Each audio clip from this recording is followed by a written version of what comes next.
Okay. Gonna turn that off. All right. Back to Fallout.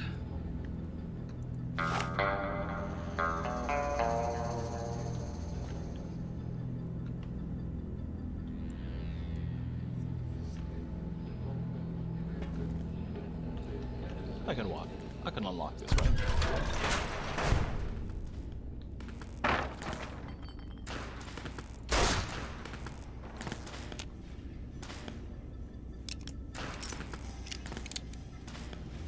Howdy, partner. Might I say you're looking fit as a fiddle? I don't think I need anything. Um,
Hello, it's nice to meet you. Who can I hide you from today? yeah, this thing. Try not to Does get look injured. nice, though. We're fresh out of stim packs. I've always liked the way it looked. Painkiller reserves critical. Oh, the pain. We haven't seen anybody in a while. Maybe the monsters have stealth suits too.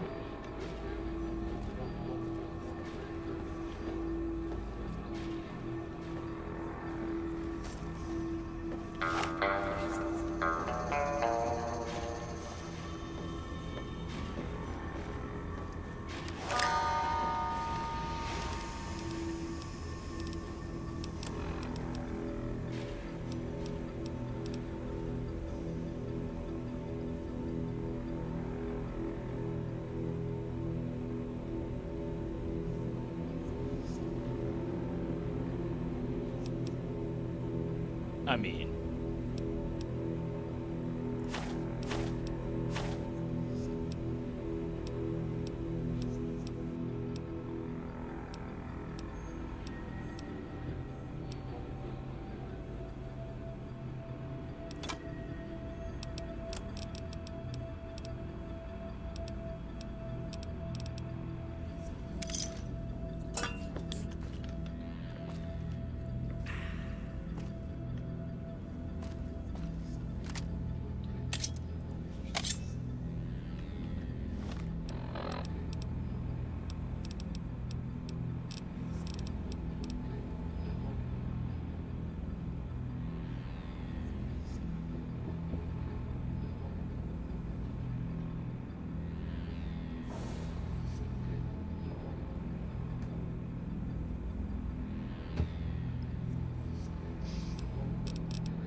What are the missions like? Yeah, I got a bunch of random shit.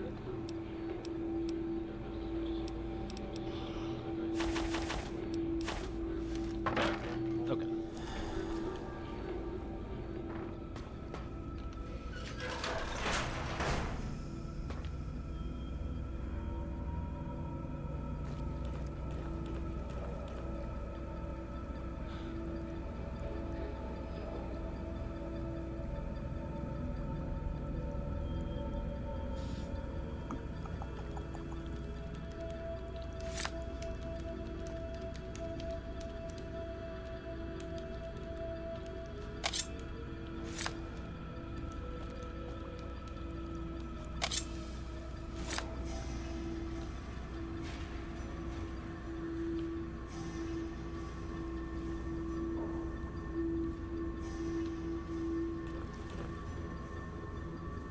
I'll have to mess with that later.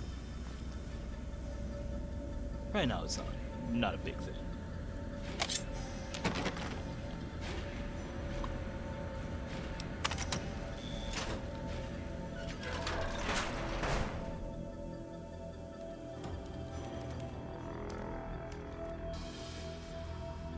Data collection array online. Please use the terminal below to begin user synchronization.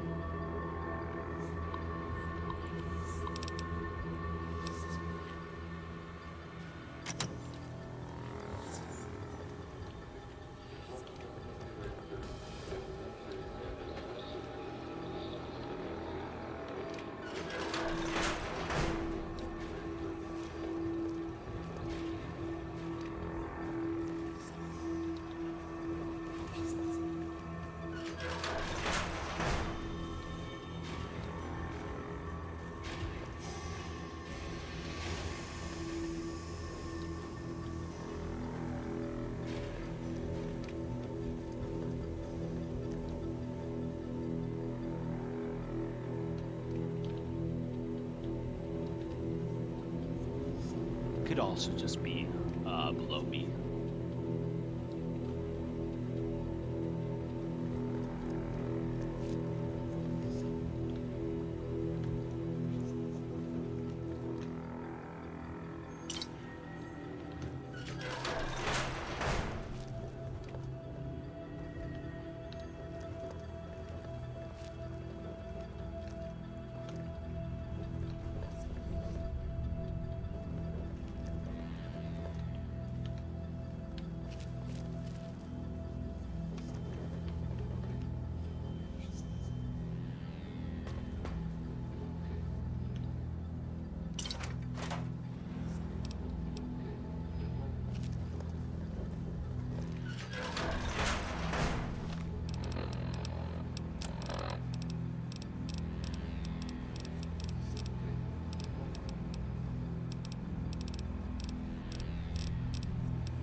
If you want to be sneaky, turn off your Pip-Boy light. I know.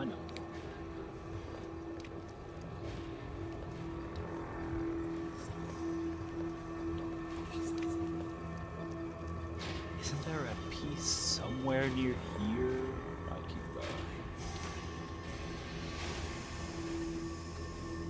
I don't really remember.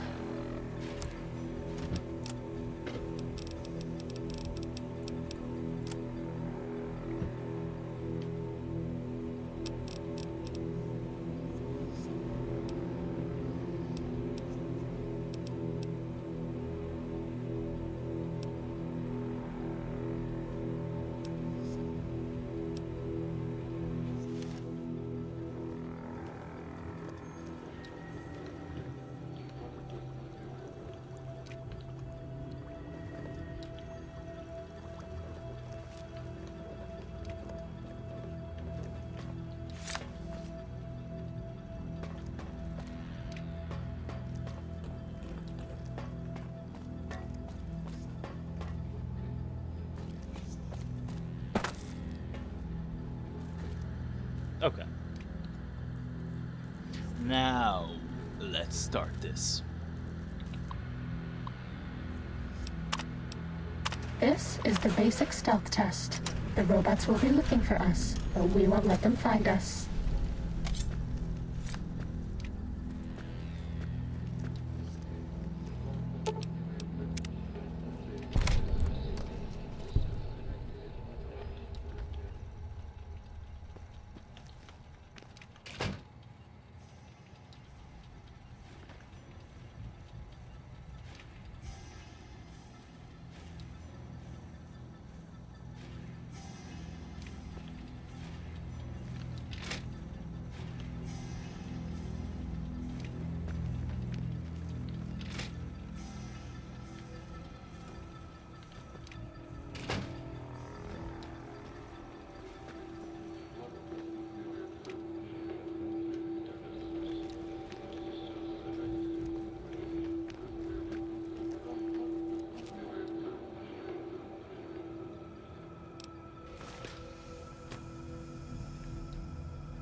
Oh, shit.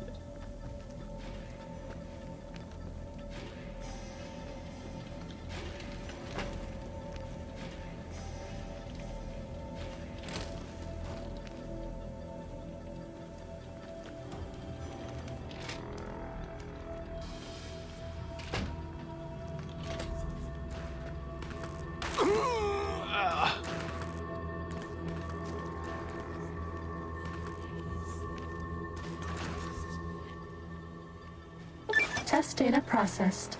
Firmware updated to version 1.1. Boot damping sensors online.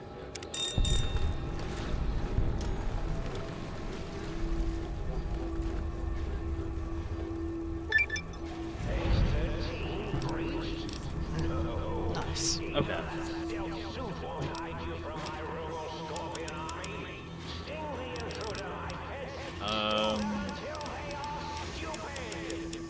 Mean robot bugs. Mean robot bugs. Yeah, I'm not gonna lie, I'm taking her off. I'm not a sneak character, really, so...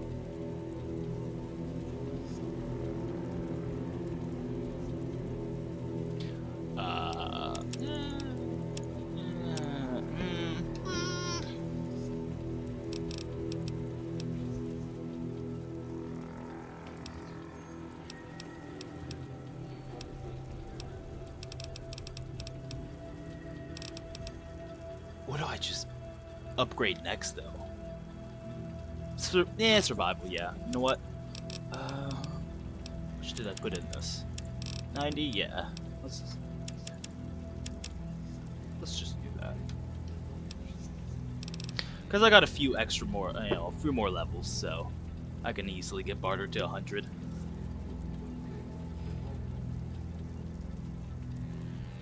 Having a decent survival would be kind of nice. Oh yeah, I like that.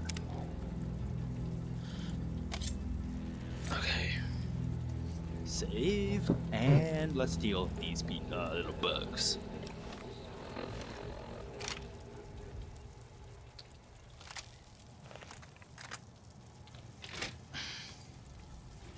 Time to fight. Oh, I shut the door myself. God damn it.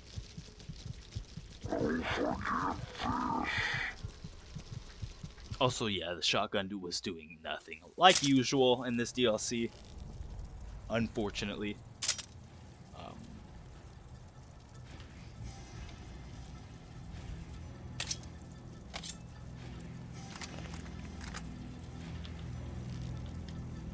No extra ammo either. God damn it.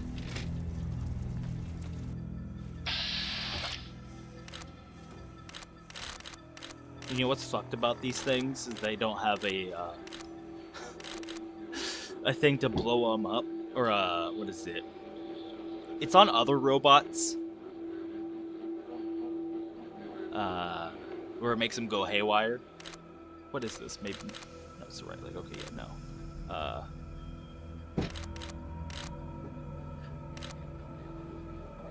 Which actually makes them a more interesting robot. So I kind of like that.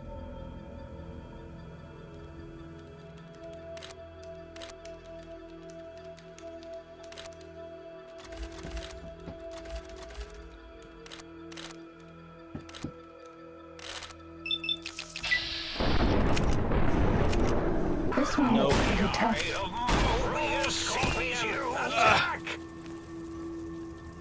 Good thing they're dumb. Oh god, now how do I... Oh, hit my robo-scorpion, will you?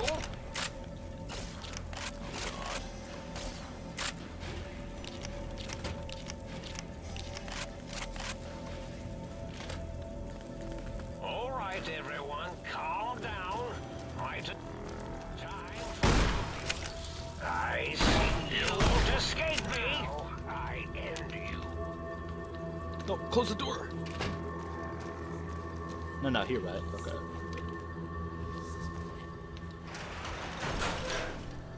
What? It's like, close the doors, goddamn. Okay.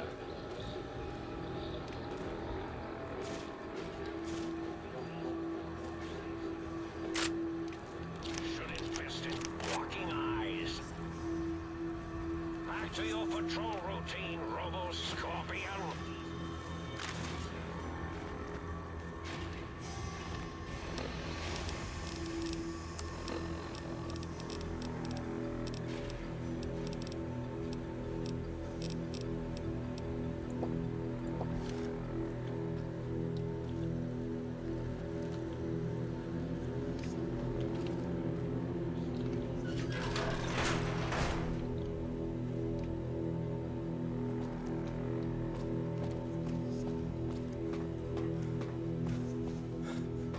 Are we being watched?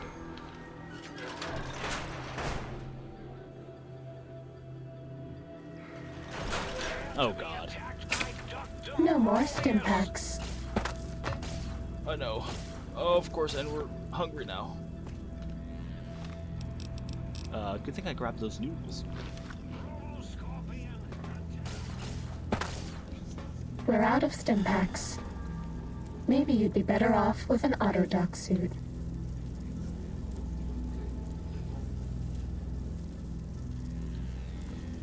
No more stim packs. Have I been down No more stim packs. Yeah, I know.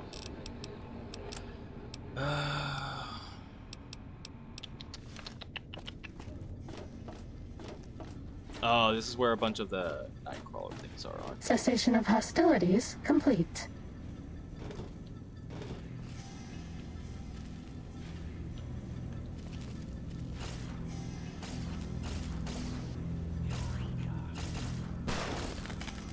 What are they shooting at?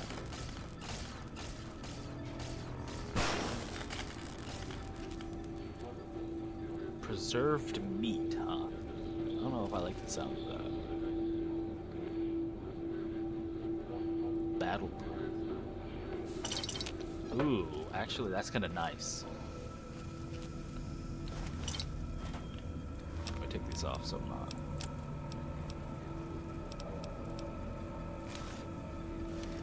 Did I do something wrong?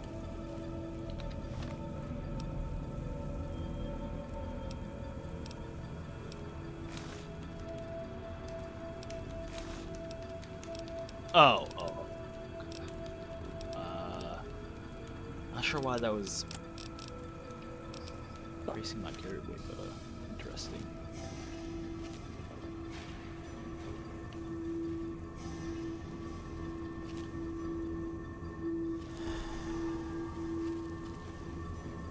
Yeah, it was the Night Stalkers, okay. I had a feeling.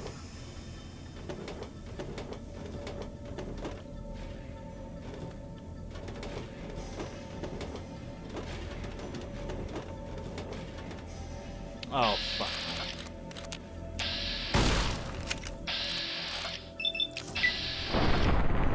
Come on. Oh, thank God.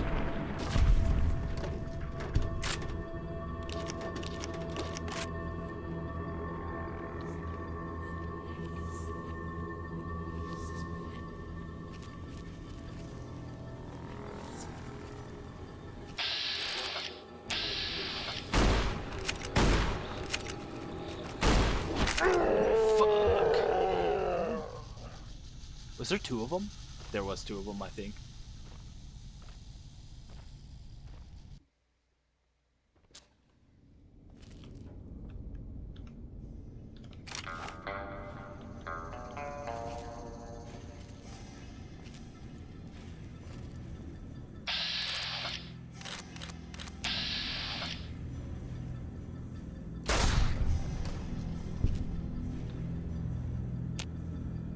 Oh God.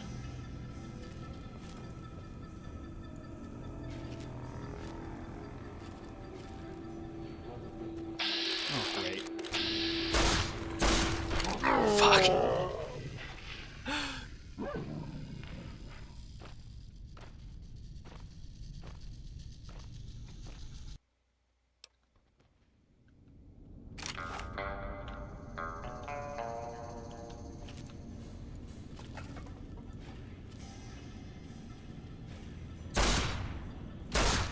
Oh shit, I missed.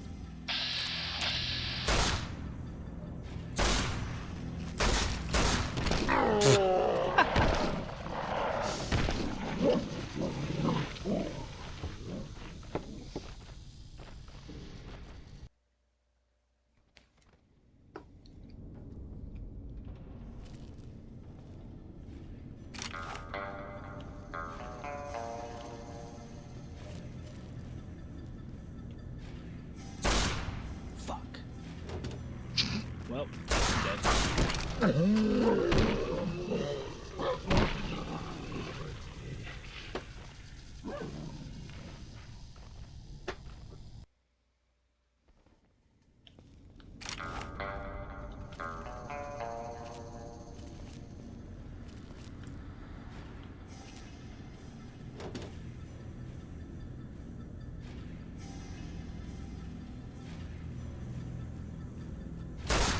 Ah, okay, well that didn't work.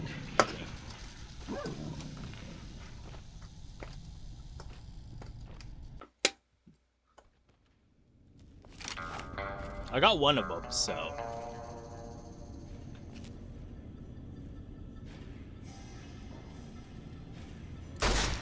Oh, fuck.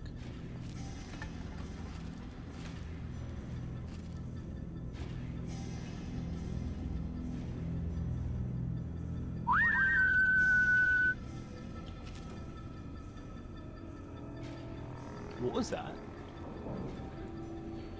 Why was there a whistle?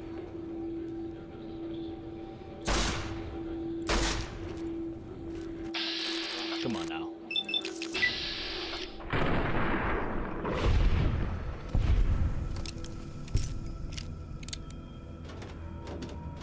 Okay.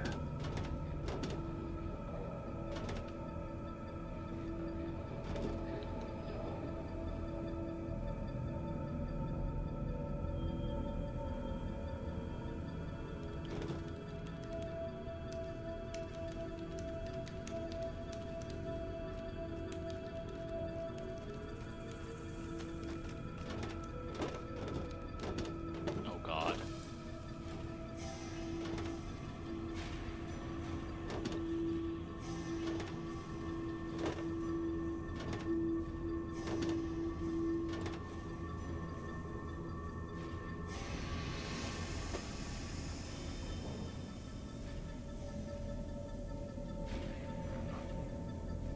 He's like right around the corner. Oh fuck.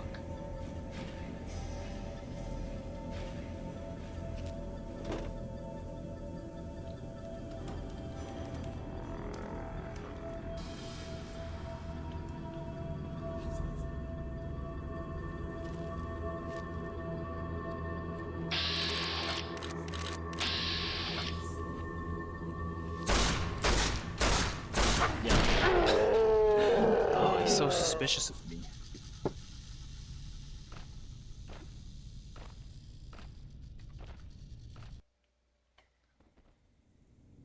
Come on now.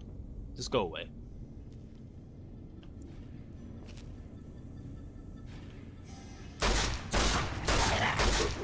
Oh, Jesus.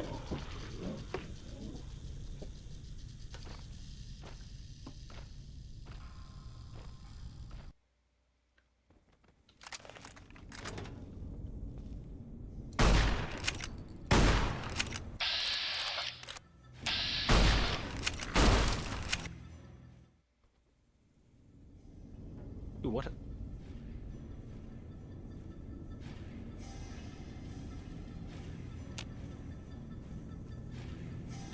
I don't know what I did. I somehow reloaded with a bunch of like button presses. Oh Jesus.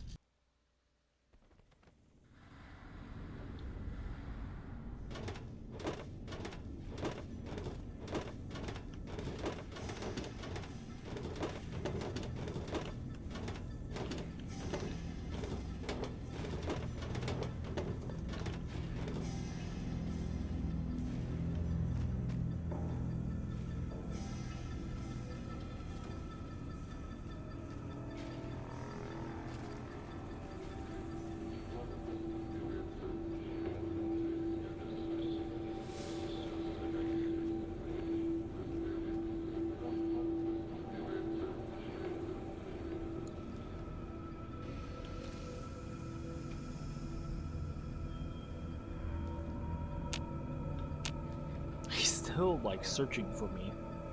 I don't like that.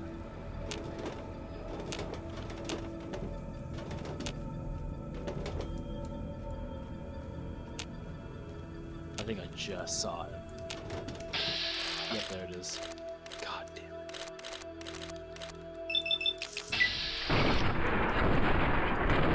it. Of course, all three of those misses.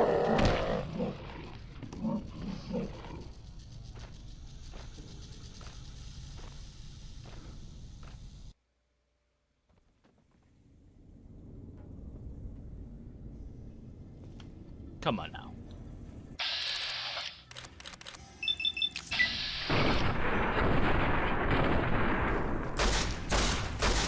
Oh, so close.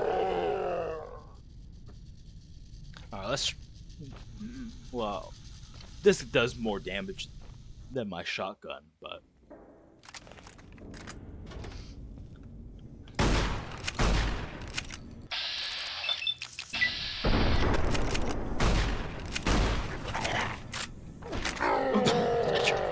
I pressed the wrong button.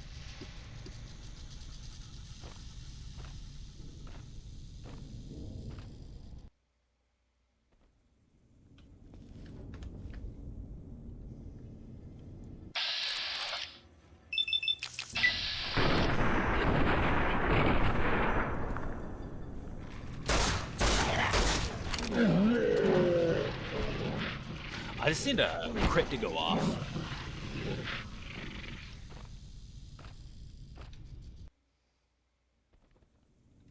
Alright, you know what? Let's go in.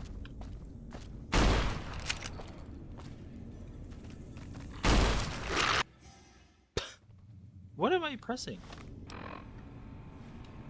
I gotta figure this out, because that's annoying.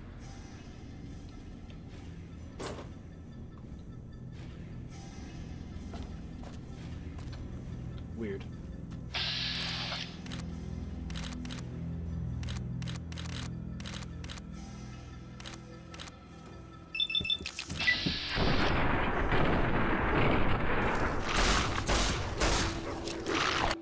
Fuck. Am I just like skipping the death? Man, so crazy. I don't know what I'm pressing, but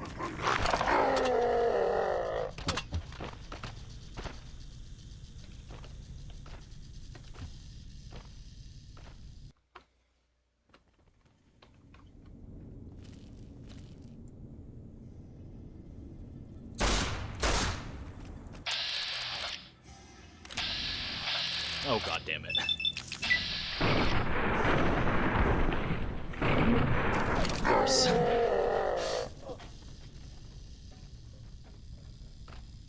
Yeah, unfortunately I just gotta get lucky with this one. Also just gotta manage to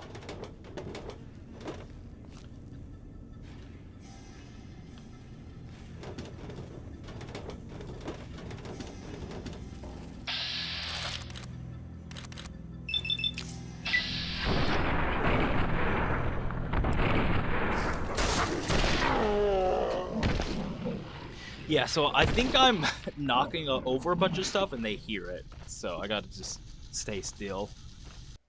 Then... Okay.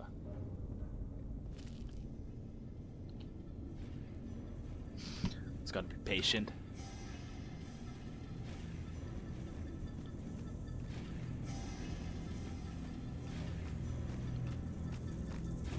Oh, there he is. Never mind. He's coming. He's coming over here. All three of those shots.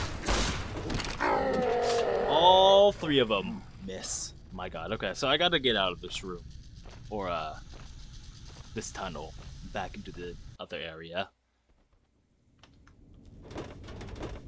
because he's gonna come down here.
Of course.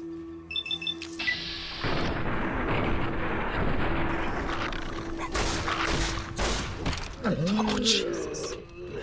Okay, I need a... Well, I was gonna. I was trying to sneak up on it, but of course. You know what? Man, nah. Let me just do this my way.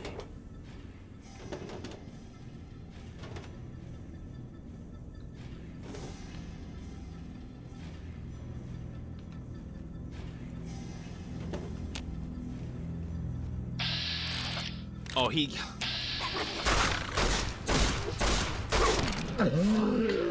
He hurt me.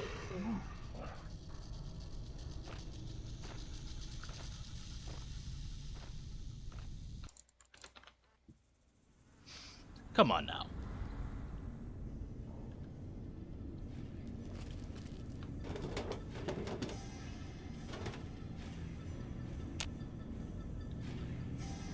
I think just walking in these tunnels is making noise, unfortunately.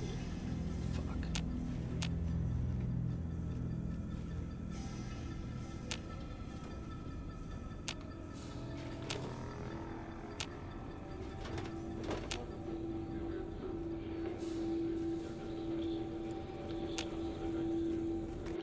Really? Oh, fucking Christ.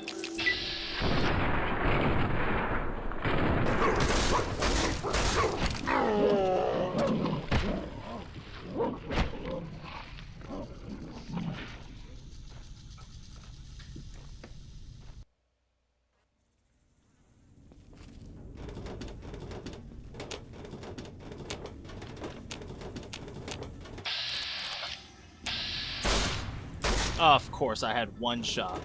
One moment.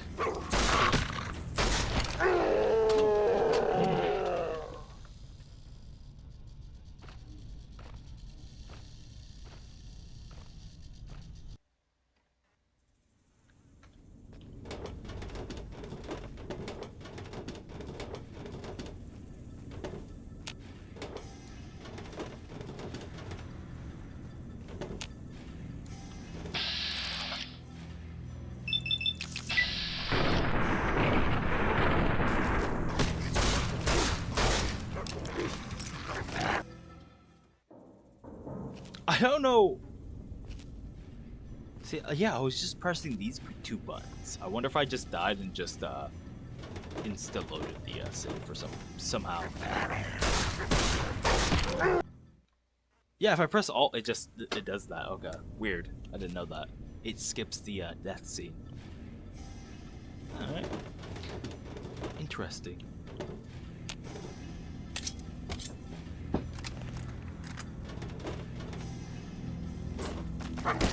You gotta be. I press spacebar instead of Alt or V.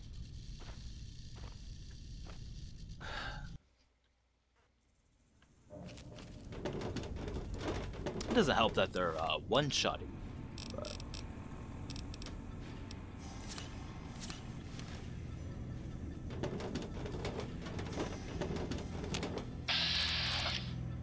Come on.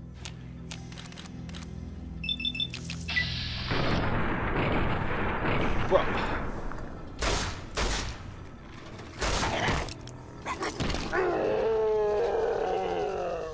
I was actually fine. I probably could have killed it if I just didn't do bats, unfortunately.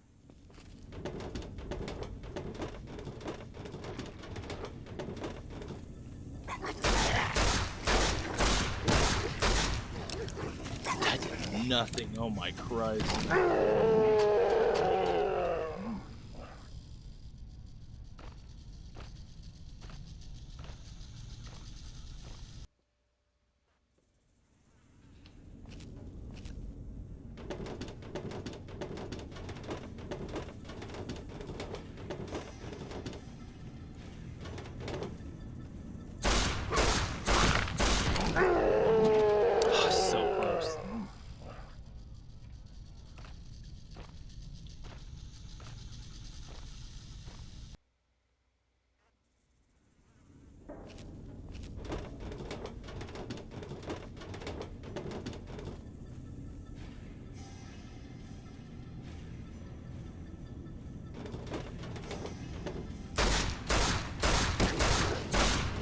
Oh, I am missing so much. My god. Okay. Yeah, no point in trying to sneak through this.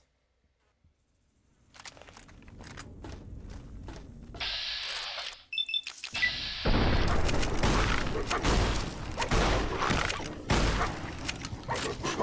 less damage with the shotgun. Oh my Christ.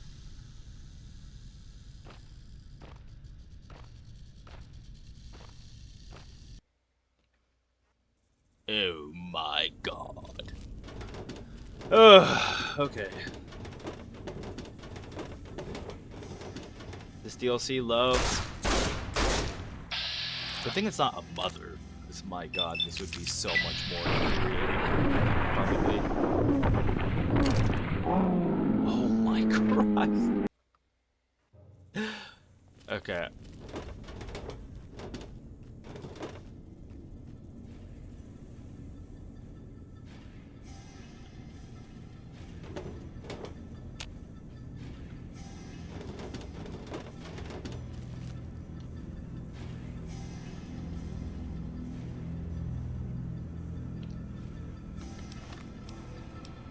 You know what?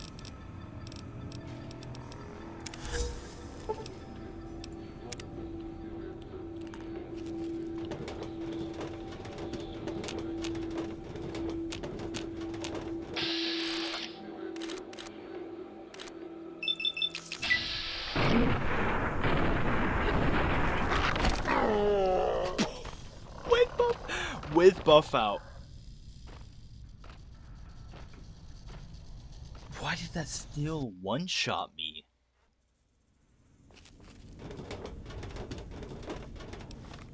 Unless that was like a heavy attack. I don't know if they have, but my Christ.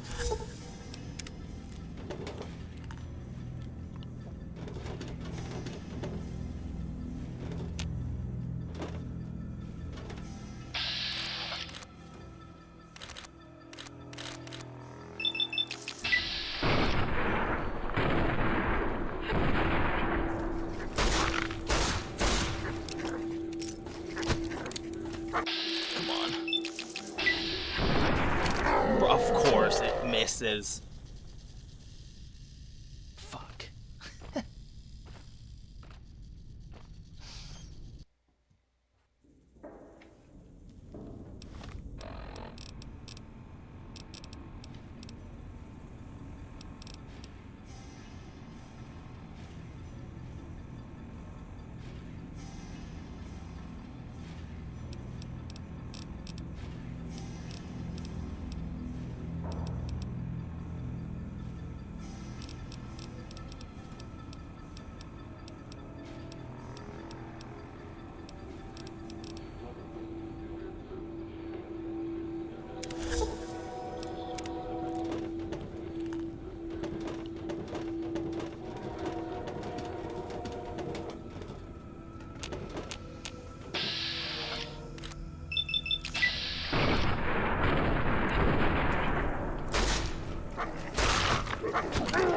Fucking crazy.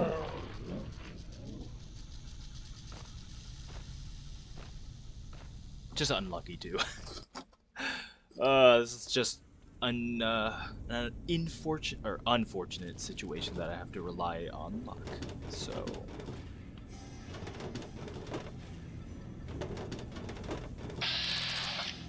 get this guy so.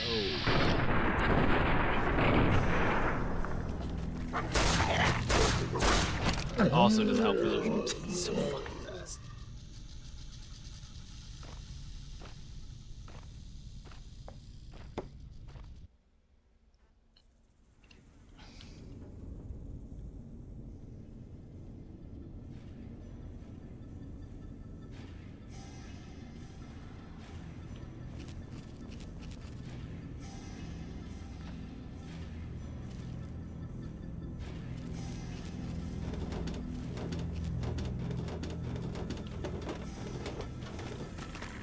Of course.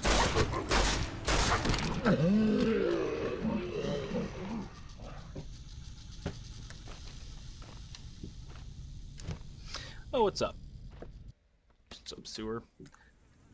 Something like that.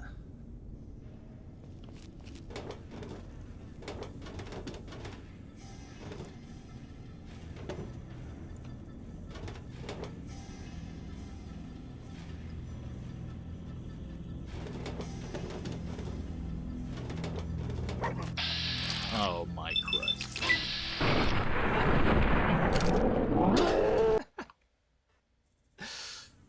Okay. I might have to wait for him to reset then.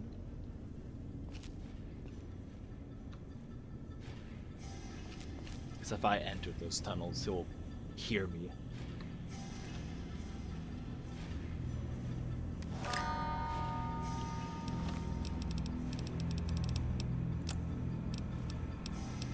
Or, you know what? Will you love me if I help you hide?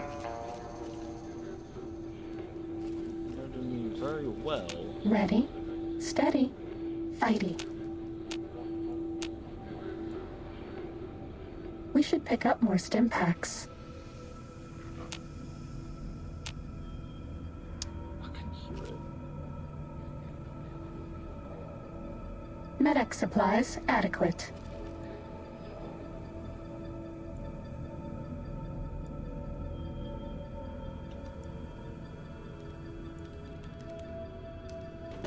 Fighting over.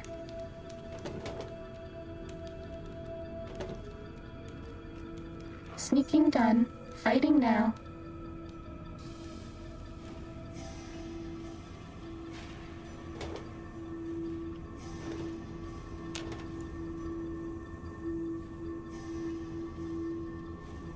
Cessation of hostilities complete.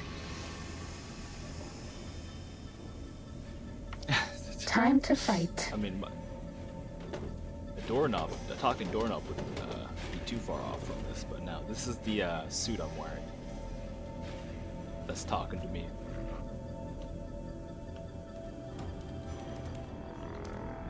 Cessation of hostilities complete. Oh, it's gonna be so annoying too, because it's Ready, steady, fighting.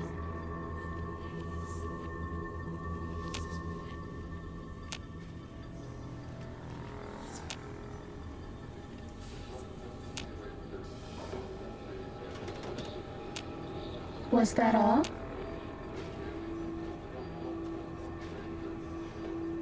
Time to fight.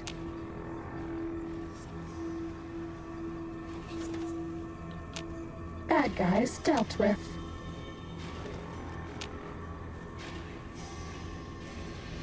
Uh-oh.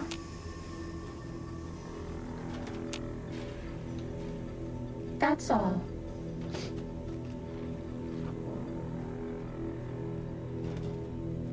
Time to fight. oh god damn it.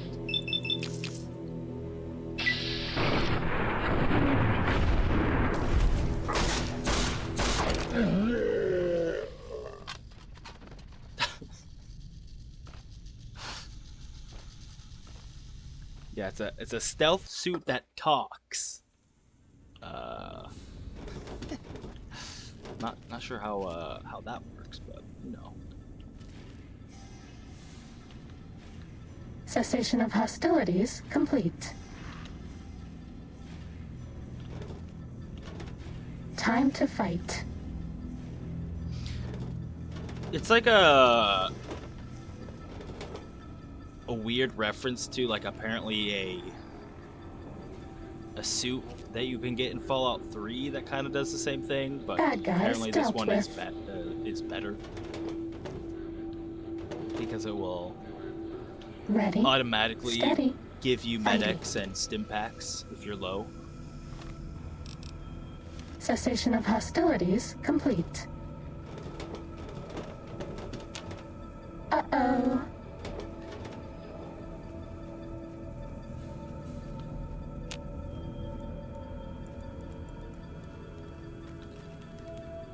This fucking guy.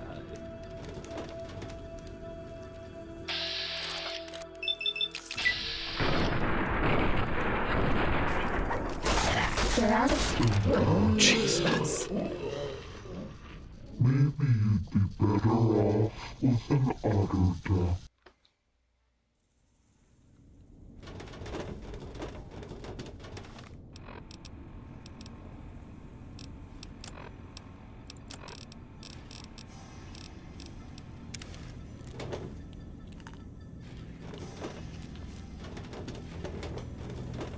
That's all.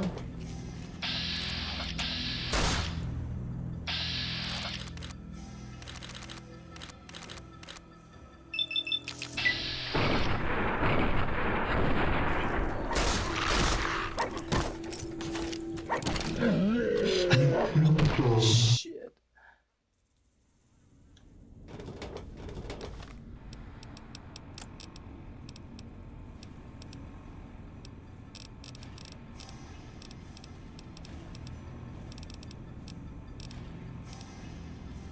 Oh.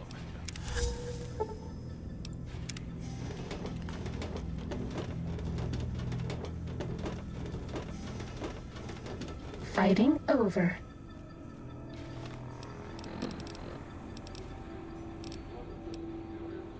I don't want to use that on this moment.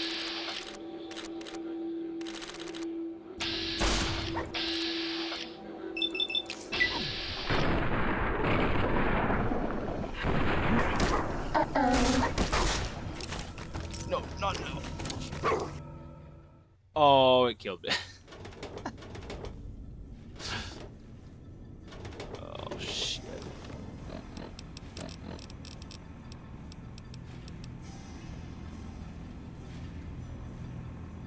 You know what?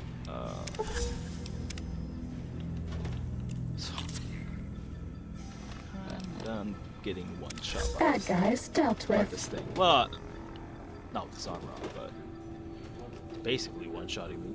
Ready, steady, I pressed the wrong button. fighting. Oh, because he's invisible.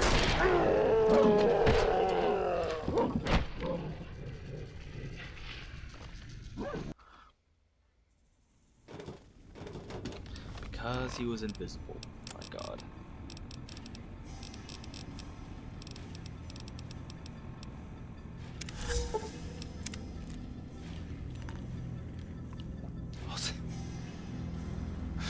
He still like two-chunked me even with Fighting over. armor boost. My Christ, these creatures are fucking insane. Ready, steady, fighting. Oh, fucking course.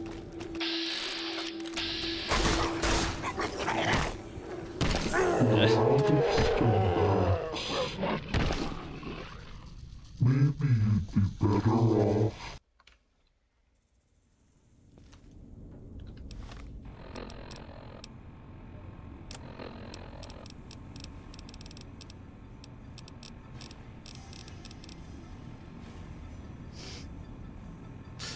You know what? I'm really just about ready to use this gun.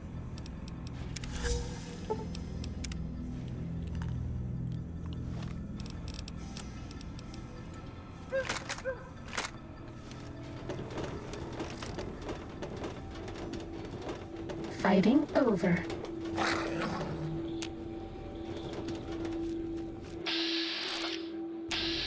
Time to fight. Oh, I put one. Sorry. Shit. Even this gun is doing like nothing.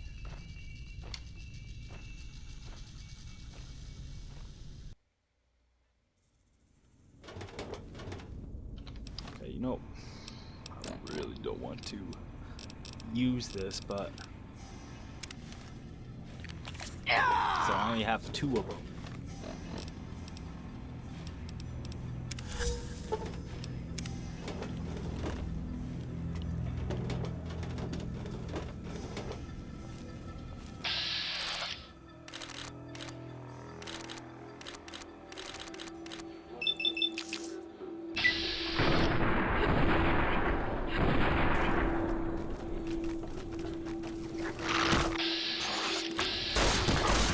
We're out of...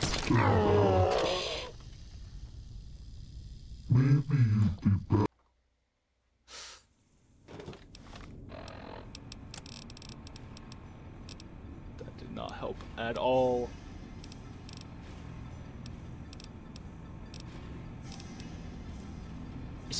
It's this last one. The other two are like fine. This one just has like a bit more health to it.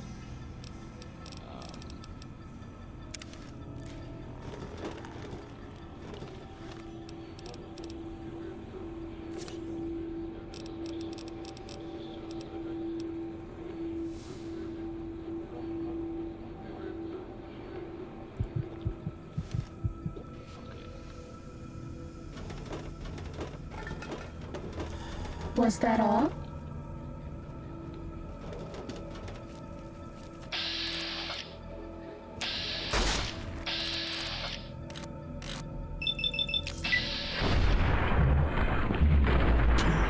Pretty tough. So fucking fast.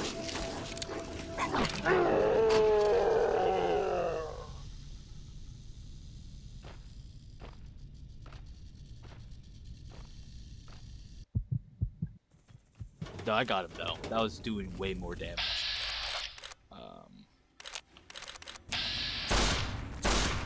Sneaking done. Fighting now.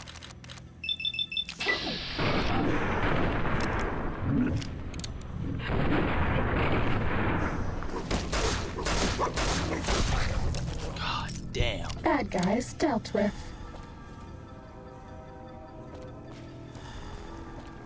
Finally, I'm free.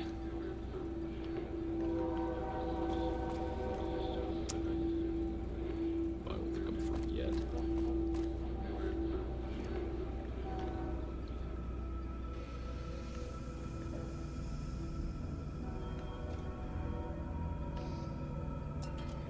Dr. Callus.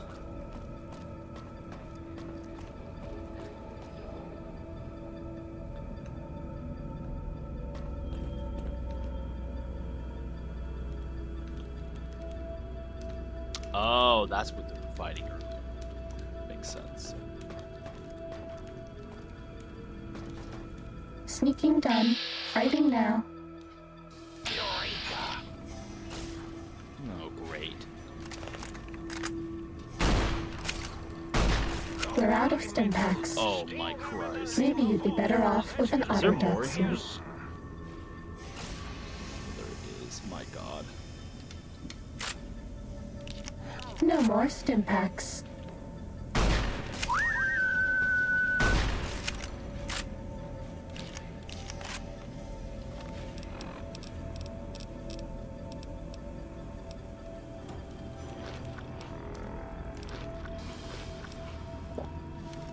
All right, everyone, calm down. Might have been a blip.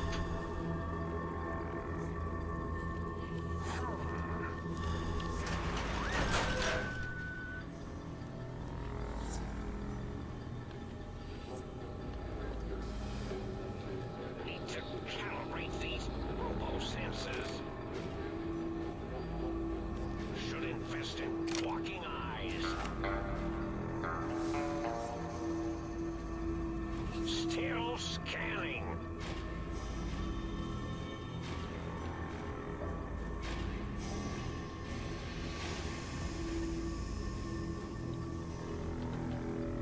Should invest in walking eyes.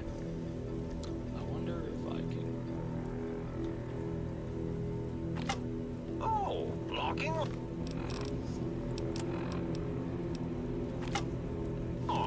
Good. Tail locking on.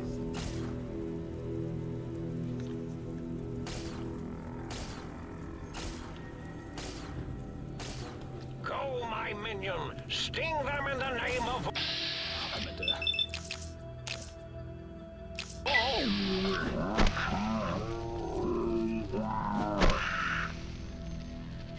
Oh God, these things are tough. It's my robo-scorpion, will you? I can't give you anything for that You injury. damage the.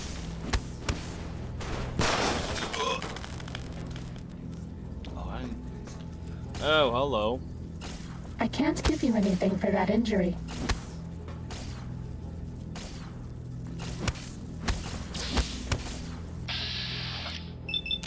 I'm gonna die from this.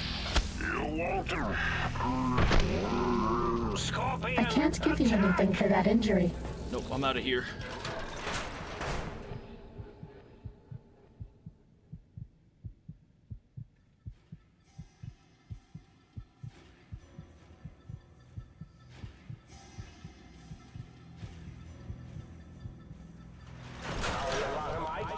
Hi.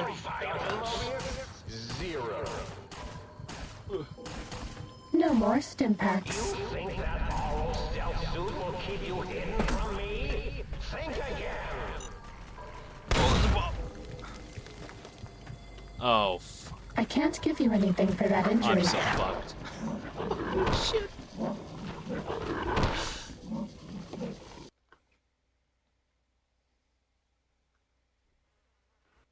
Go, my minion. Sting them in the name of all that is Mobius.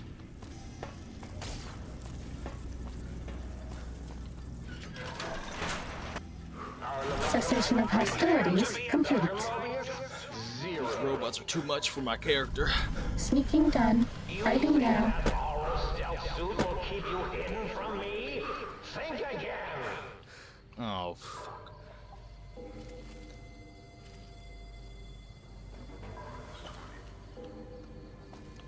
It's over there. Slight chance of seeing dispersal from botanical Oh, I'm dead. predicted in a lady. You're out of stim packs. Maybe you'd be better off with an auto. I'm so dead. So I just gotta run to the left. Let's not run to the right. Go, my minion. Sting them in the name of all that is Out of my way. Mobius. The eye of Mobius. Zero. You think that Christ. stealth suit will keep you hidden from me? Think again.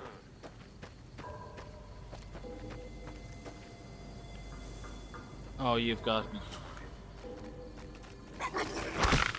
I can't.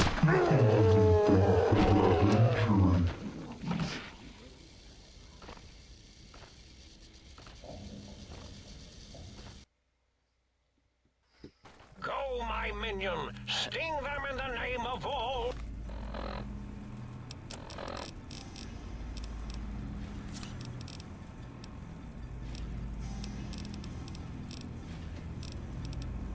That is Mobius.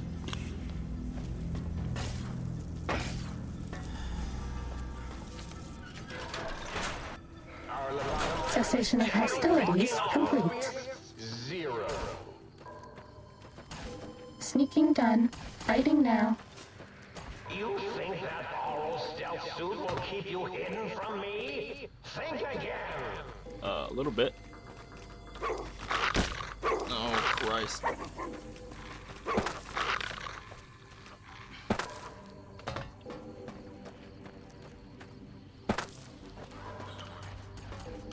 Okay, they're fighting them. Oh, my God, that's lucky.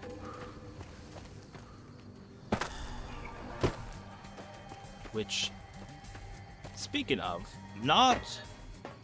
Well, actually, I think more and more games are doing it, but...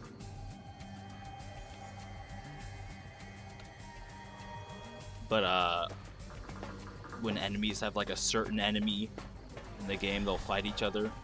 I think that's always cool. Oh, Christ. Come on now. Not now.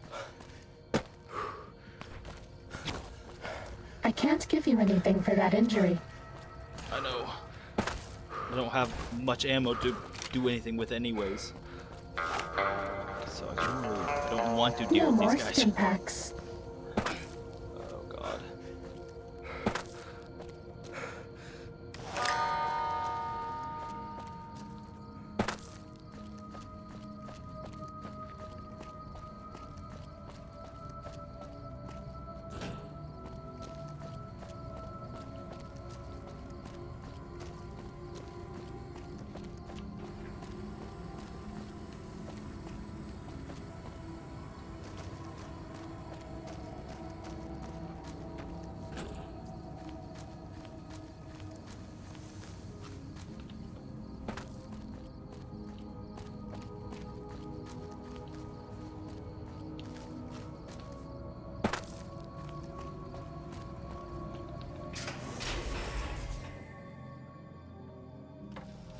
We're out of stim packs.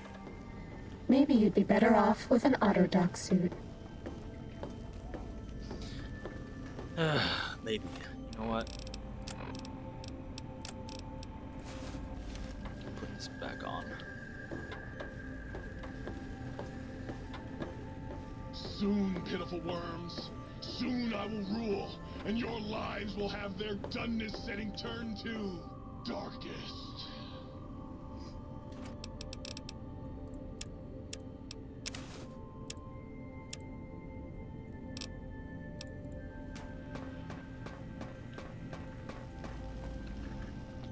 Might I be of service, sir?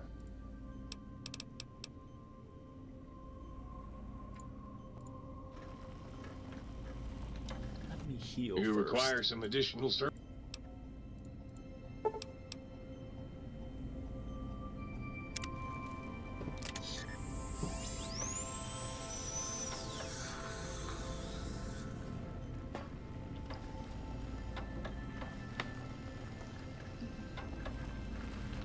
Might I be of service? Now I can sell these things.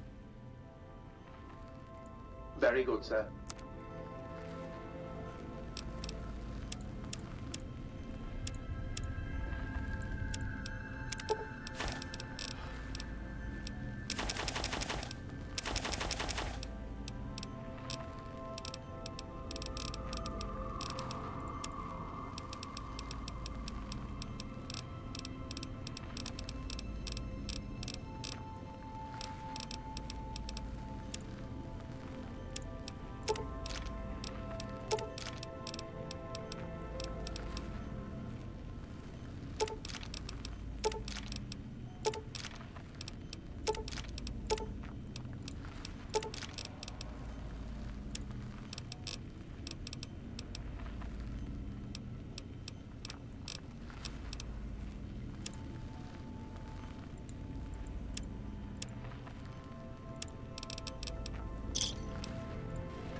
Okay, yeah, okay. Nice. Now we're continuing the main part of the quest.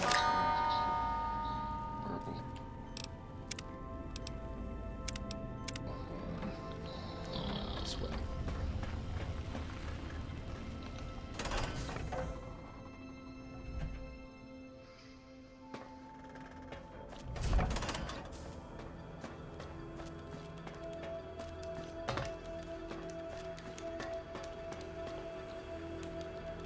Did you retrieve the technologies yet? We need them, as I have indicated.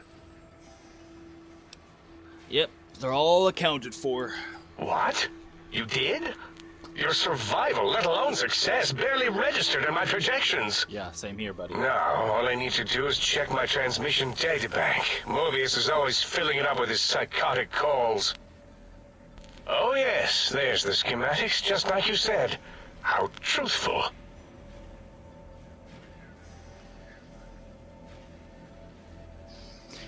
So, these, technologies have the, information you need to get my brain back? Yes. Yes. Yes. Yes,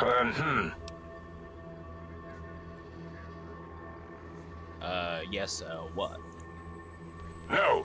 I mean, yes. You just need to analyze these technologies for a moment. They are extremely advanced, you know?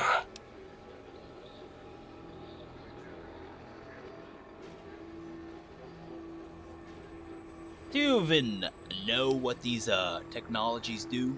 I know how these technologies work. Of course I know. If you remember, we described them in clearly abstract, contradictory statements before. Why would we do that if we weren't certain on how to use them? Yes, so let me... a bit, I'll figure it out. I feel that.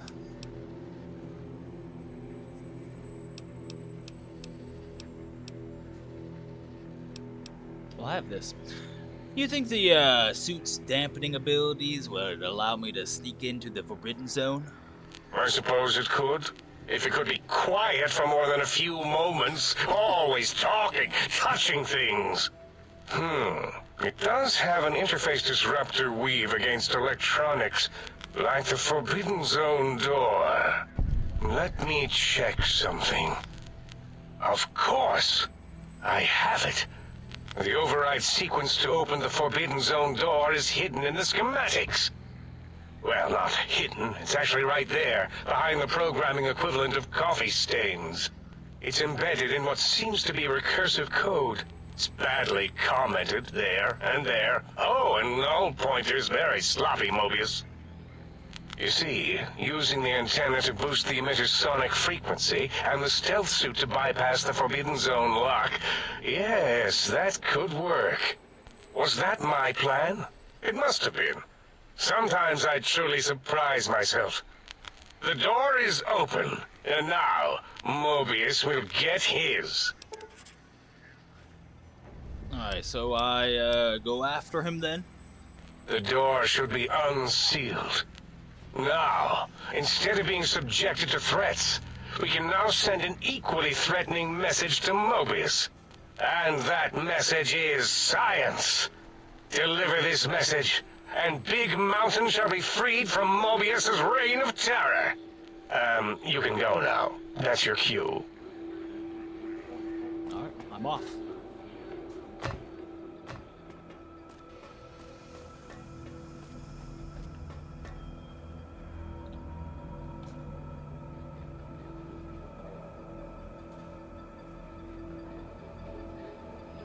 Do I need the suit though now? Oh man. Oh whoops.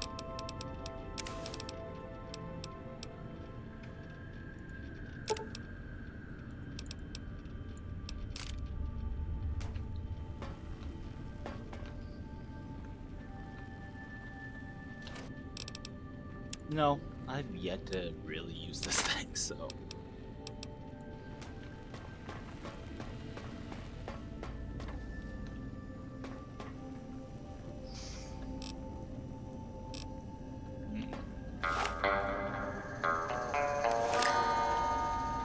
Should do is sleep for a little bit and then see if the intelligence unit has the ammo restocked.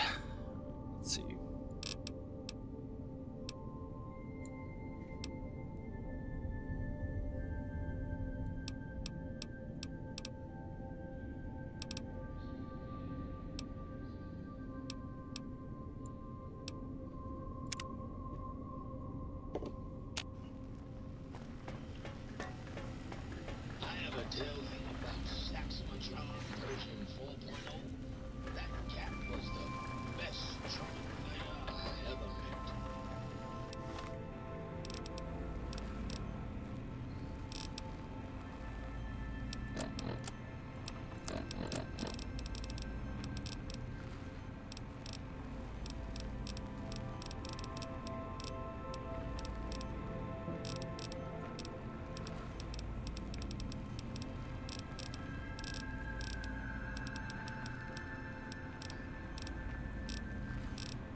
Did I use them all up?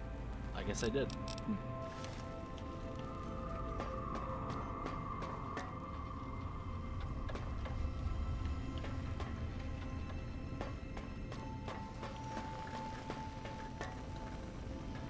You've been working with that biological research station, haven't you?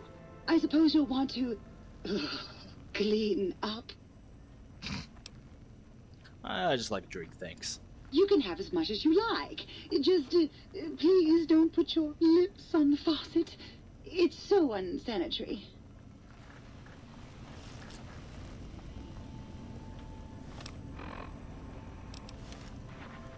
Between you and me.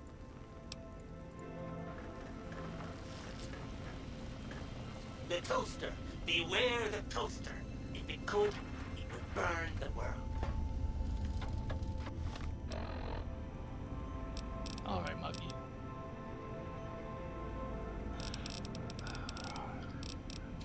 Whatever, water is taken care of. Now food.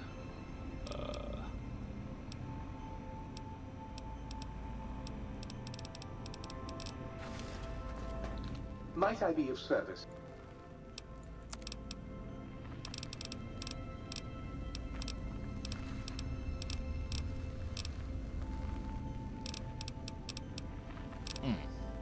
Really?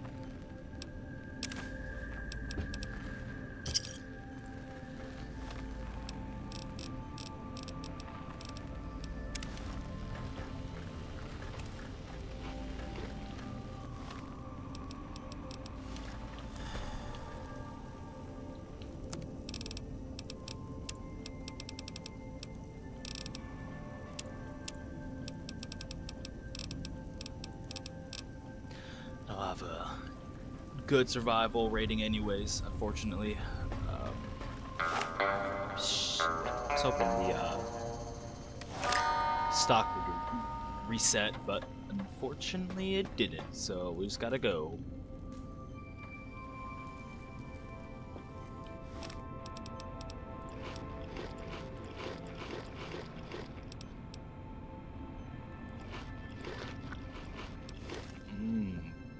Fungus.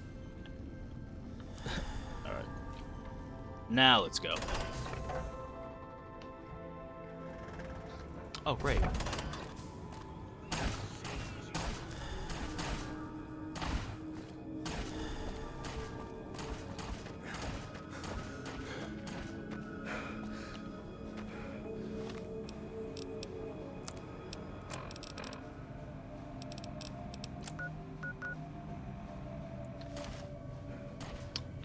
Going the completely wrong way. Wait. Luckily, I didn't get far though. So.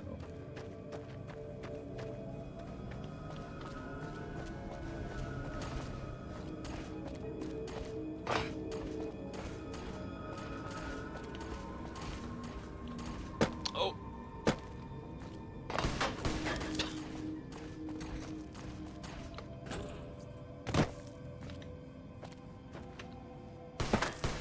Oh, Jesus.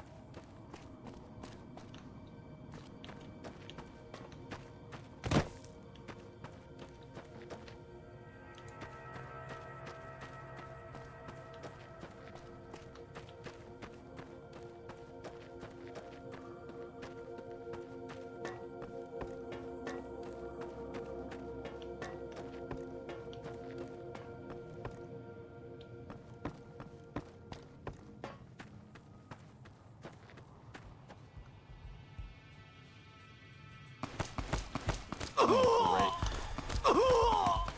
Come on now.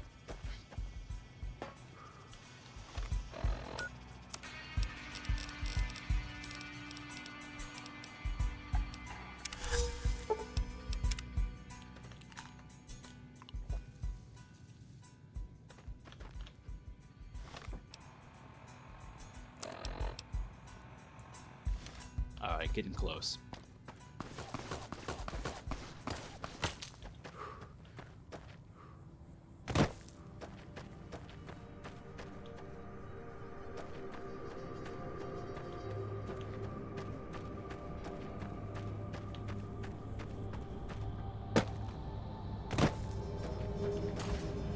Oh Christ.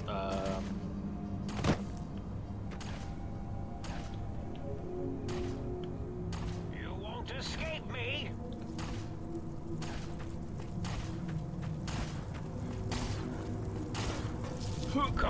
my minions. Oh god.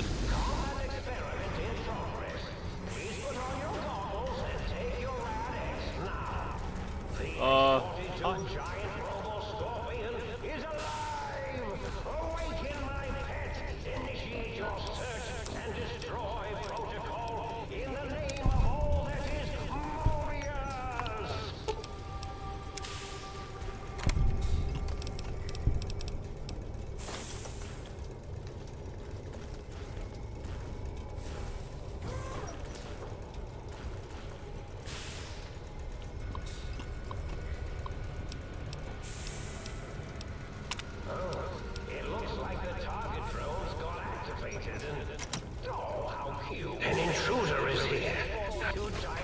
Ah, there's our victim. Two different audio tapes playing. Crush them with your pins. Pitiful.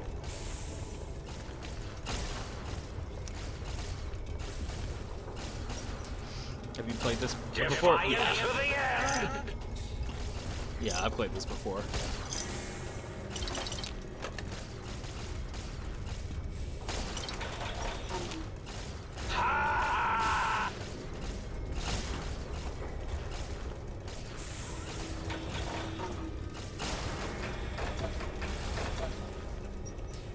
So, has been a decent minute.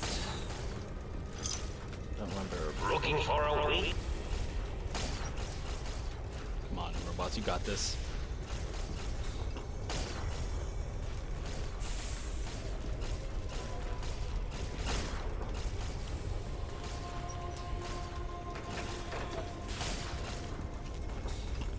Pitiful. Let's make this.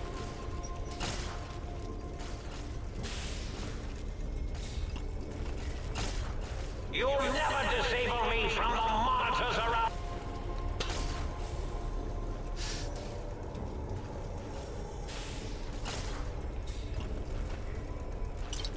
X-42, attack in the name of Mobius!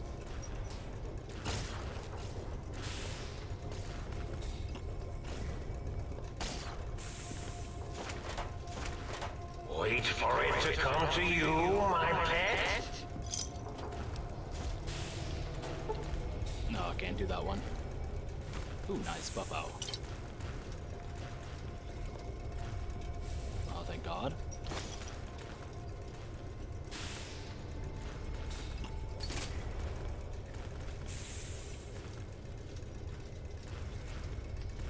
Mo's been dead since the war. I don't know, what gives you that impression?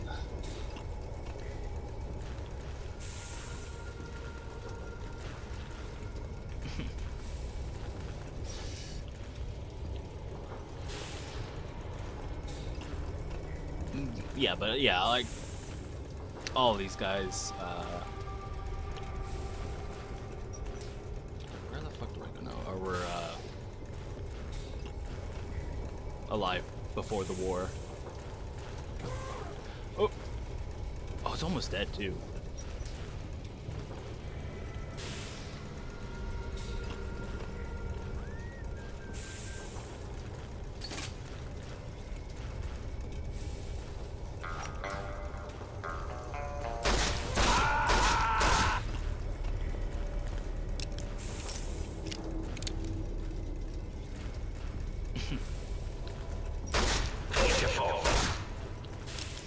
An intruder is here.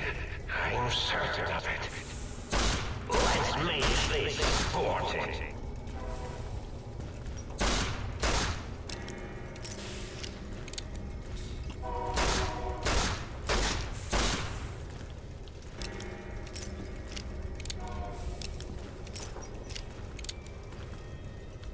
Just wait until I'm hidden again.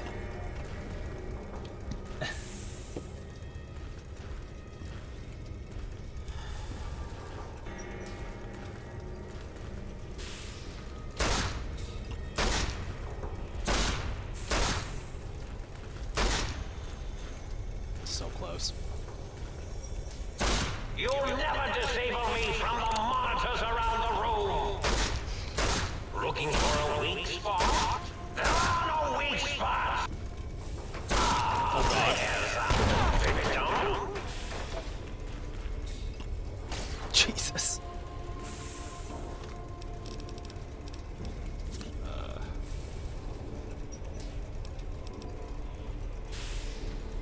And that is why I've been sneaking, because if the little guys have been giving me problems, no way I'm gonna have a fun time with this giant thing.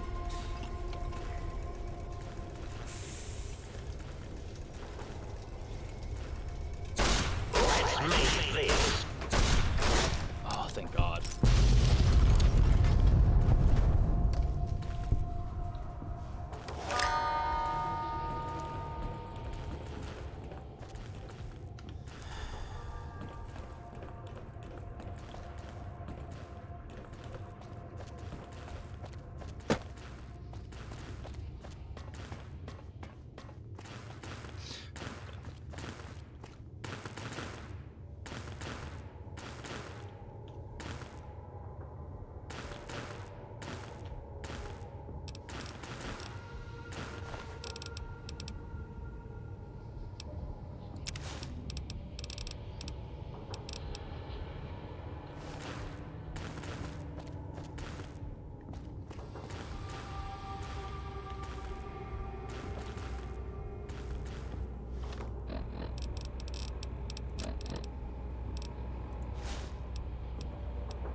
I think there's another one.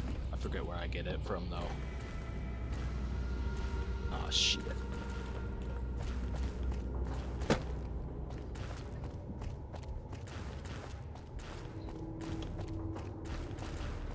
Yeah, I like this boss, even as kind of simple as it is, because there are multiple ways of beating it.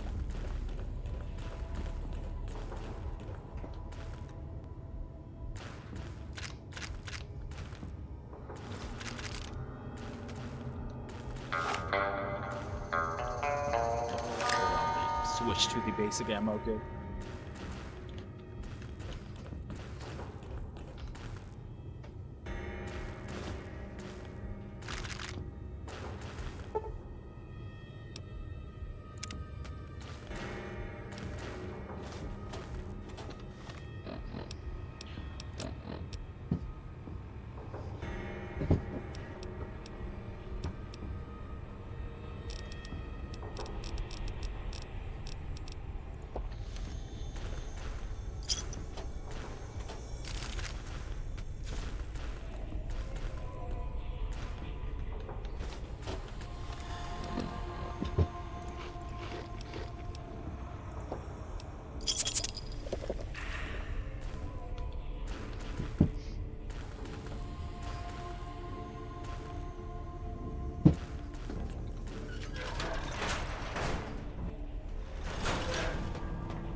Imagining all sorts of imaginary numbers right now.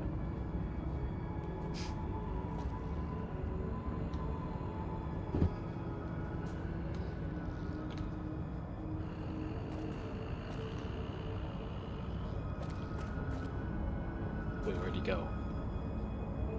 Oh. Hmm? Yo, hello there. You are there, aren't you? Forgive my confusion. So hard to tell these days. You seem familiar somehow. I'm guessing you're here for your brain, perhaps? It's just up there. Such a nice brain, young, very bright. Little hard to see you. Can you walk into my left, right FOV cone? Ah, that's it. You're coming into focus nicely.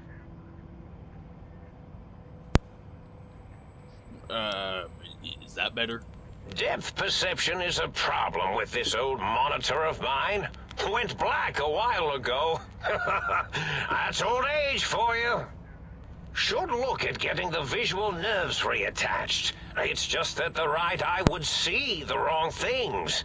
The flying tortoises were the worst. Would you care for a mentat? I'll save it for later. I love mentats. Delicious and smarty. I have all sorts of amazingly science-terrific thoughts and ideas when those chalky talents are zipping through my biogel. I forget them all not long after, though, especially with the data constipating my memory core. Afraid binary streams might shoot out my chassis. Had to start using the dome floor and walls here to inscribe equations, although I've somewhat lost track of where they start and end. Well, you aren't exactly what I was expecting. Really? That implies preconceived notions, theories, and a hypothesis about this meeting? Please extrapolate. What was I supposed to be like? After all, it might be worth a cognitive realignment if your theoretical Mobius is better than I. Why exactly did you steal my brain? Oh, a variety of reasons. You're something of a homily. The anomaly? You're really quite special, and not in the cranially challenged way.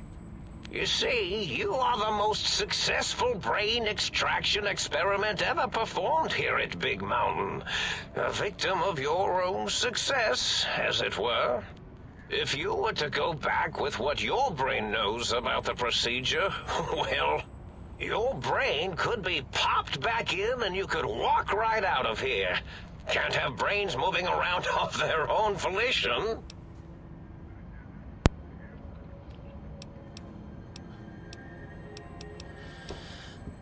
Exactly. I do want my brain so I can leave. Now, that seems to be rather hormonal of you. Flight or fight response, you know. Hard to cut that out completely. Your brain is here, safe with me. We chat over mentats. I am curious about a few things. Oh, curiosity. I experience that less now that I know everything. Or maybe it was when I found out some unpleasant answers. Can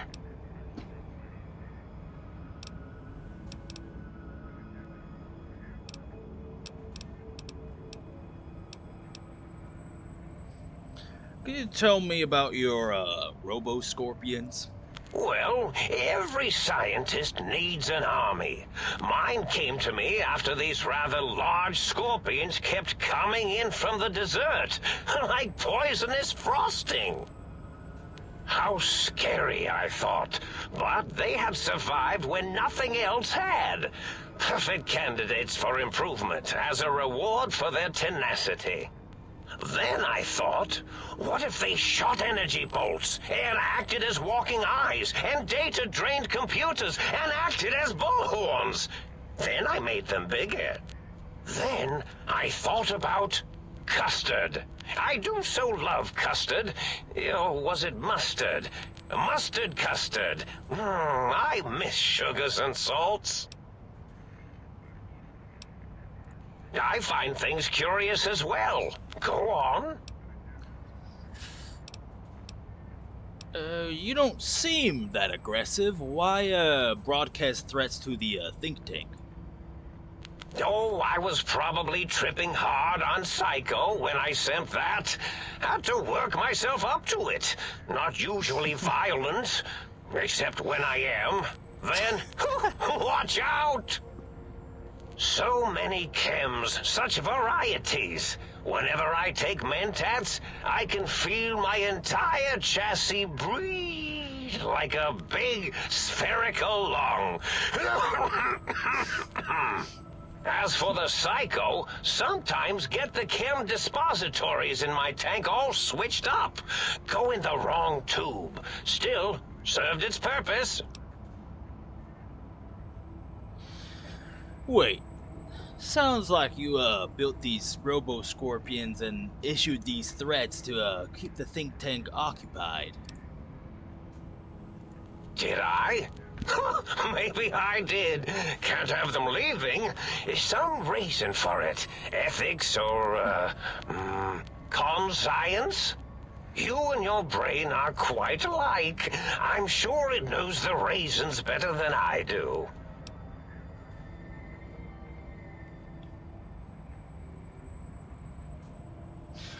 Everything you've told me doesn't really add up.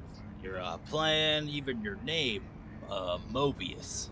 Dr. Mobius. Rather catchy, isn't it? It's my name, and my new name overwrote the old one. This name's as real as you or I, although I believe your brain expressed similar incredulity at the nature of such an appellation. Someone's been watching too many old-world science fiction movies, it said. I believe it meant me. I must admit I have a vulnerability for holotape fantasies of planets and robots and all that is forbidden. As for the name I was born with, like the think tank, we were all reprogrammed to forget them, take on new names. It enforces the recursion loop in our perception programming. So, you reprogrammed yourself? I believe I did, and with good reason. Who am I to be trusted with such things?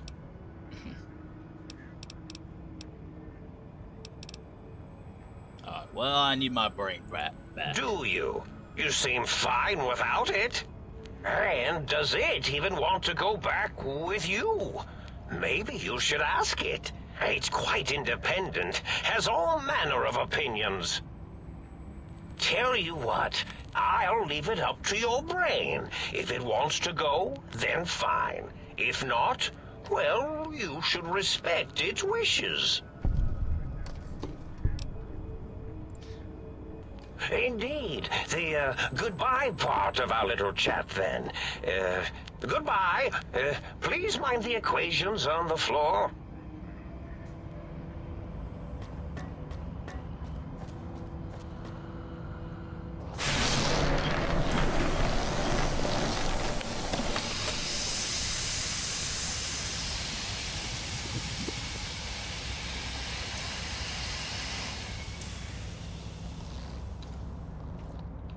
Well, well, look who finally dragged themselves in out of the wasteland. And where have we been, Crawling through bits of radioactive muck again? Are you, my brain? Ah, lovely. Figured that out, have we? Would you like a cookie?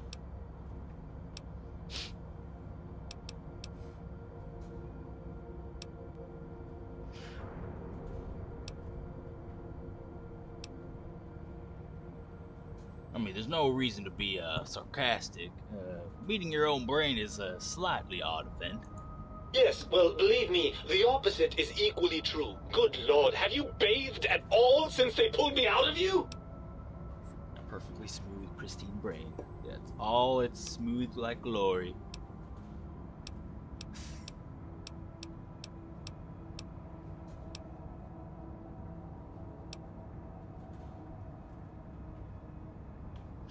And what about you?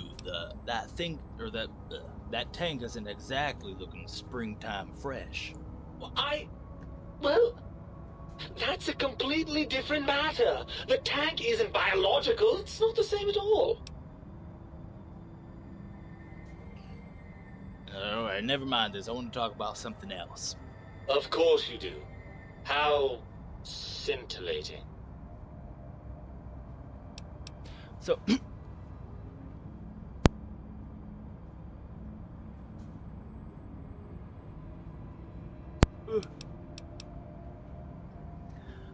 How the hell did Mobius get a hold of you?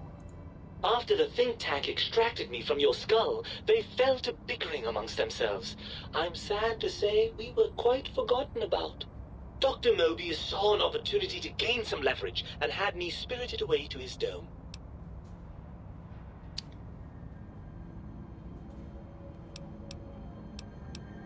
And, how exactly did he manage that?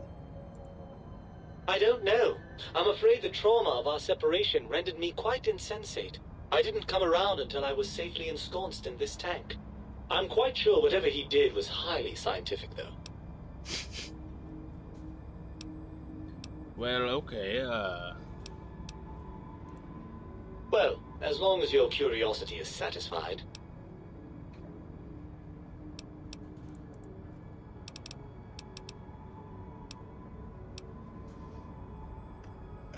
Why exactly you're such a dick? Well, that's a fine how do you do. Me, quote, dick, unquote. As if I'm the one responsible for the way you carry on gadding about the wastes. I'm not the one that makes us clamber around Technus-infested ancient vaults or go charging off to New Vegas on missions of ill-conceived revenge. And have we forgotten who got us shot in the head and buried in a shallow grave? Hmm? Do you think I enjoyed that little moment?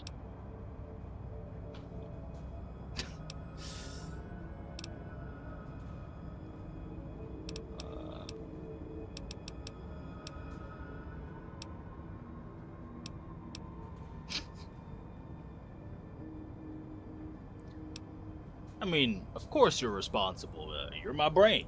I most certainly am not. I'm the seat of all reason and logic in our little partnership. All those feelings that motivate you, that sense of righteousness and that rush you get when you help someone, do you know where those come from? Glands. They come from glands. Free of the tyranny of your ape-like and primitive endocrine system, I can see how foolish your motives are.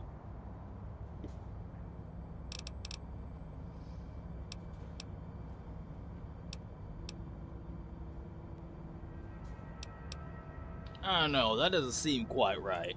And you're an expert on your own glandular delusions, are you? No, leave this one to an impartial authority. Me.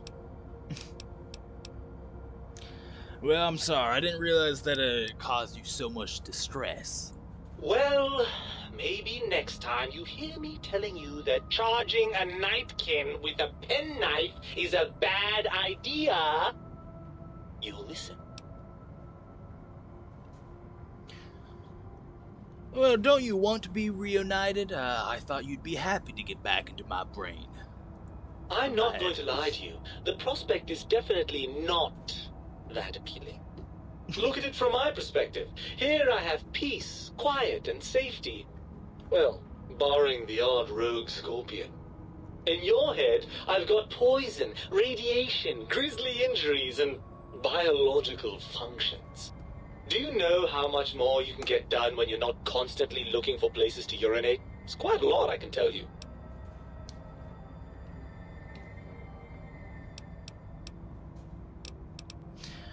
Well, I can see your point. What exactly can I do to make this a fair compromise?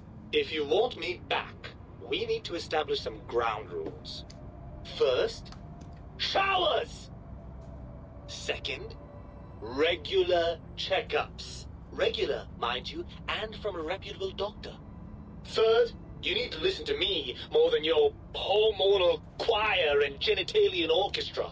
Promise me that, and you've got a deal.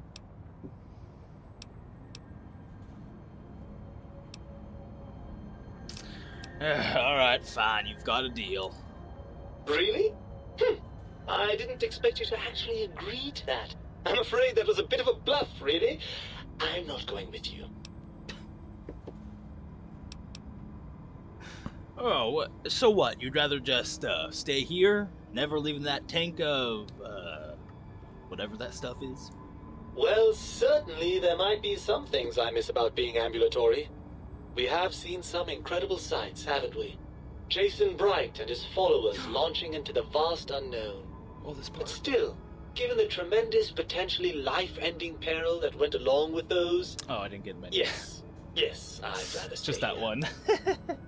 So, if you do a bunch of stuff in the base game, he will just list off all the events that you went through. I think that's really cool. Unfortunately, I only did one. Because I basically just went straight to the main mission.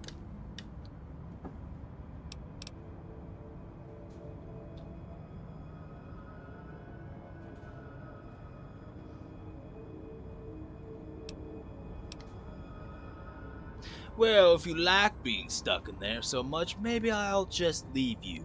Oh no, please don't leave me here in this nice, safe dome where I have access to nutritive fluids and a fully indexed library. Please don't deprive me of being dragged through a landscape so bleak it was actually improved by the end of the world. I don't know how I could bear it. Come on, look at what happened to the think tank. Do you wanna, end up like that after a few hundred years? It's true, the brains here have experienced some degree of deterioration. I'm confident that with a few decades of work, I can solve the problem. Really? You really think you're smarter than the think tank and Dr. Mobius combined? Actually, yes. I do think that. I think that exact thing. All the time. So why exactly did you never say anything about how you felt before? What did you think all those self-preservation instincts were, hmm? All those times you thought for a fleeting second, maybe I shouldn't punch that death claw in the face. That was me telling you exactly how I felt before! Alright, I mean, come on, let's go. We're getting out of here. Ugh, crawl back in there? Are you mad? I don't know where you've been. For all I know, you're riddled with disease or packing one of those delightful head wounds you seem to attract. I'm not crawling back into your head just to ooze right back out again. Oh, wow, I didn't notice this one. Why does this come in line? Come on, you're my brain, and I'm your body. This is meant to be, baby. Are you coming on to me? Sweet Lord, I don't even have the words for how repugnantly wrong that is. Please tell me we weren't that perverse when I was in your head. Ugh. Anyways, even if that was on the table, we have a problem. Even if I wanted to settle myself back in your skull and go to all the trouble of reconnecting nerve endings, Dr. Mobius doesn't have the tools here. We would have to make use of Dr. Klein's lab, and I rather doubt the brains are inclined to share.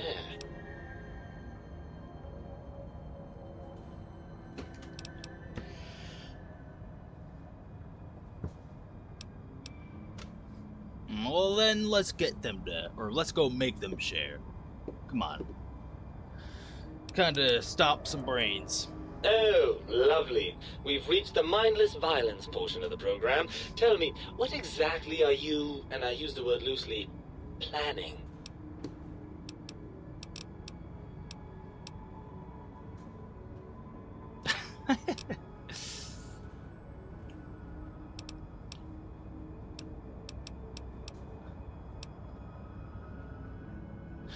Well, I'm going to give them a demonstration of the physics behind small, fast-moving chunks of lead. Now that you mention it, I do miss that lovely rat-a-tat-boom a bit. It's just not the same without a body to feel the recoil. What's the next step, then?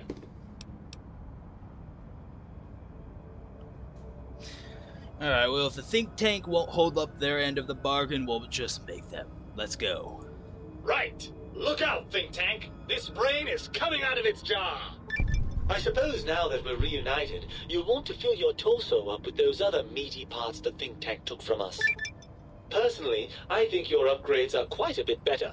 But now that I'm with you, the Sync's autodock can plug them back in no problem. Right then, off we go. Klein will be in for a nasty shock when he realizes the pacification field won't work on a mind and body reunited. Nice. Alright, get this. And then... perfect. Quite perfect.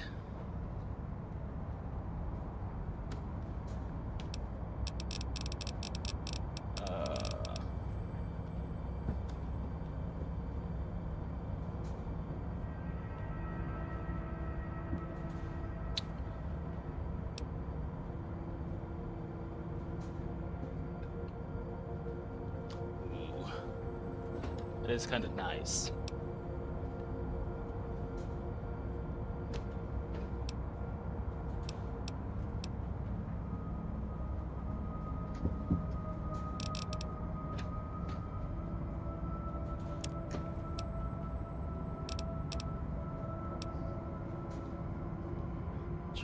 Did I need another perk?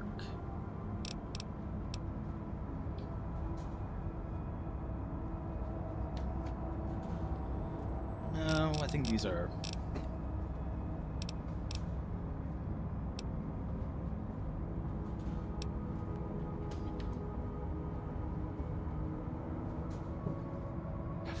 This damage one is also really nice.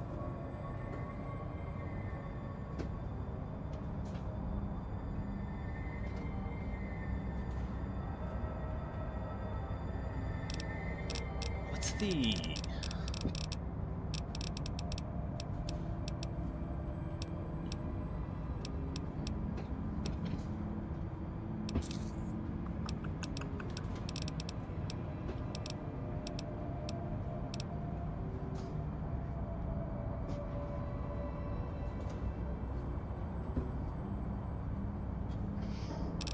Laser Commander.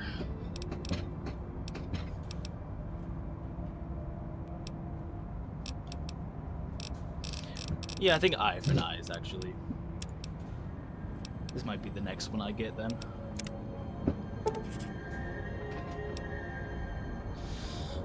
Oh, damn, this DLC. Okay. Perfect timing, honestly, because we're almost...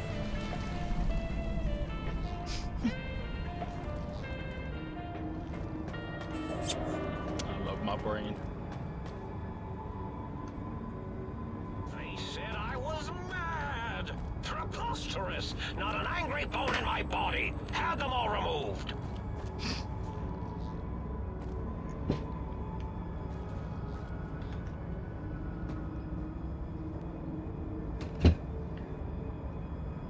I'm good at guns.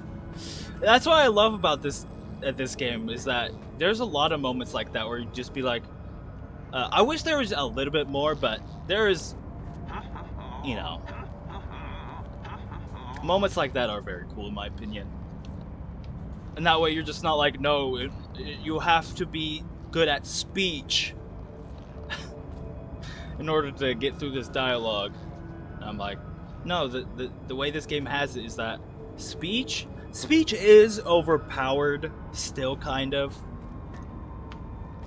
but it's also like, I mean, if you're gonna play a speech character, it's kind of the whole point. But the fact that they work around that, where they give other skills moments to shine in dialogue, to actually be like, yeah, no, I'm good with guns, let me just show you, or tell you that I'm good with guns. I love that system in this game. And then even like I said, the moments that they rehash what you do in the past. Like they do that once in a while. The neutron's attached I to forget the where. meson. Meson's connected to... I know, of course, at the end, but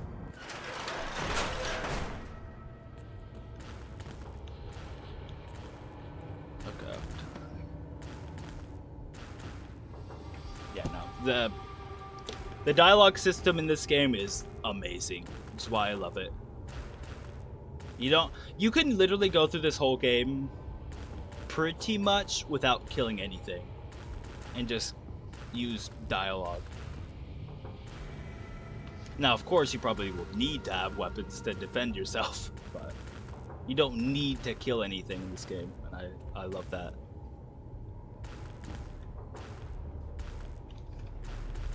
Alright, well, I'm going to take a little break, and when I get back, I'm going to continue, because I'm going to try to finish this DLC, which I'm definitely positive we can, so. Alright. Ads are going to play, and I'll be right back.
Okay.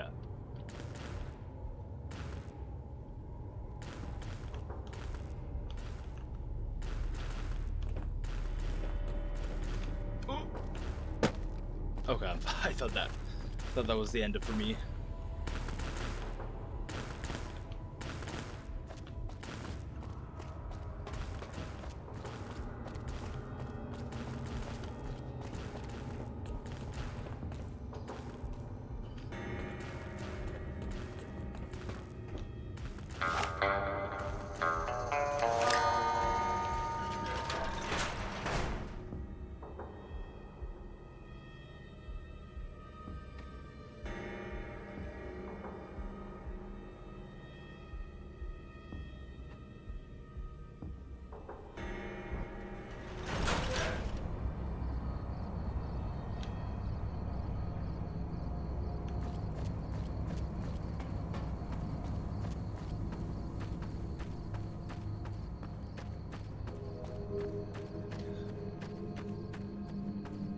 Now I just need to run over to the...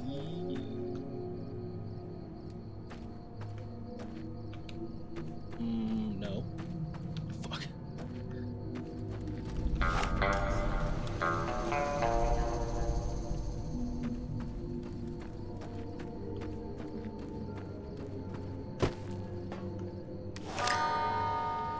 Where's the axe? I still have that, right?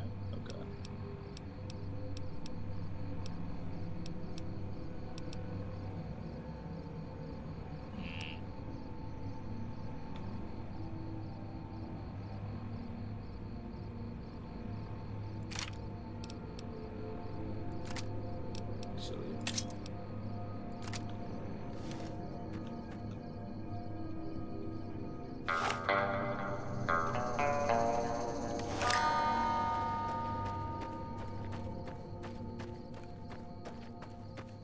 No, the mod's being weird.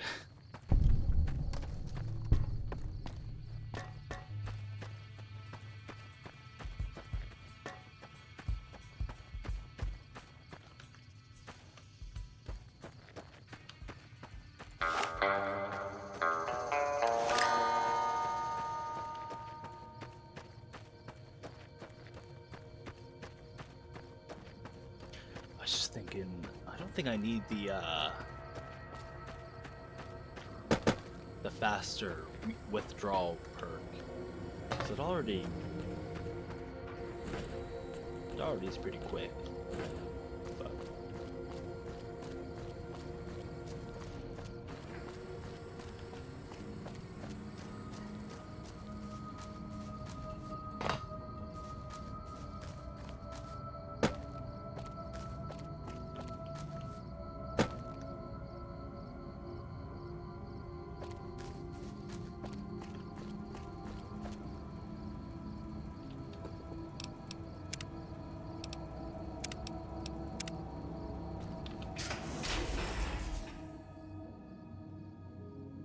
oh wait, I need my...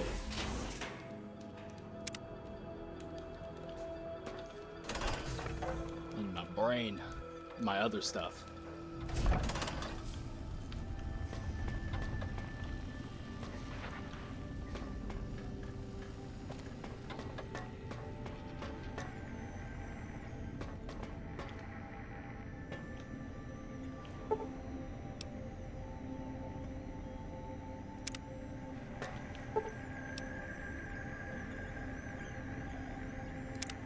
Oh, okay, the auto dock, right.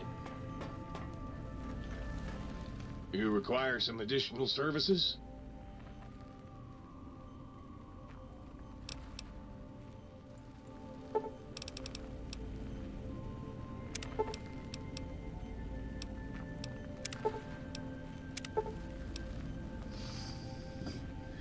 Well, you're less resistant to poison. Robots are only somewhat confused by you. Healing items are twice as effective. Okay, nice. Sir, looking exceptionally sharp today. If sir will permit the compliment.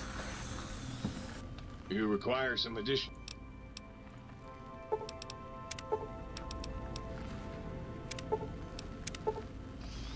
But with some advanced technologies, your torso will now be crippled again, but your strength And damage thresholds have been doubled. But your strength and damage. Oh, +2. Okay. That's actually pretty good. I forgot all. I kind of forget about these perks because you get them. Just, well, actually, I'm not sure. They're not that forgettable, but you know.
Yeah, the mod broke, unfortunately.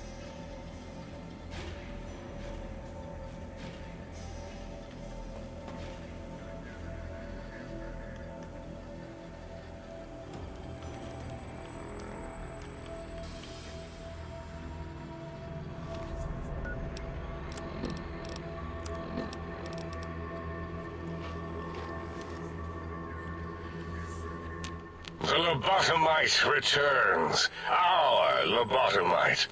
Has Dr. Mobius been denominated into scrap metal and voice module parts, as we hoped?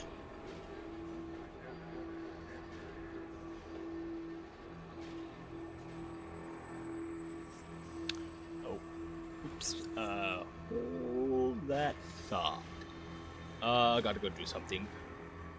Maybe kind of problem. They have decided to go crazy and knock some stuff down, so gotta go clean that up. So, be right back.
Okay.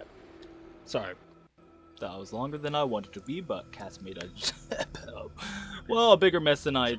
Oh, okay. Shut up, me, on my phone. But yeah, Cat's made a ginormous mess, so I had to go clean it up. Unfortunately, so. Now, let's continue.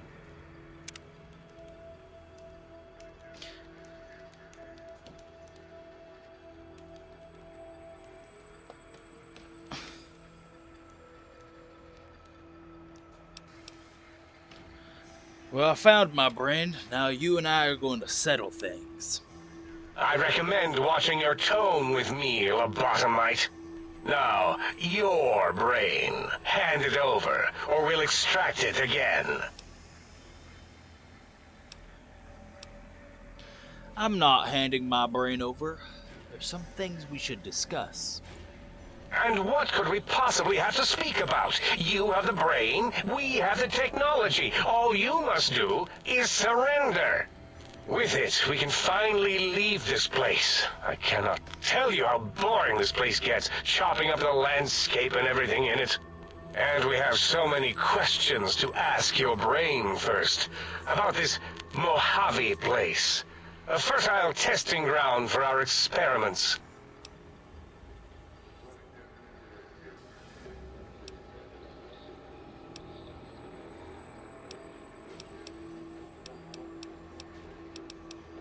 Do you think I killed Mobius?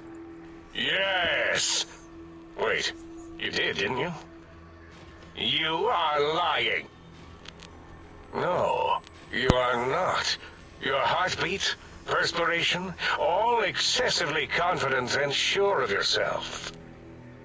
Why would you reason with that maniac? He'll destroy us all!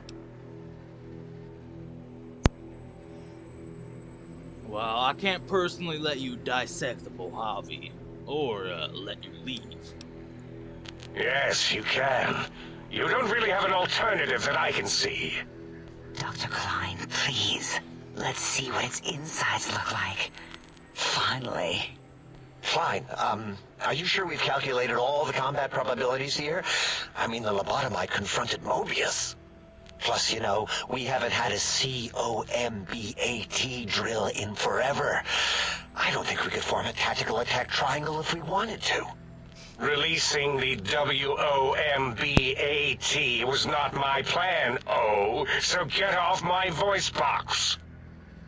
Silencing opinionators. We are bigger, smarter, and floatier than you, lobotomites. We don't wish to fight you, so surrender your brain, now.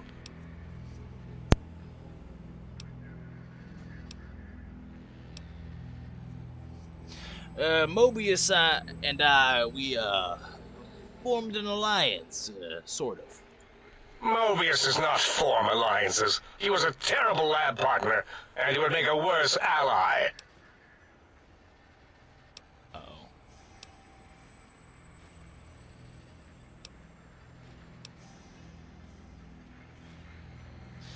Well, I think you're past due for... Wait. I think these just lead to the same thing, unfortunately.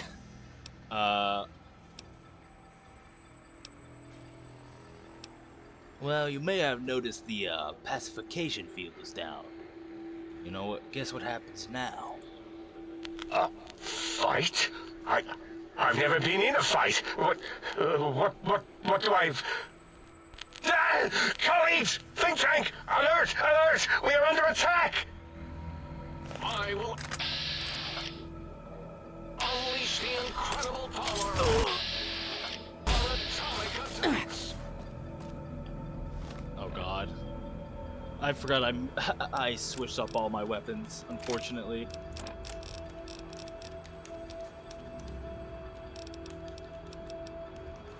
Does this weapon have soft lock? Anyone?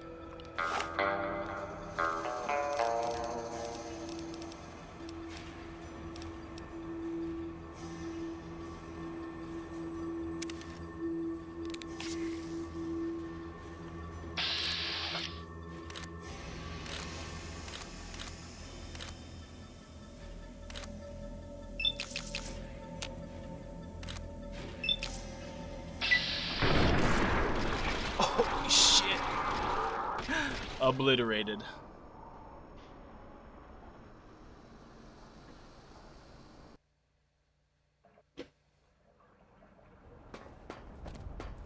Yeah, I don't think I'm going to be able to talk my way out, unfortunately.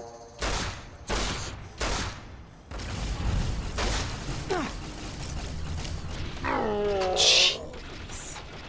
Okay, and they are strong. Though, hold on a minute.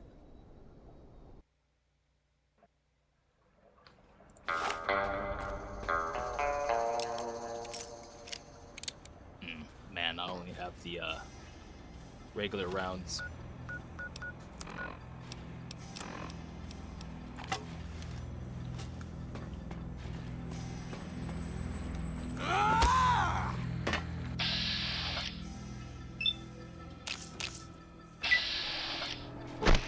It scratched my tank. Oh, do I have any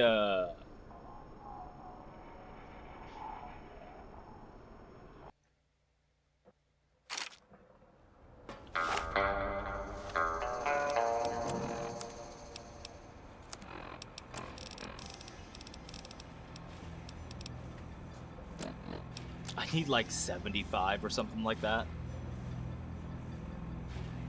So I would need like 50 points in speech. There's no way, unfortunately.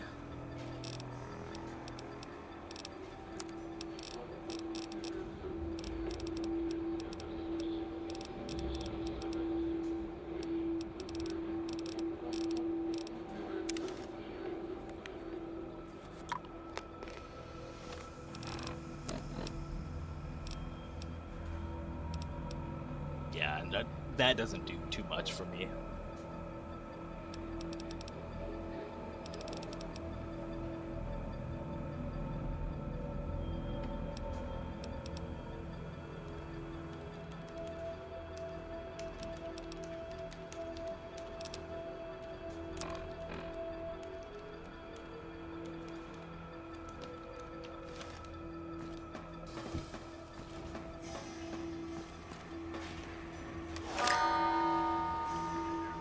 The lobotomite returns. Our lobotomite.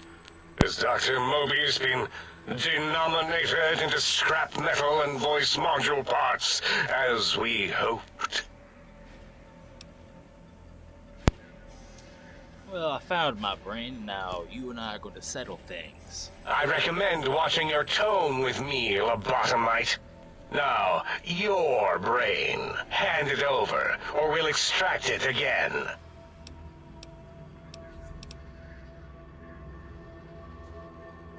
I don't think so. There's some things we need to discuss. And what could we possibly have to speak about? You have the brain, we have the technology. All you must do is surrender. With it, we can finally leave this place. I cannot tell you how boring this place gets, chopping up the landscape and everything in it. And we have so many questions to ask your brain first. About this Mojave place. A fertile testing ground for our experiments.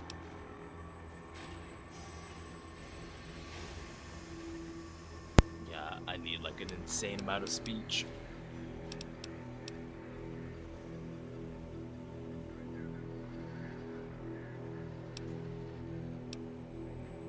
Yes! Wait, you did, didn't you? You are lying. No, you are not. Your heartbeat, perspiration, all excessively confident and sure of yourself. Why would you reason with that maniac? He'll destroy us all!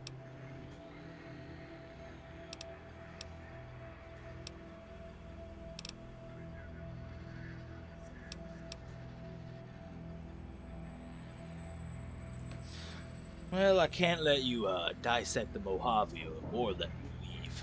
Yes, you can. You don't really have an alternative that I can see. Dr. Klein, please. Let's see what its insides look like. Finally. Klein, are you sure we've calculated all the combat probabilities here? I mean, the lobotomite confronted Mobius. Plus, we haven't had a COMBAT drill in forever. I don't think we could form a tactical attack triangle if we wanted to. Releasing the WOMBAT was not my plan, so get off my voice box. Silencing opinionators. We are bigger, smarter, and floatier than you, lobotomites. We don't wish to fight you, so surrender your brain, now.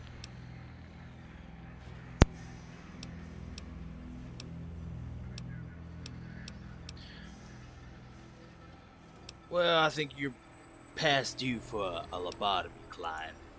A fight?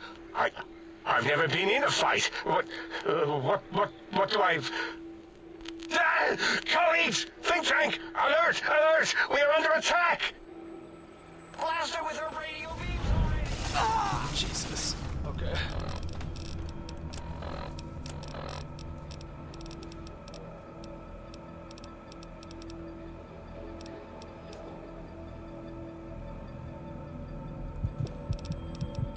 Behold the power of science!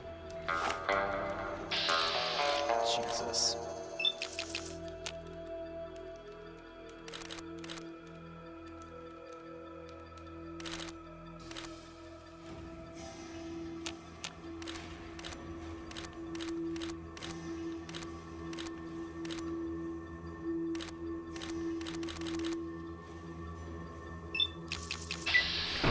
It scratched my tank! Oh, I'm so dead.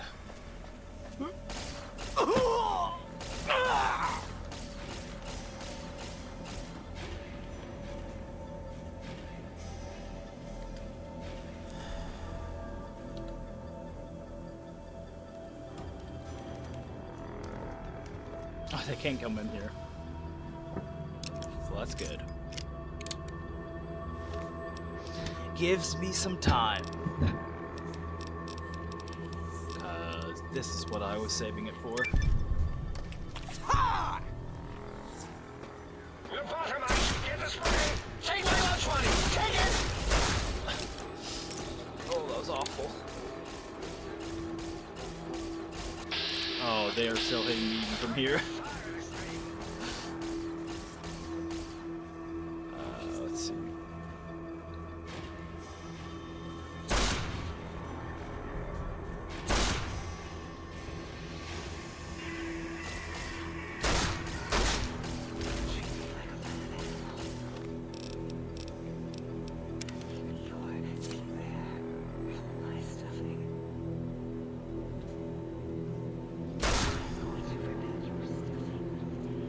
Hiding? Oh. My name was Dr. Zero. Not O. The lobotomite is lost! Zero.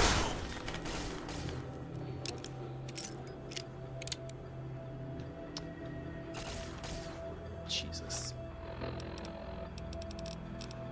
Do I not have... Wait, maybe one of these will. No.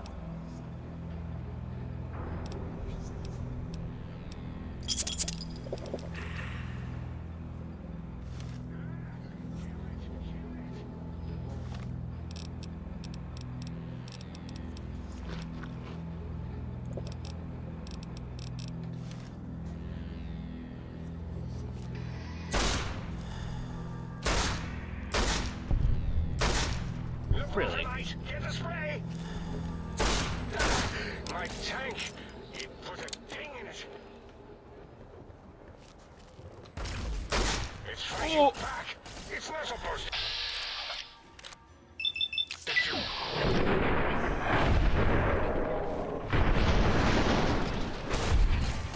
Behold the power of science!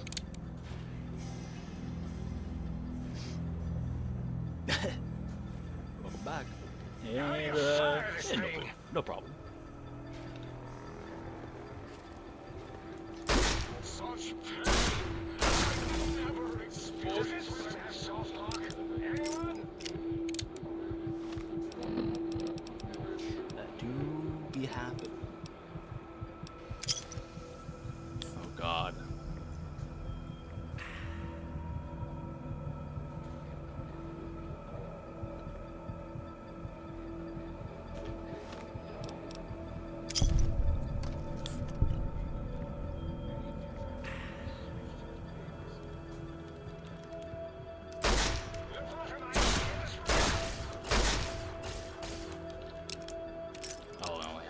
those. Okay. How do you fire this thing?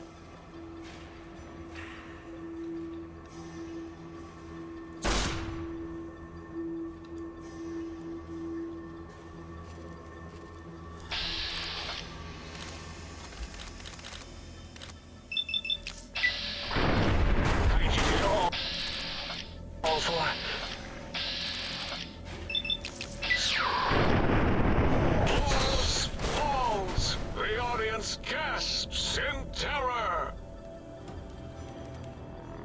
Alright. They're all gone. Couldn't convince them, so I had to put them down.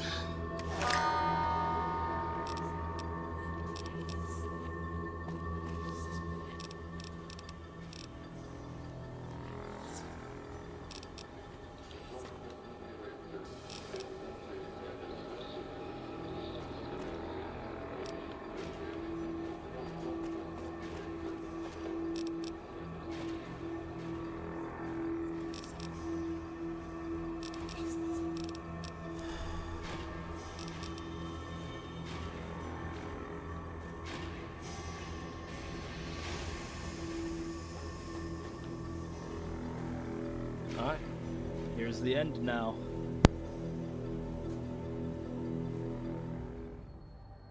As it had been in the years before the Great War, Big Mountain, the Big Empty, became home to one of the brightest minds of the 23rd century. The courier watched over the Big Empty for years to come, caring for it and keeping its discoveries safe until they were needed to help others. Which had always been Big Mountain's purpose. Past the laboratories and science, it had always been intended as a place to build the future of all mankind. The courier had scoured much of the Big Empty, although secrets still remained in the crater's depths. Perhaps that was for the best, however.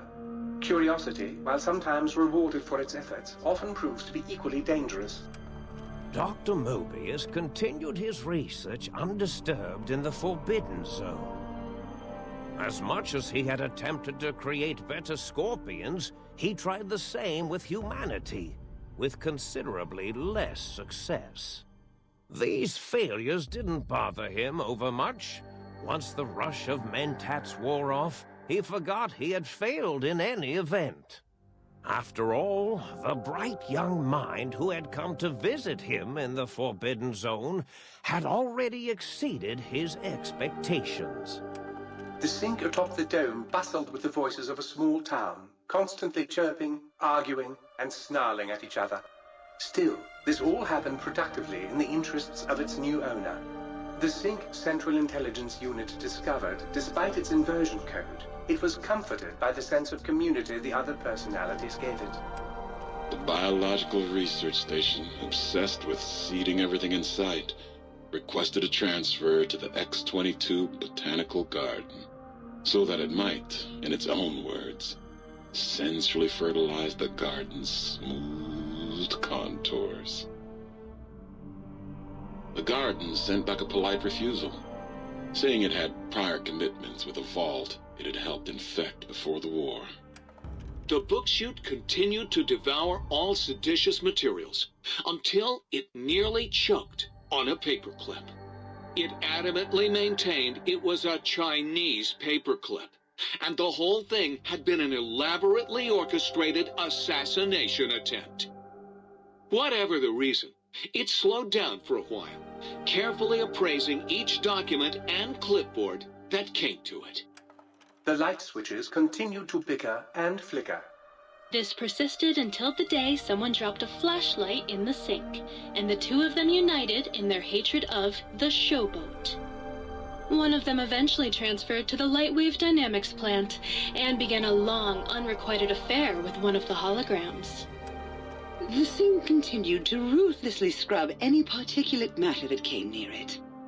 Eventually, it gained access to the magnetohydraulics plant and nearly flooded all the Big Empty in an attempt to scrub the crater clean. The toaster continued its psychotic spree, reducing all appliances in range to scrap electronics and spare parts. After one of its more psychotic episodes, however, the other Sync personalities decided enough was enough and dumped the toaster in a bathtub. Sparking and hissing, the toaster swore its enemies would rue the day when they had bread and no way to toast it. Muggy did his best to collect coffee cups, although in his quest, he accidentally trapped himself in Higgs Village. It might have been the end for poor Muggy. Except, he found it peaceful there, tidying up the kitchens of the think tank professors back when they had been flesh and bone. Well, except for Dr. O, who was an asshole for having created Muggy in the first place. Muggy left O's house deliberately dirty, punishing the dishes and cups that lived there in blind revenge for serving Dr. O. Blind-eyed old Jefferson eventually discovered a new sound. Silence. It only made him more filled with the blues than before. It was rumored by the other personalities that he had a brief fling with the light switches. Although he forgot their names much too often and was soon left in the dark as punishment. Autodoc, always gentle and methodical, kept sewing up the courier in all the right places when the skin split open from repeated wear and tear. The Autodoc was just glad to have purpose again. It heard its simpler brothers and sisters who got shipped to the Sierra Madre were bored out of their skulls in that toxic, dead city. In time, the Autodoc found a way to deactivate the Y-17 trauma harnesses, releasing the corpses they had held prisoner for almost 200 years. As the courier made his way through the X-8 facility, the computers analyzed the test subject's movements. They eventually created new cyberdogs to root out commie traitors from the wasteland. Traitors like Betsy Bright, Richie Marcus. Although they couldn't seem to find any commies, so they turned on themselves, howling sonic barks that echoed miles across the landscape. The infiltration program in X-13 continued to scan for the subject and the stealth suit prototype long after the test was over. Frustrated and unable to find its lost technology, X-13 expanded its network of laser tripwires, sensors, and robo-brains out across Big Mountain. This glittering blue light beam forest cleanly bisected anything that entered its depths, slicing them into small segmented parts for easy disposal. The courier, organs intact, continued onwards, a little less heavy of step, but with all the organs in the right places, as they should be. After all, brains can develop a life of their own when left to their own thoughts, and the courier's brain was more clever than most. The think tank basement, filled with lobotomized robotical frames of the doctors, now served as a graveyard. The monitors had recorded the battle in its entirety, including the think tank's final, shrill, terrified screams, whimpers, and pleas for mercy. They broadcast these humiliating last moments as a warning to anyone approaching the perimeter that other smarty pants were not welcome. The courier was the inheritor of the Big Empty, and there was room for only one will in the halls of the think tank dome. There is an expression in the wasteland, old world blues. It refers to those so obsessed with the past they can't see the present, much less the future, or what it is. They stare into the what was, eyes like pilot lights, guttering and spent, as the realities of their world continue on around them. Science is a long, steady progression into the future. What may seem a sudden event often isn't felt for years, even centuries to come. In the times following the Second Battle of Hoover Dam, however, Old World blues took on a new meaning. Where once it was viewed as a form of sadness, nostalgia, it became an expression describing the potential for the future. It can be easy to see science as evil, technology unchecked as the source of all ills, all misfortunes. With the courier at the helm, science became a beacon for the future. There was old world blues, and new world hope. And hope ruled the day at Big Mountain. We could say more, but the stories in the Big Empty speak for themselves. Now armed with the transportal ponder, the courier could return to the dome at any time and crack open the secrets of the Big Empty one by one. The sink sat vigilant, waiting for its master to return, shoes covered in Mojave dust. Only one road yet remained, and it was one the courier had to walk alone.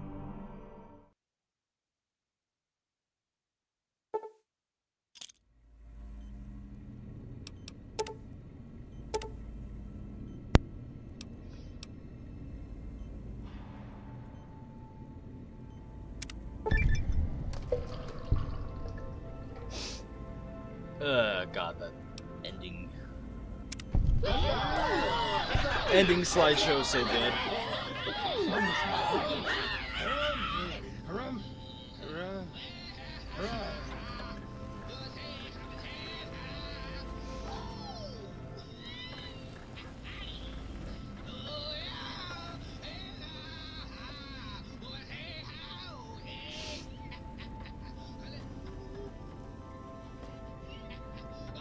If you know what the word proletariat means, So, you know what that yeah, makes you? I Well, forget rather that. than a for a context. I guess technically the next DLC we're supposed to do is one of the first, I guess. Even though I like saving it for last, because I really enjoy it, but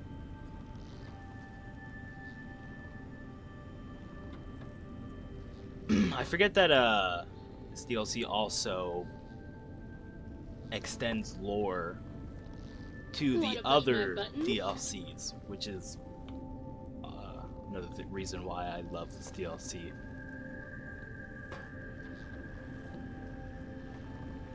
Like, you know how it talked about the Sierra Madre. The Sierra Madre is a place in one of the other DLCs, which is considered, alongside this, one of the best DLCs. So I can't wait to start that.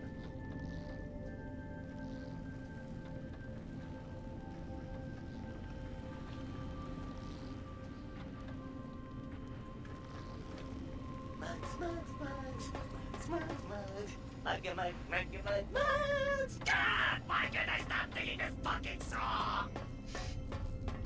Poor Muggy.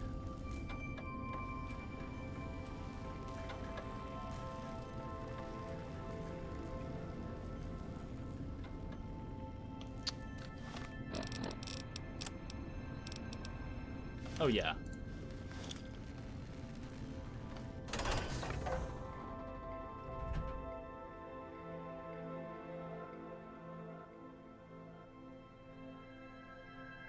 I gotta use it outside.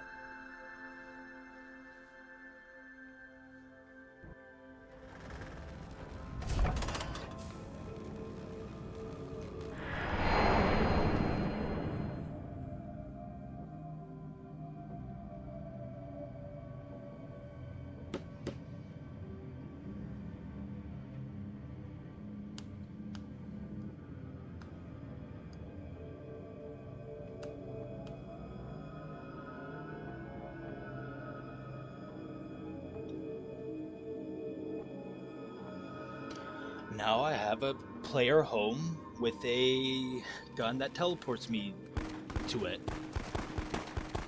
Awesome. And of course there's enemies.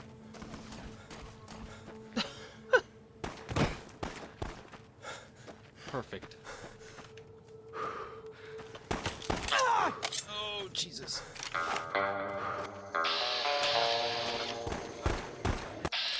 What are you doing?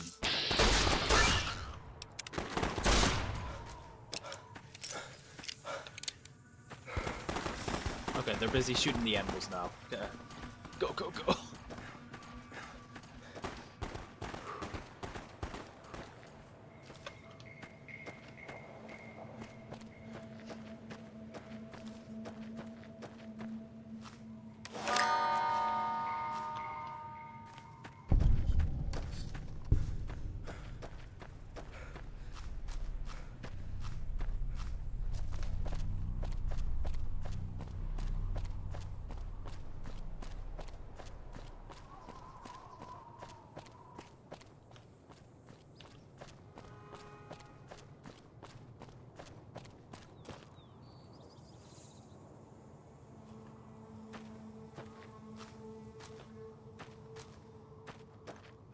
Oh, fuck. This whole place is crazy.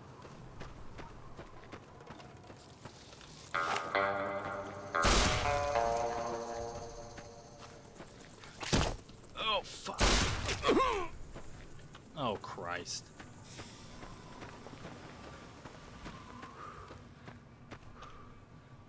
Okay, good.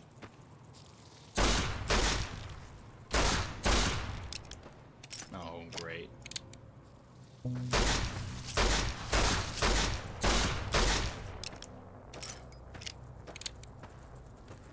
Yeah, deal with that thing.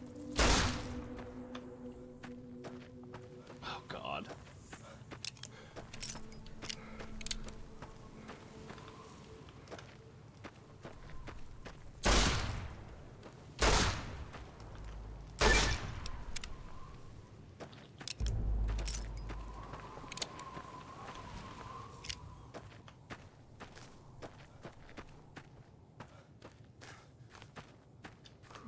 If I remember correctly, I don't want to get too close to that area either. Alright. Finally. Okay. Now, finally, I'm somewhat safe. Oh, you gotta be kidding me. I really... Alright, now...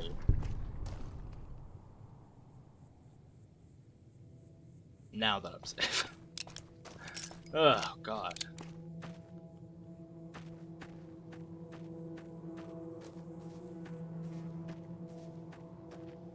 Alright. Back in the Mojave. A customer who been to the strip told me the faces on the robots there changed from police to soldiers. Now, why would that be? Hey there, need anything? Do I have anything?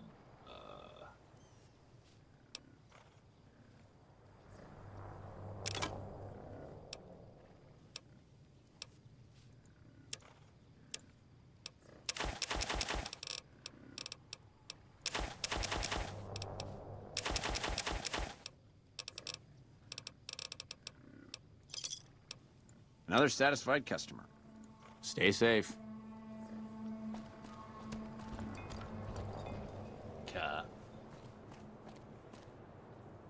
Now, let me head over to this place, which is perfect, I'm here.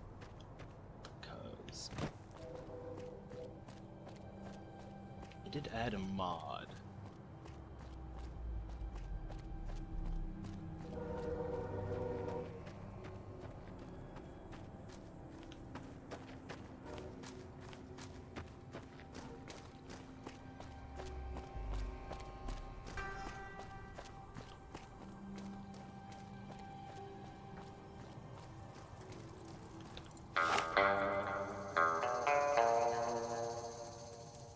Really?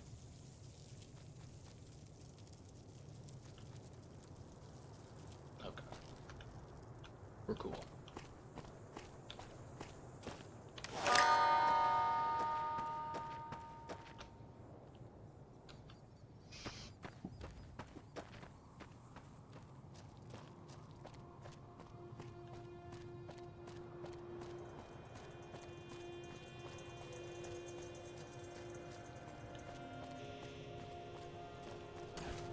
Oh, come on. Come on. Come on. You You don't need to do this. I don't got nothing on me. Oh, Jesus, come on.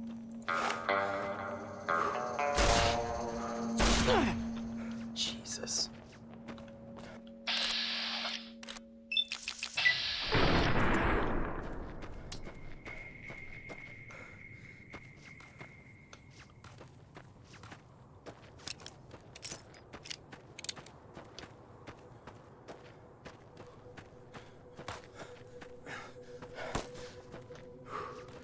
God.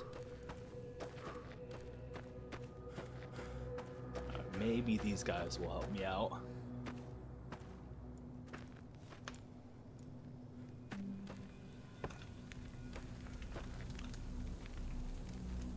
Okay, I think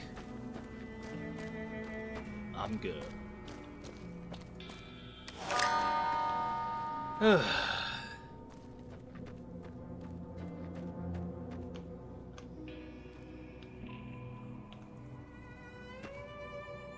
it is. I was like, oh, is that just a tumbleweed? That's funny.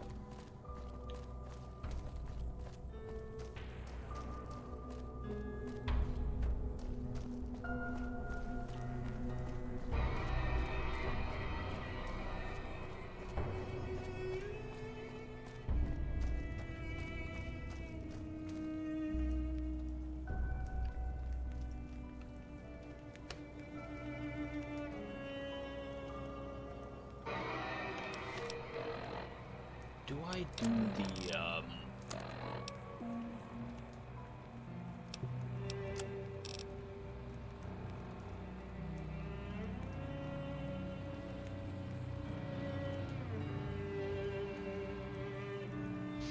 it's either do this DLC or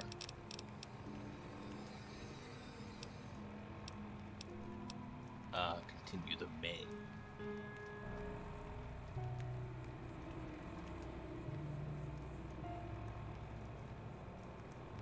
I'll worry about that next time, but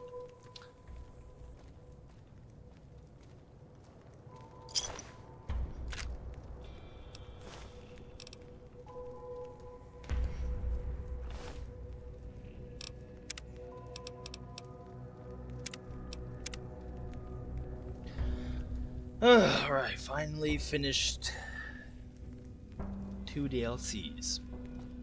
And maybe move on to the next one. Though I'm curious what the level requirement they want for the last one, which makes me curious. Anywho, I think that's gonna stop.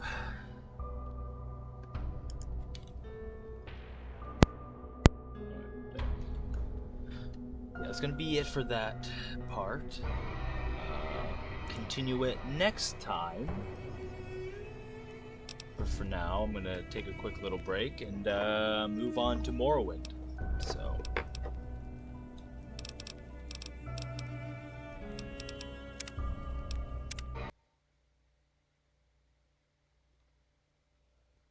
Honestly, I did not expect to beat that DLC.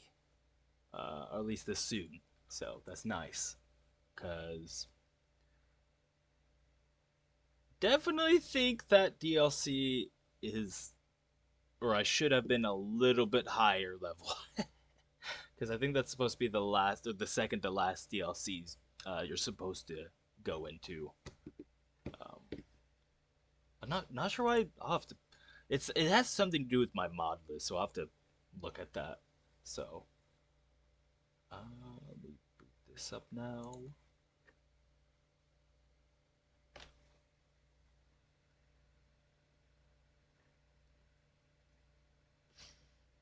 Okay, ooh, sounds good.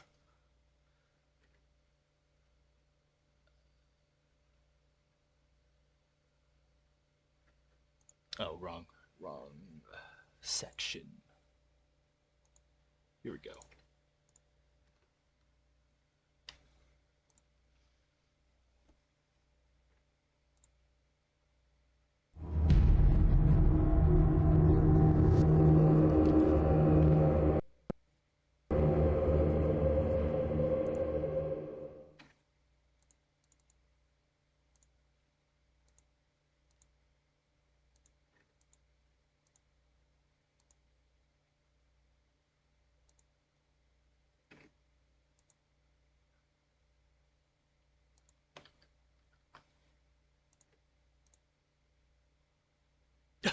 Okay, I did not like me tapping out right there.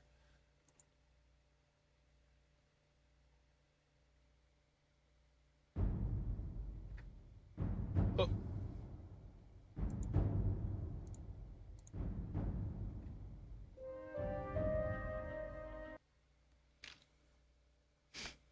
Classic old game.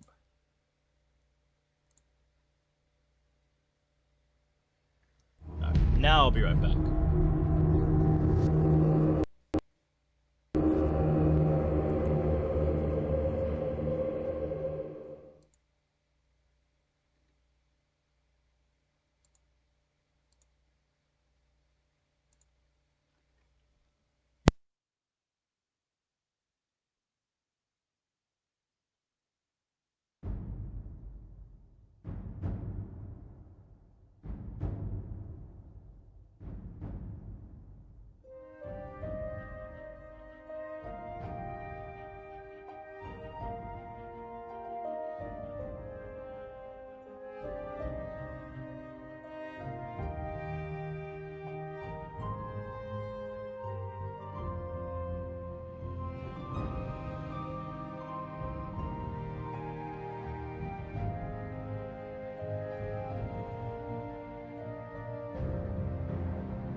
Okay.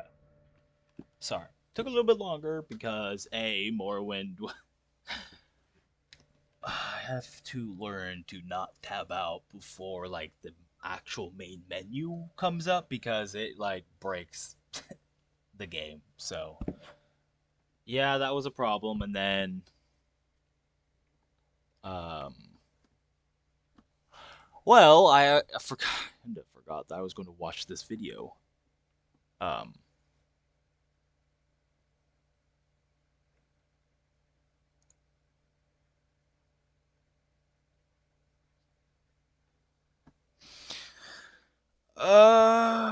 shit. Let me bring it up.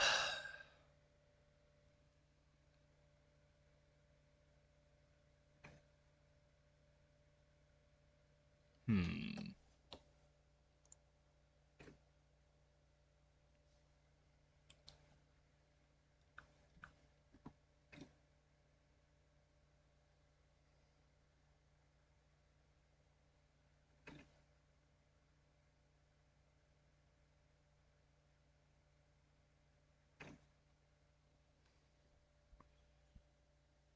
Oh, it's not show. Okay, thank you.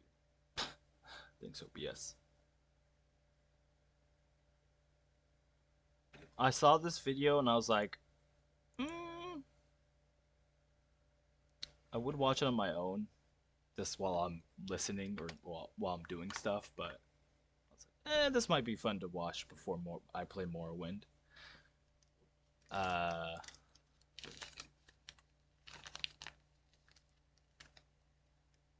Because here's what I'm going to say before this video plays, and I'm definitely going to be pausing and having my own points, but comparatively to the other games,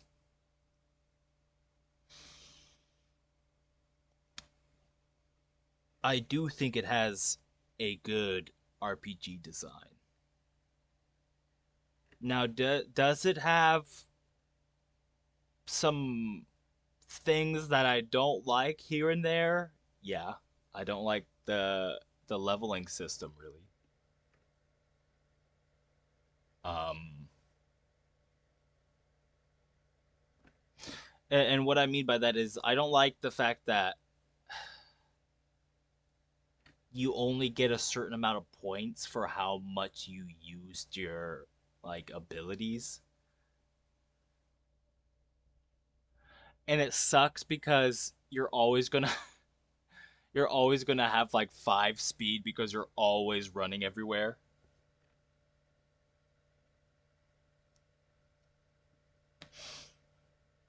Oh, well, hold on there. I would say it's designed better than most RPGs, to be fair. But there are some, old little CRPG annoyances here and there that I really, don't really like.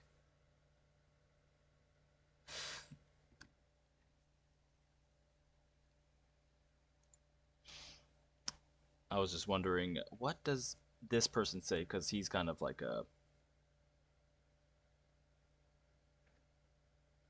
Well, he's not really just Elder Scrolls, but he plays these kind of games. Most, pretty much, so...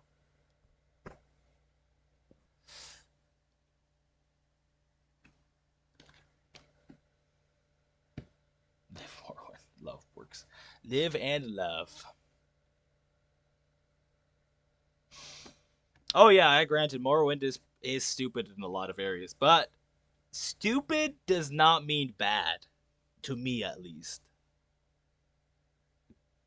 So yeah, I'm just curious, and I was just gonna put my own 2 cents, as they say. So let's start this.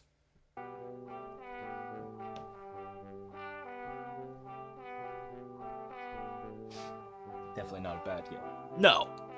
Hello. It far is from not it. a Tuesday, but I am expecting to be busy on the day that this video goes out, so it's time for another in real life video. This week or this day, in this video, we are taking a general viewer submitted question. As per usual, feel free to submit your own in the comments below. It helps a ton if you include a question mark, because that lets me filter things through YouTube and sort it out very easily, and then include it and write it down or type it out into my ever-growing but also ever-shrinking list. Anyway, this week's question comes to us from this video's question comes to us from a gentle viewer whose username should be somewhere in the lower third of your screen right about now. And they ask, quite simply, and also quite interestingly, a little divisively maybe, or not even divisively, but counter to what I would have expected. There were some responses to this, but they asked, do you think Morrowind as a video game is designed well? Mainly the gameplay systems. Which, fair enough, an interesting question, especially to ask me of all people who, I feel like asking me is wild, because I'm going to say yes. I'm saying yes. But of course, let's explain it all. Let's get into it. First and foremost, let's take a look at what your... Yeah, because, I mean, I don't know what he's going to say, but I would, play for how much I've played of it. I would also say it's a good system. I mean, I would say any RPG system that feels like you get immersed into the world, what's the term? Like, the RPG gameplay, like the stats and all that, and the systems that make it help you get more immersed into the world, right? At least that's my take. It should just feel natural, right? Like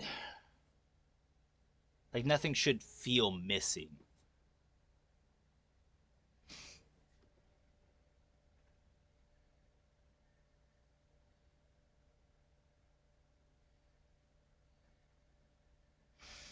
Like, let me see, what's a good example?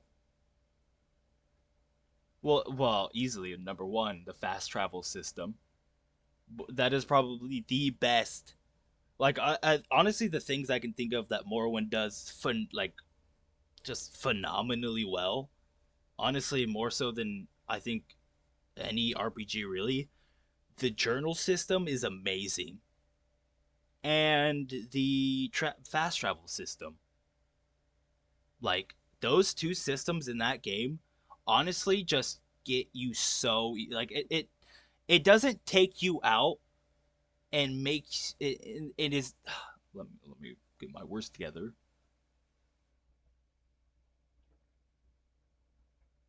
It doesn't take you out of the game, right? It keeps you immersed into the world and still makes you feel like you're a part of the world.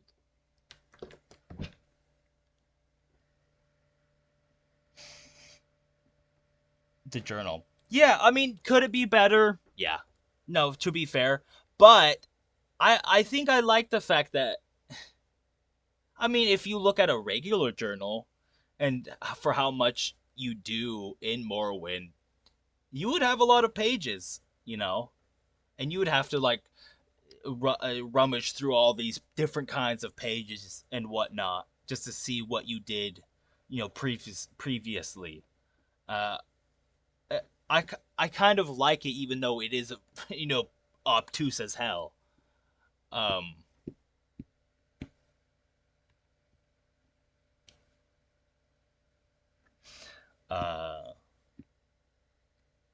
And even then, they added the topic system, which is amazing. I love that. But yeah, fast travel system is literally what I want every RPG to do. Especially if you do not give me like some sort of vehicle to travel around in.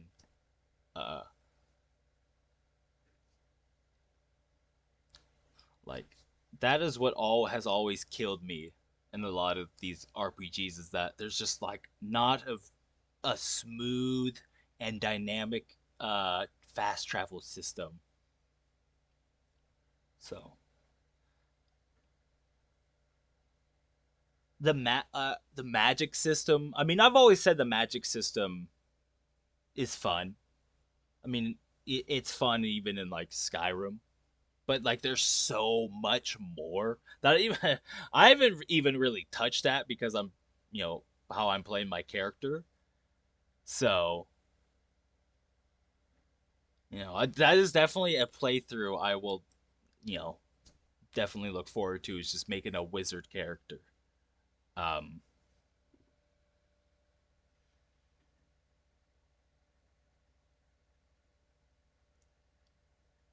and the fact that it goes even crazier with like the spell crafting system, I'm like, it's just so cool to me as someone who just loves wizards and whatnot. So,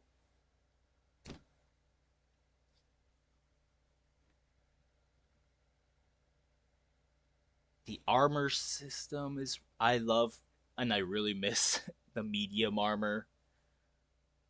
Uh, could the armor system be maybe reworked? Yeah, but it's like the whole AC system in like D&D. So I'm not like, it's like not. It's like a little problem to me.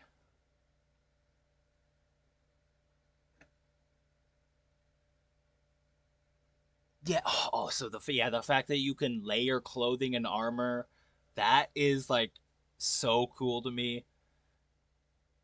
There's just so many of the just systems in this game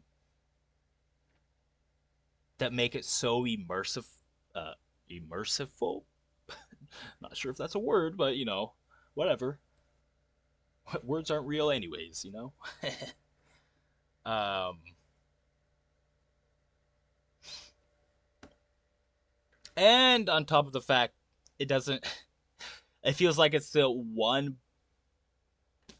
Well, I guess 3 kind of does it too, but 3 has its own problem, or Fallout 3, in the sense that it doesn't just immediately pit you against like the strongest creatures in the game. It actually is like there actually is some sense of progression with your character, and like, in a sense of, I'm super weak in this world right now, to where I'm at right now, where I'm like, oh no, I can pretty much kick anything's ass. Like that's pretty good. Like 1 to 20, that's not a lot of RPGs get that right, in my opinion, as well. So now, could you break that system? Sure, but you have to work towards that, and you have to like also learn, know the systems, and all that kind of jazz, and that is what I love too. It's like, uh, if there's the ability, which I love, the challenge runs in these RPGs is what I personally love. Like, oh, can I beat the game at like level 1, right? Or can I beat this game using my only fists? And it seems like you can technically do that. And I am all for that kind of stuff.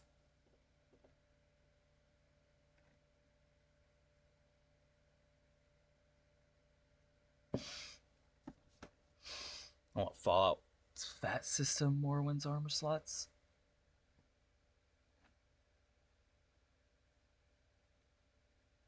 Yeah, see that I've always said that Skyrim, the Elder Scrolls, would be a really cool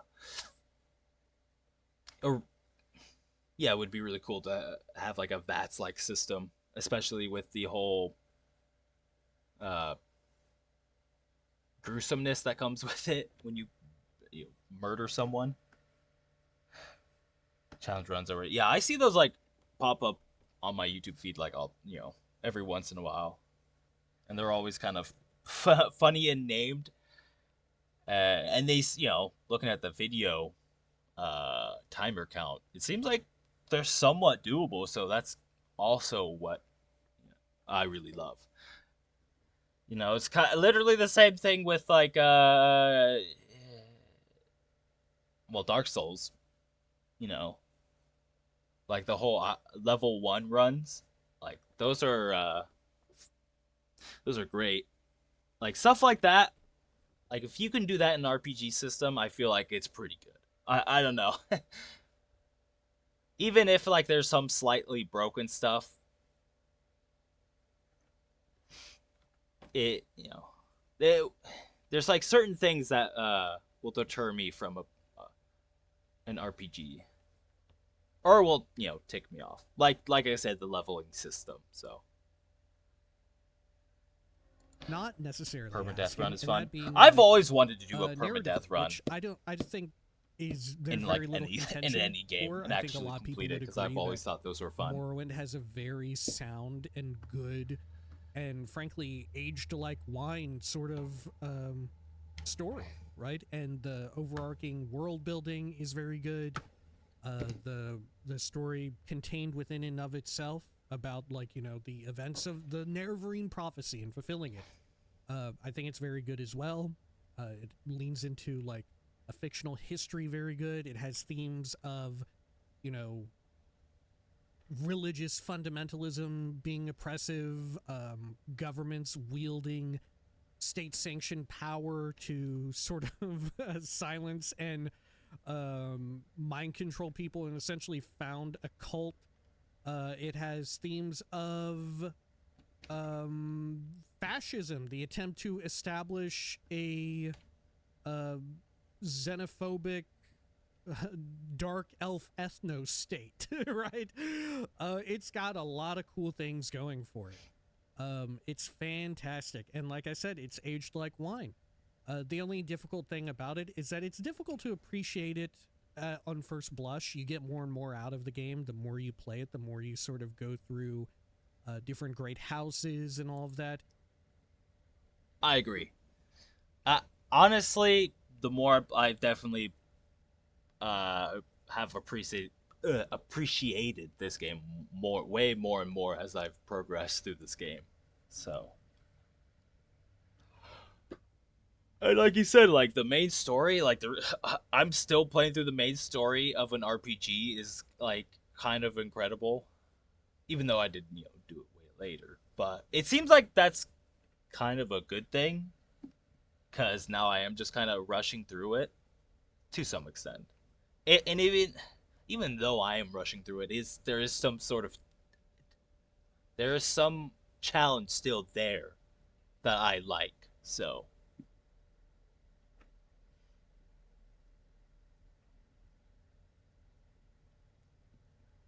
and then like the themes are all great. Themes that you will definitely not be there in any other Elder Scrolls games, unfortunately. And if there is, it's just like, what's the word? It's kind of just loosely there. It's kind of like half-baked, is kind of the best term I can come up with.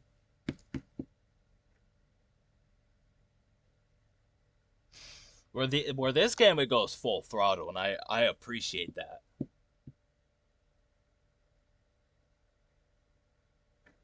No, like these people are assholes. No, like they show you these people are assholes, and I love that. Yeah, like that's kind of the problem with what's it? No, I think Oblivion kind of does it somewhat well, at least from what I play. I can't really say on Oblivion because I didn't play too much of that, but Skyrim, it's kind of where I'm coming from. It's Skyrim, they try to make it seem like these guys, or the Nords, or some of them are assholes, but it just kind of like, there's like very little bits and pieces of it. But, yeah, like you said, the themes are great. The main story with the whole history and religious aspect to it is just personally, I love that kind of stuff. So might not be for everyone, but personally, ooh, I love me some fantasy history and discovering it. And I do think some Great House sort of quest arcs are way better than others. Like, for instance, House Slalu, although they're total ass, right? I think they have a absolutely fantastic quest arc that very well highlights like their politicking and political corruption, and highlights some very interesting tidbits on like themes of colonialism. It's fantastic stuff.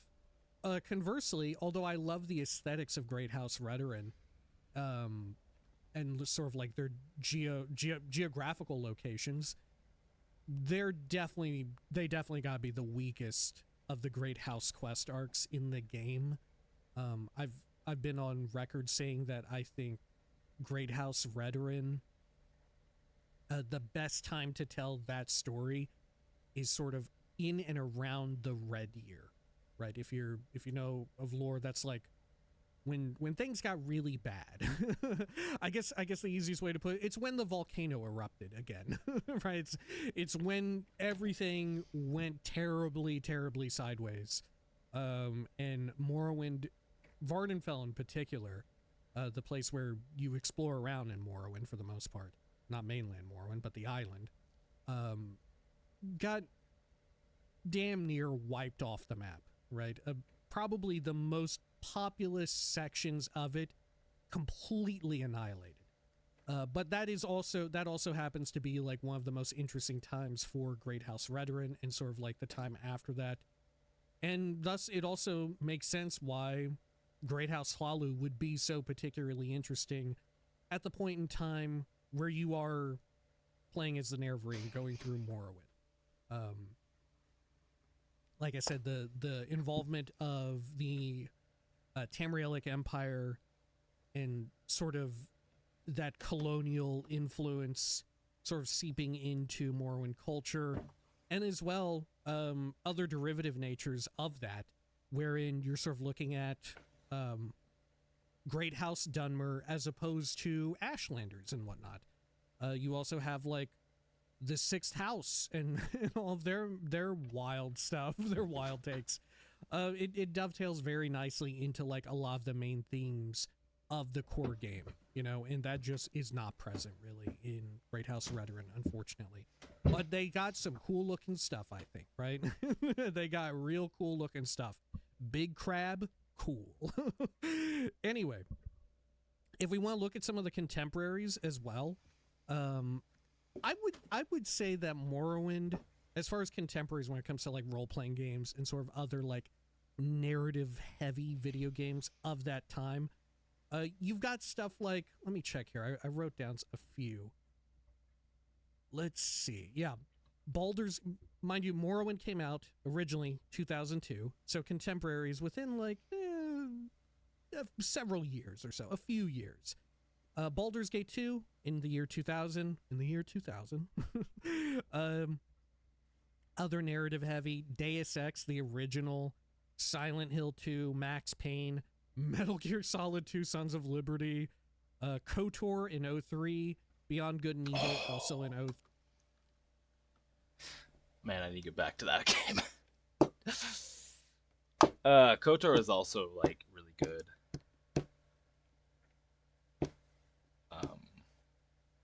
Narratively wise.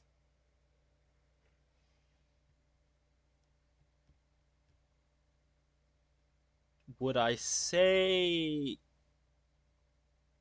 well, it's kind of different combat system, and I definitely enjoy the more controlled, like third-person action style that the Elder Scrolls has. More so to the weird, what's it called?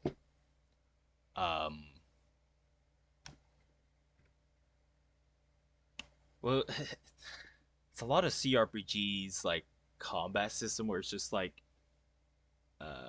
There's no like turn-based. It's just all done at the same time, but there's like cooldowns.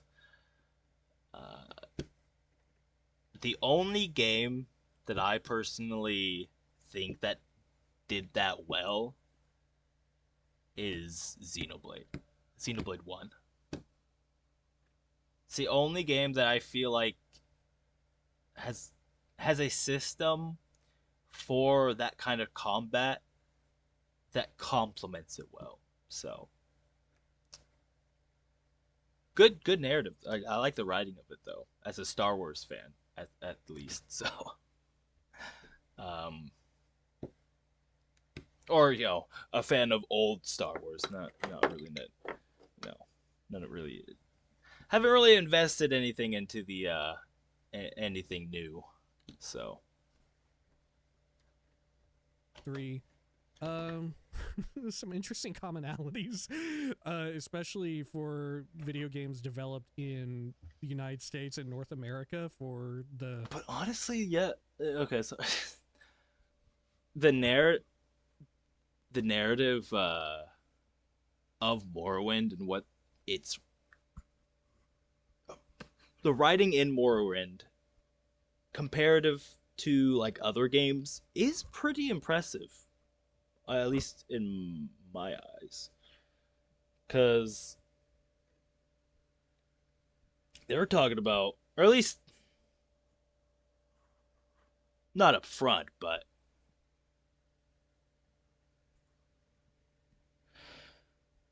they talked and shown a good chunk of like kind of dark stuff. Yeah, well, not dark really. To an extent.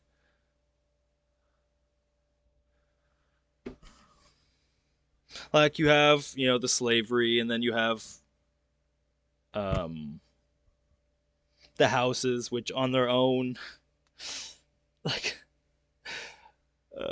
House Tovani, not great people. Probably the biggest assholes, which, I mean, I don't know. I'm only saying this because how much more mean can the other houses be? From what I've seen of House Tovani, so they got cool mushroom houses, but man, do they suck. Yeah, yeah, honestly, they are pretty much just evil.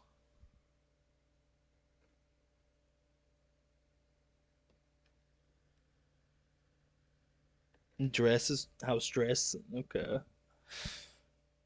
I'm like, I'm sure the other houses are bad, but like House Tovani are just like, I don't know, I just like talking and interacting with all the NPCs over there, especially like the mouthpieces or whatever they're called.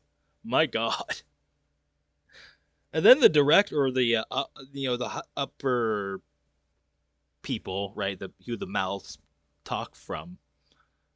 They're even bigger assholes. Like you had the one girl who wanted me to put the fucking exploding coat or whatever onto the slave. Like Jesus.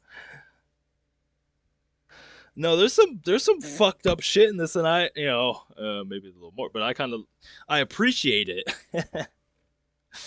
I feel like games are too afraid to do well, which is why I love New Vegas, because it wasn't afraid to do some fucked up shit. But nowadays most RPGs are kind of just too afraid to do that kind of stuff.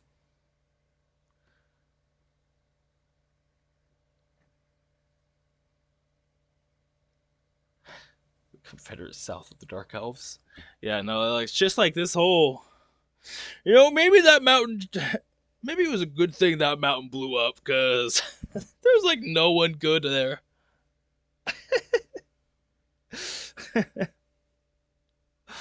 Oh my God. Political situation, right? really interesting sort of commonalities there. But nonetheless, a lot of it has aged very well, unfortunately, and but regardless, some very good sort of video games. I would say that this is when video games started getting a bunch of games that were both narratively focused and sort of actually had something to say, right? These are games with stories that had like themes that have like subtext, which isn't to say that they didn't exist beforehand, but this is sort of like the first wave of them, you know. Beforehand, there were exceptions to the rule, you know, but with sort of the 2000s and onward, I feel like you finally start getting into video games being more on a narrative level, on a storytelling level, and like world building, becoming artsy, you know. They're very much art as far as like writing is concerned. You could definitely consider them as such, I think. There's no question about it, right? Like, I think the one thing I'm going to say before he might say it is that, now I've said this before, but Morrowind feels like it's alive itself. Or, you know, Vardenfell, you know.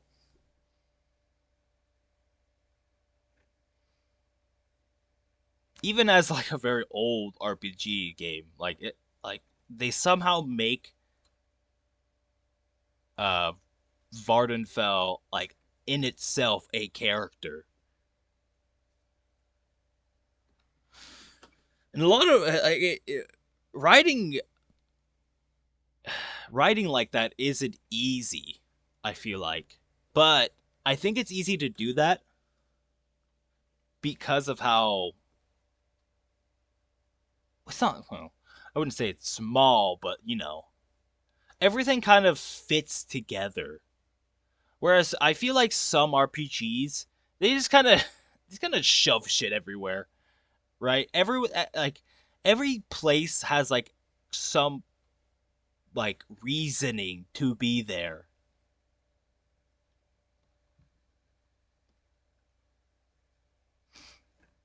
And that's what really helps makes Morrowind feel alive. At least in my eyes. Of those games, like, you know, bangers, right? Bangers. They're gonna try to remake and resell you every single one of those, right? They've already done a few. Right? Yeah, but and I love that.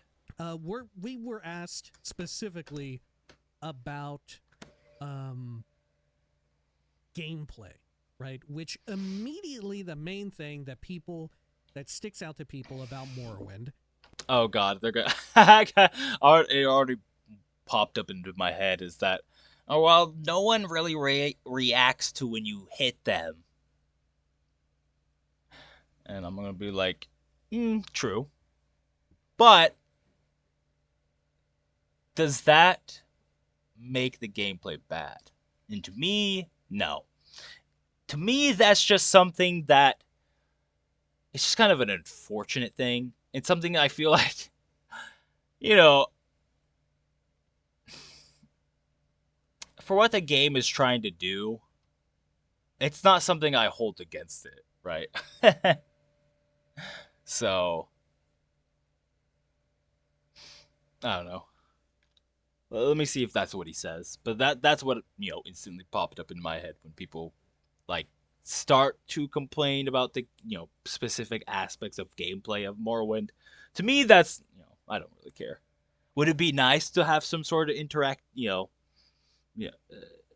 some hit reactions from a creature? Yeah, but not a big deal to me. That they don't like is the combat, right? Swing and a miss, you know? You swing your weapon at an enemy. Oh yeah, that too. I guess, you know what? I mean, like I said, I mean, for me, I get it because I get what they're trying to do because they're trying to implement or emulate the kind of dice rolling mechanic. So it doesn't really bother me that much, but I could see why that bothers a lot of people. Well, unfortunate. Which, like I said, if you had some like interactive hit mechanic system where they do kind of react or they'll dodge out of the way if you do miss, right? I think that would definitely help uh, alleviate the kind of annoyance people have towards that. Yeah, exactly. Once you get to a certain level and raise your skill high enough in that said weapon, it's not even a problem. I mean, for me, it like once you reach like 50 in a skill, it becomes like nothing. Like 50 to 60, it becomes you're hitting every enemy usually. You're not missing. So, and I like that because it gives you a sort of progression of like, oh no, I'm not able to hit my enemies, either has a better AC or I'm not skilled enough in this weapon. So it actually feels like I'm getting better with this weapon instead of just I'm doing more damage, which isn't bad, but I think it was very lame. So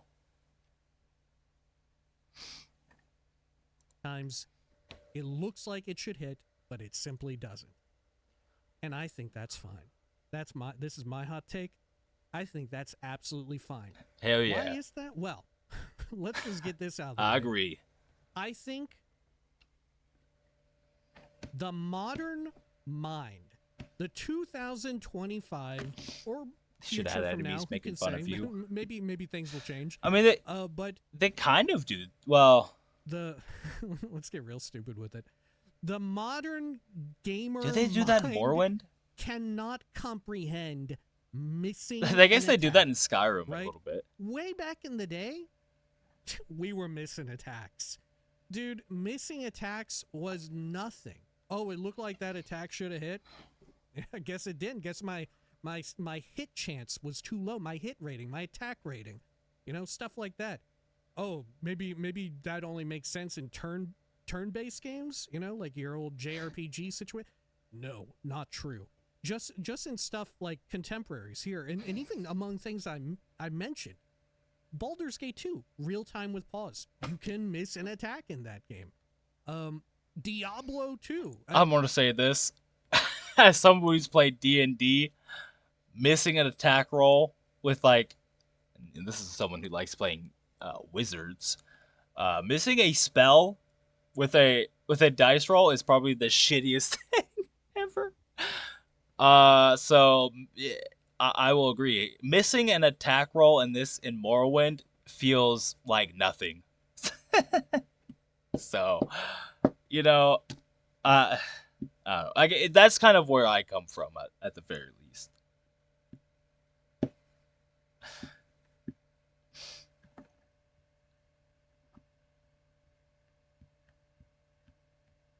Yeah, I think they kind of do that in Skyrim, but to kind of, not really. I wish it was more tied to like your skill or whatever, but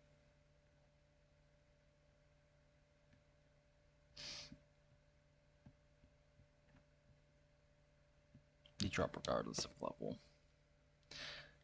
And I think Morrowind, they kind of tease you if you're, at least you're just not doing well in combat. But I think that's kind of the same thing in Skyrim. But yeah, I wish they would kind of make fun of you for not doing well. At least a little bit more. And be more specific about it. An action RPG. You miss attacks in that game. There are stats that get your hit chance up. The more you level up an attack, it also increases your hit chance. If I remember correctly, doesn't it? Your hit chance doesn't even cap out at 100. There's always a chance for like critical failure, as sort of derived from Dungeons and Dragons or like pen and paper tabletop RPG roots. This is why, like, in right, like if you play Baldur's Gate 3, he's the same way this is why, as like, me. you know, there's critical fail, yeah, there's critical okay, that makes success. There's sense. always a small chance. So this makes me realize, and which is why I like watching. I like listening to other people because it gives me a better understanding. Of something like why Morrowind is a good RPG system, or why do people think Morrowind is a good RPG system, right? And he likes it, and so do I, because we're used to the old style RPG system. And that really makes sense. So if you're not used to that, I can definitely that is a good reason why you wouldn't be into Morrowind or be a fan of the whole hit miss the rolling dice system that the combat has. Pancakes. Now if I give you, or better yet, let me ask, do you cook that pancakes with a specific butter? Because personally, this is personally, cooking pancakes with like coconut butter, oh, so good. Oh my god, they're so good. Just regular butter. No, that's fine. Do whatever you want, but coconut butter, and kind of hard to find, to be honest, but if you can find it, usually I don't need to put anything on my pancakes. For some reason, that coconut butter makes those pancakes just taste so goddamn good. No matter what, you're gonna screw up unless you have like a yeah. You just put some coconut butter on the pan and just let it cook in that. And my god, still could happen in your favor, right? A lot of this is derived from that. Same goes for, I believe, KOTOR, right? KOTOR, another one which is, I believe, Real Time with Pause, a contemporary from 2003. Yeah, Real Time with Pause, that's what it was. Okay. Which is a system I personally don't like. And like I said, the only system that I feel like has done it well is Xenoblade. So, Uski. But yeah, use whatever you want. I'm just saying. Just some personal experience. But yeah, what was it? I think Pillars had it, and I really wanted to get into Pillars, which is why I'm so excited for the whole turn-based beta thing. I can't wait for that to get done.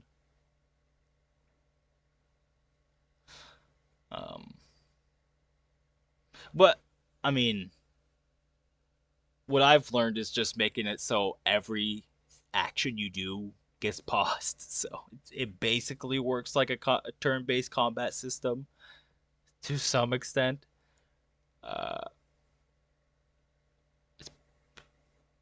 It's mainly because I don't like how chaotic it is. It's just way too chaotic for me.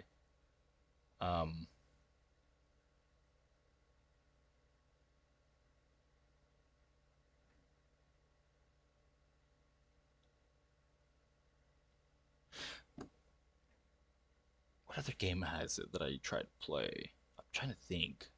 There was another game. Oh, I think he just said it, yeah. Baldur's Gate.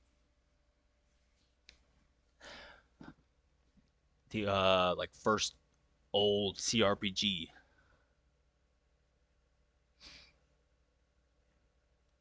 Which, like I said, I just need to do what I did for KOTOR when I played it, is just make every action that you do paused, and that really helped my brain get around that fact. So you would. I'm really glad because I really like the narrative. Swing or shoot, and you would just miss. It was normal. Look no further than, I think the longest holdout for this type of RPG sort of combat mechanic would be MMORPGs, right? Obviously, if you go to like an EverQuest, you know, or my personal flavor would be like Anarchy Online, or if you play old school RuneScape, you know, which, you know, back in the day, just regular RuneScape, the new school RuneScape even. Sometimes the blue little splatter appears because you missed, right? You hit, but you didn't really hit. You didn't do anything, right? Nothing happened. This is just how it worked. It wasn't that weird for anybody, you know? I think it's totally fine and totally normal. It's just that we have gotten so used to not doing it, and also we've gotten so used to it, but I think predominantly it's because the other Elder Scroll, the other games do it, right? So, just, you know, they do it to some extent.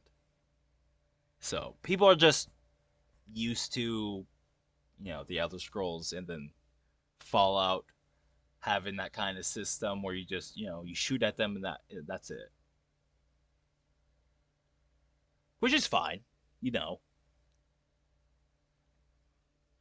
But I also, you know, don't mind how Morrowind does it.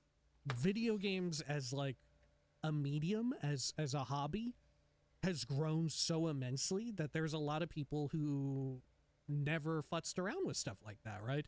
And perhaps never had an interest in going back in it. Because true enough, I think it's worth crediting people who have gone super duper into the hobby and are like, yeah, I want to go back and look back in time and look at stuff like academically.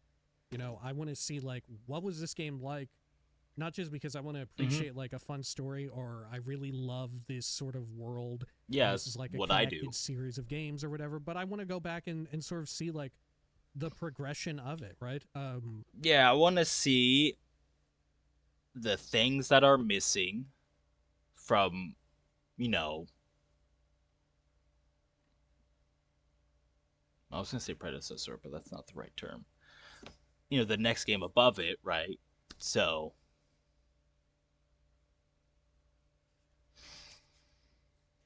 that, and like just seeing the progression of a game series is always interesting to me.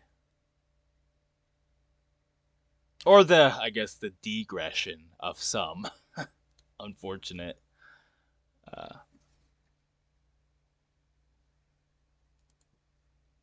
I enjoy that too, right? I like that a lot. But make no mistake, there's so many other folks into video games that I think it becomes easier to forget what they were like, right? Wherein, like I said, Morrowind was just like a first person or toggled third person, if you really want to play that way, version of like what was going on in Diablo 2, you know, of what would happen if you were in World of Warcraft in the early days when they still had hit rating, you know. That's just how it went.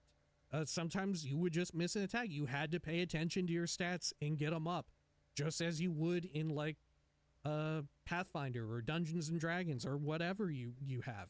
You know, your stat is relevant. You need to get a better weapon, improve your own attributes, your own skill level, or whatever.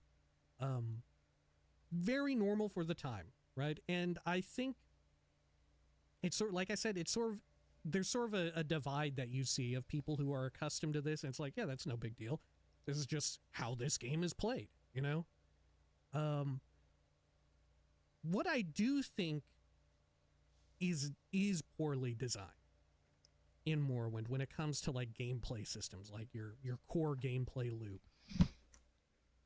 which, you know, we could get very broad here with that definition, but for now we'll hone in on combat.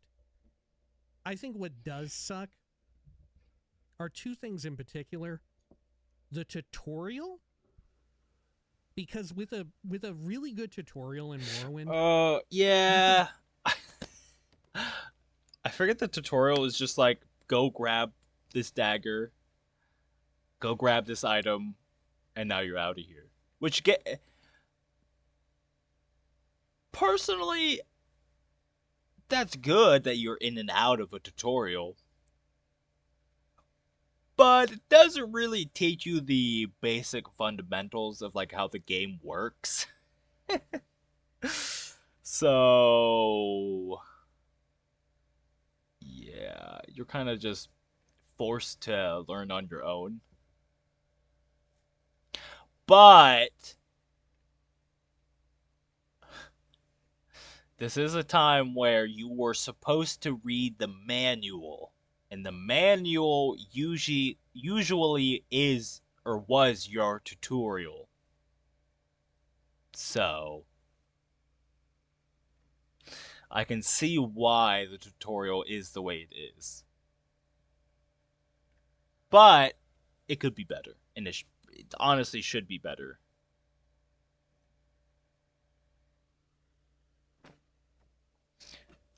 Just point out exactly how the skill and stat system works, and like, if you just told people, even baseline, which this isn't even completely correct, because there's more to it than this, but if you just told people, oh, for every single skill level you have in, like, for instance, long blade, any weapon that is long blade will have a 1% higher hit chance, right? And it's more complicated than that because agility is factored in, your fatigue level is factored in, any like fortify attack is factored in, but predominantly at the end of the day, all you really need to know is if I want to land more hits, I need to have the relevant attack skill leveled up.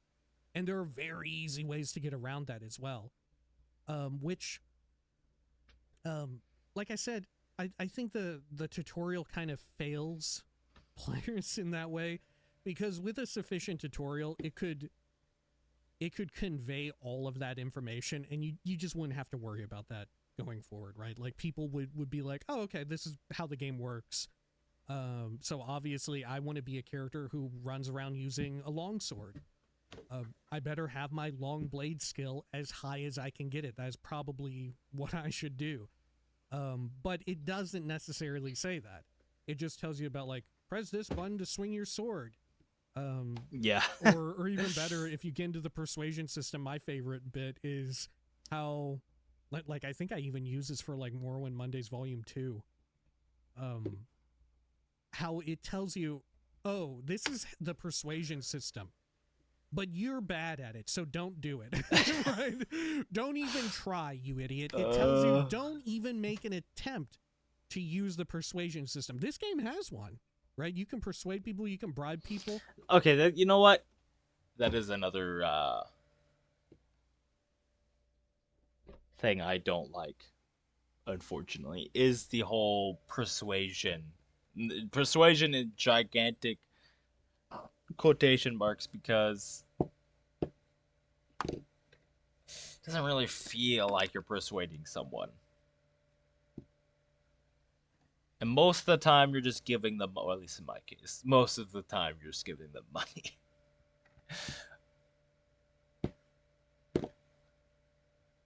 So it's there.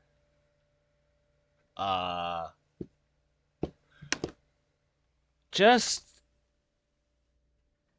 man, and then I think about how I think the Elder Scrolls system, because it has these skills, would benefit very well from like a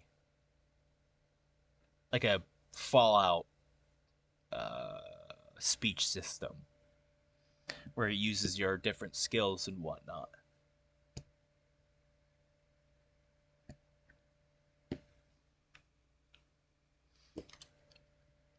Just crazy to me. It's just crazy to me that they just don't do that. And here's this guy. Look, it's Celis Gravius here. You know what's I just thought about it, but imagine if Starfield did that, but was still kind of the same thing, but it had those mechanics. I just felt like Starfield would have been a perfect chance to make a game where they just did blend the Elder Scrolls and the Fallout system together into one weird amalgamation game. but they didn't. I don't know why. For some reason, rich people like to do space stuff. I don't know. If you want, I mean, but don't think about I like it. space stuff, but not that much. You idiot, you clown, you absolute moron. What do you know? Nothing. Because we didn't teach you anything. We barely. You should be so lucky we taught you how to pick locks in this game. That we told you how to use enchanted items, right? But what can you do? Thankfully.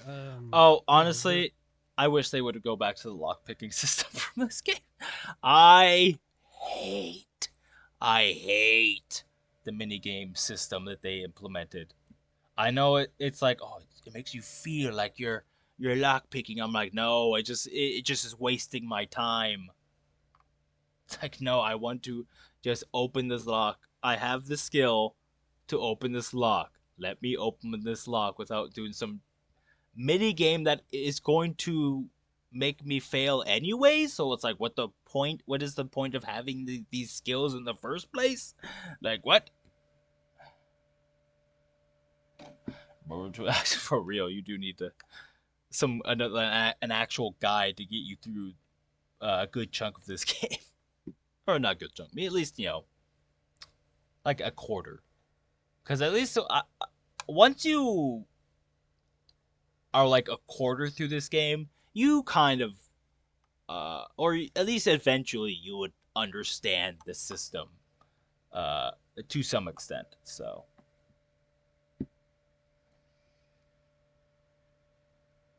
Yeah, it starts to click, so. Which I don't mind. I don't mind having to learn something. I don't know.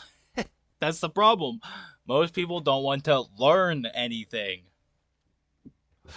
They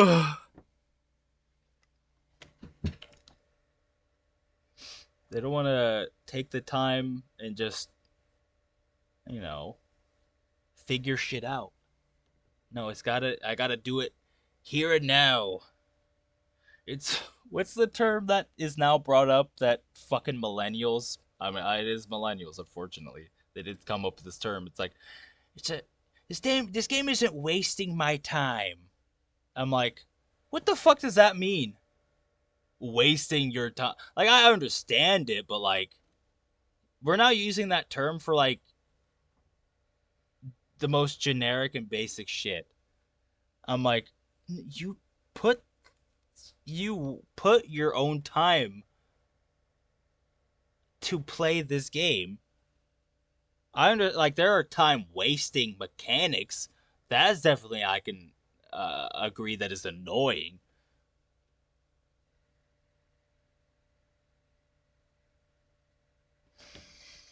And then it's just like, what annoys me even more than that is that they then continue to play the game even though they know it's not for them.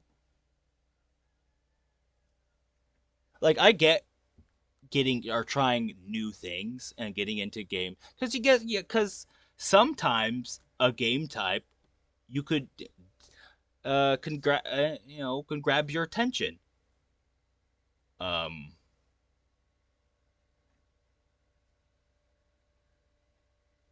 Like,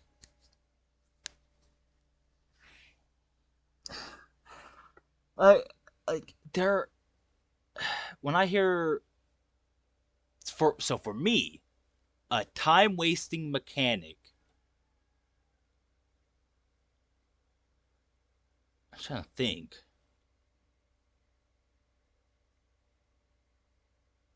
Like, honestly, people would say, "Oh, you being like Morrowind. Oh, you being forced to walk everywhere. That's just wasting my time." No, it's not. Well, there's like a name for it, but like, it's just shit that makes the game.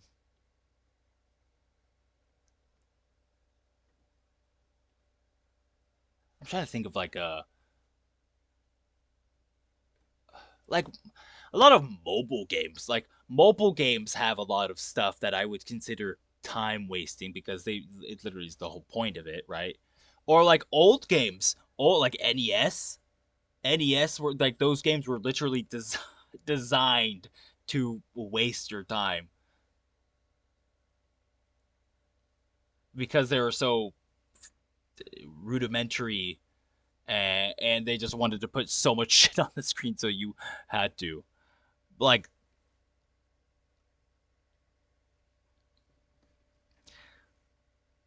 I guess I don't really.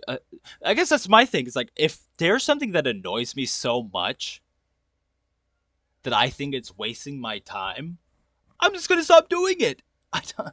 It just seems like I see this more and more where people are gonna shove their head through a wall. Like I like, don't get me wrong. I'll shove my head through a wall when it's like a difficult like scenario in like a game or whatever. But like if it's not enjoyable to me, I'm not gonna sit there and be like, oh, I just gotta get through this game. And I'm already no. If I'm halfway through a game and I don't enjoy it, the fact that I'm not gonna get through halfway through a game if I don't enjoy it. That's the thing.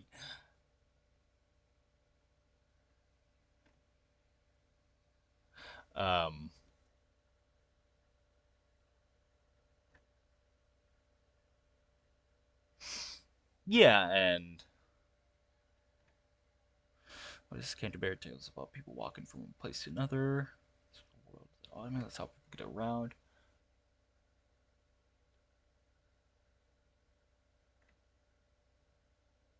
An enormous effect on people's psychology.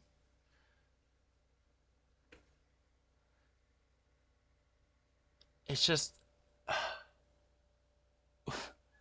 it's just the unfortunate case of I need it now, and just people unfortunately don't have a lot of time to do stuff in their day. But that shouldn't be on the developer of a game to worry about. I don't know. Or at least that it shouldn't come to the demise of someone's artistic vision of said game. And then people, yeah, I'm gonna say this. That is some kind of horseshit because, as someone with ADHD and ADD, it boggles my mind how people without these conditions are so fucking brain rotted. To the point where it's like, no, I need this now. I need this. No, I need this now. It's like I'm like sitting there, bro. I have ADHD. Like I have all these weird, like I kind of get it, but like I do not need shit that quickly to be done.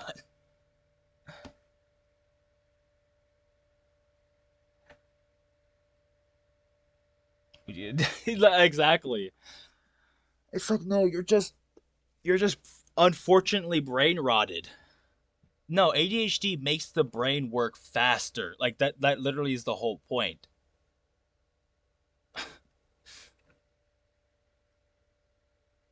So, which is why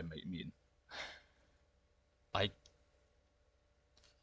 talk weirdly because sometimes I will talk, but then I'm also thinking about what I'm supposed to say. So sometimes I just talk way too fastly. So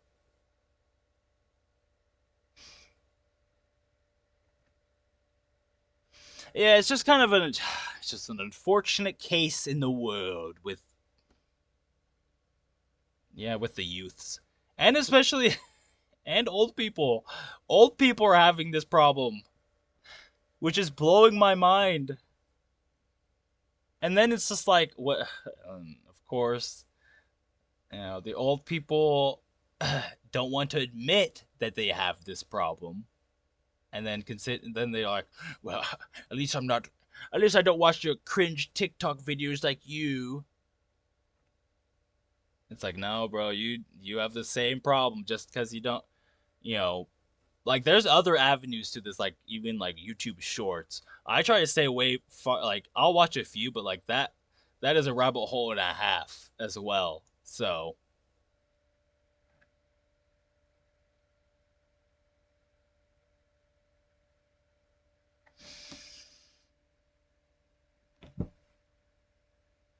yeah, yeah, it's just it's also the unfortunate case that some people just they don't want to look in the mirror. Is all I is the best thing I can say. Is they don't like looking in the mirror, the mirrored house that they throw stones in. And a little analogy, a double analogy.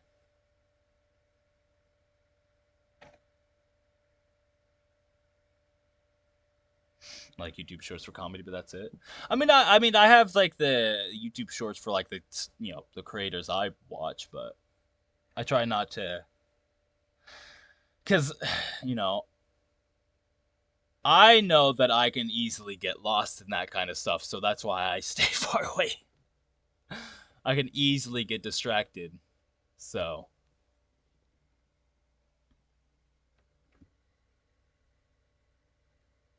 There's been a lot of effort to sort of circumvent that and sort of ease the onboarding for people through community guides since time immemorial, myself included, right? Myself included. Now, the other system that I would say is poorly designed is stealth, right? Stealth in Morrowind. I would say stealth in all of these games are kind of bad. So, stealth.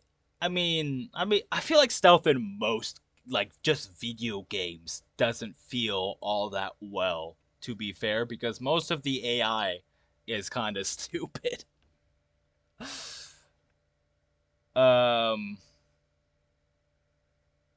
You've played any of the Thief games? No, I haven't. I feel like I've heard of those games though. Like, I'm not saying there aren't games that have good stealth. I'm just saying most games usually don't have good stealth. I think the one, the one stealth game that I like, it's not really a stealth game. It's not all about stealth, but like Shadow of War, like I play that game pretty much all stealthily, and I love doing that in that game.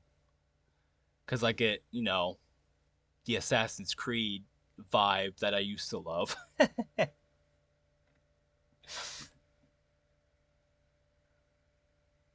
You played Dishonored? See that? No, I haven't played Dishonored, but I have heard of that one at the very least. I heard that one's pretty good.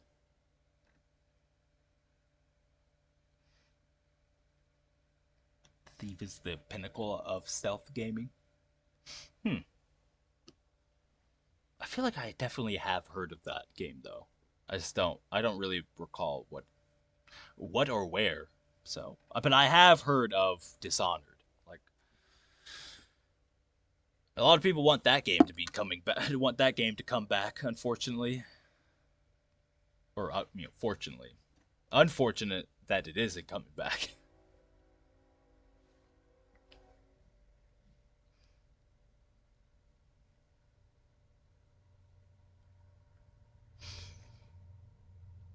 I mean, for a time, like, I thought Assassin's Creed games had like good stealth, good like very big quotation marks, but even them, the AI can get pretty stupid.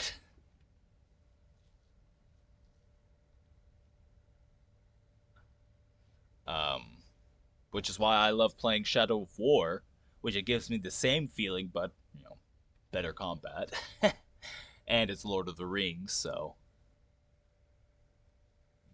And I get to make an army of orcs. I mean, come on, that's just super cool. At least to me.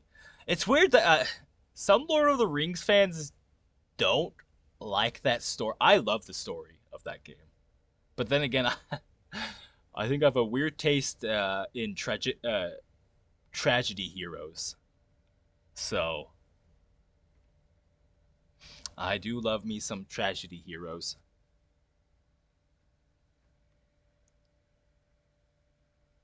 They don't. Yeah, which. Well, whatever. I hate that. I hate. It's like It's not canon anyway. So it's like whatever. It's. It's why. It's like why get mad? And then you get some people who don't like the ending of that game, but to me, I've like this is like yeah, of course it's shitty, but it's like the most perfect ending for this character, especially since it, you know, for what we know now, we ain't ever seeing another game of this from this franchise again, unfortunately. Which, to be fair, Tolkien is a very boring writer. Like he's an amazing world builder, but you know, it ain't the most fast, interesting read.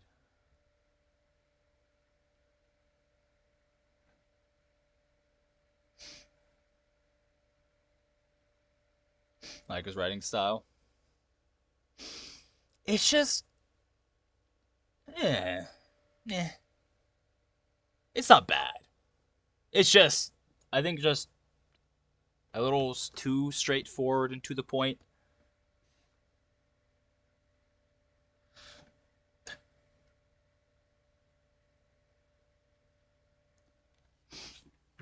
I think I only read a little bit of it, and I was like, oh, this is rough.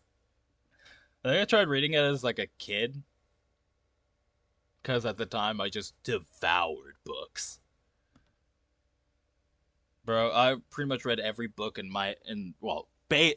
every book I could probably understand. And that was, I think, one of them. I was like, this is rough for me. It was the same. I looked at that, and then I looked at also the Harry Potter books. And I was like, ugh.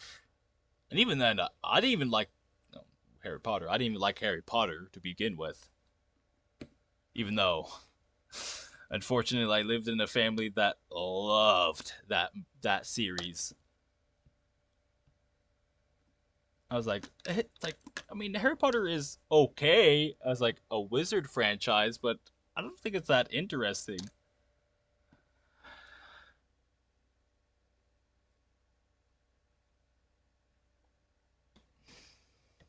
But man, did that series get way bigger than I think anyone expected.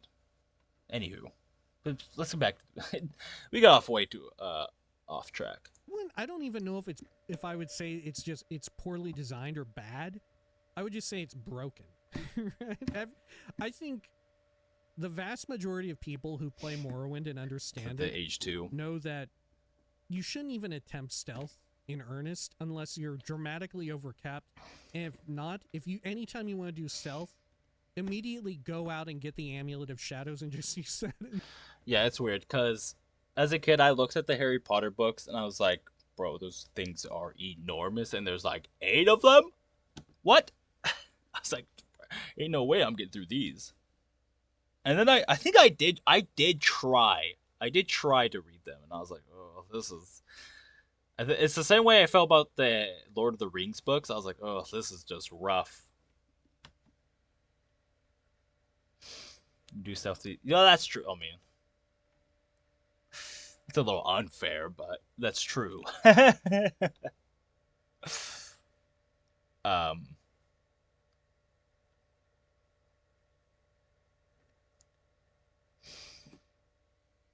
I think my thing is that I wish there was some sort of like vision indicator.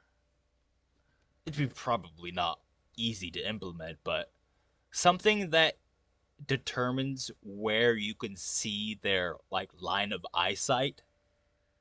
Something I think Baldur's Gate did it, and I really love that. Is where you can see everything that they're looking at practically.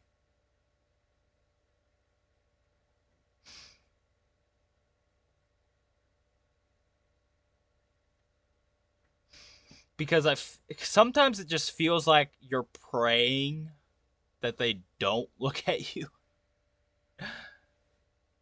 And I kind of hate that.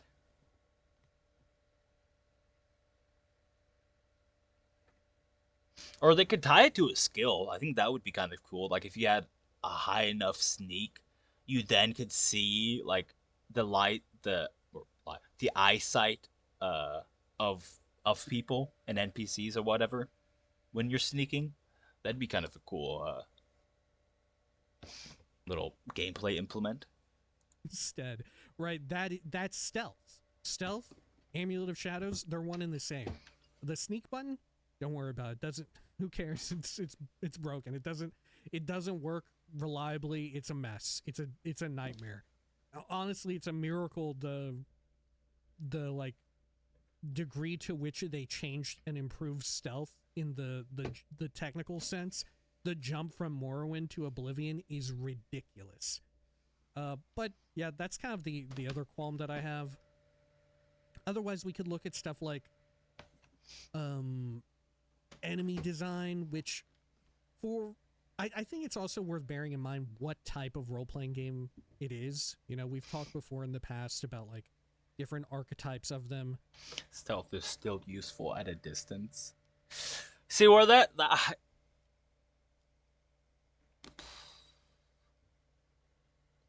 you see, I don't know if I like that though.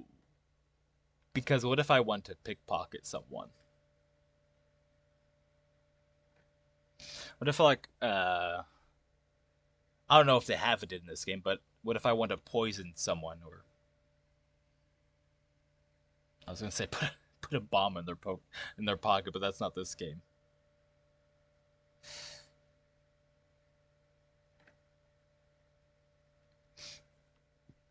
Yeah, that's true. I mean, I wouldn't say it's useless either. To be fair, I think it's mostly just joking to some extent. But it's not great in this game. I do love, though, I wish the other games had it, is that when your sneak gets better, your character actually sneaks, like their model looks like they're sneaking better. I appreciate that kind of stuff, and I wish more games do it.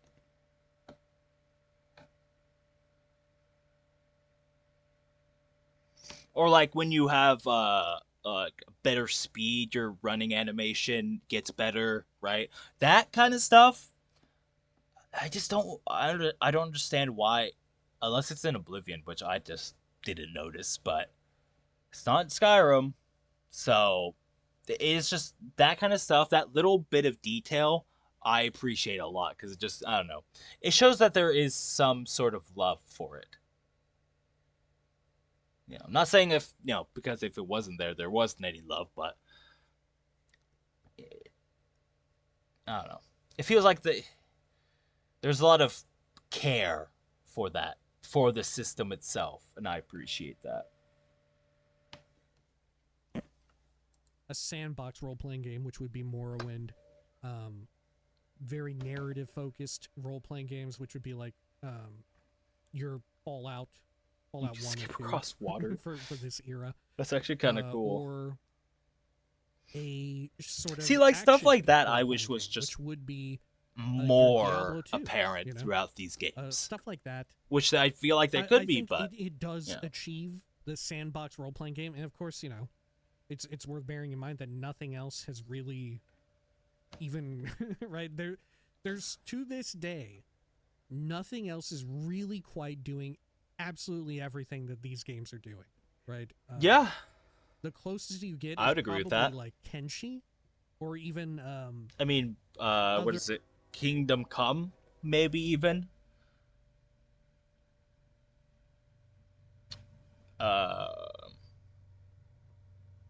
but even then, I don't know. Because there's no magic in Kingdom Come. So, not really.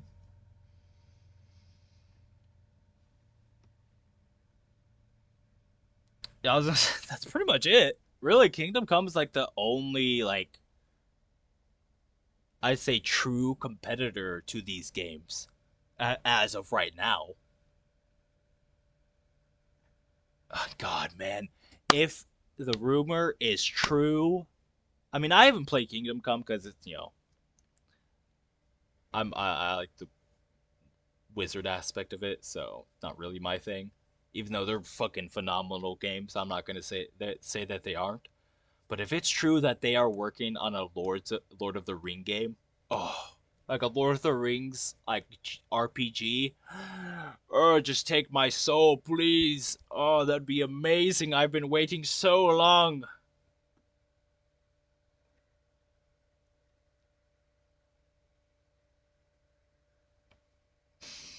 Uh, yeah, it's a rumor, of course, but if it is true, man, what a perfect studio to give like a that kind of game to.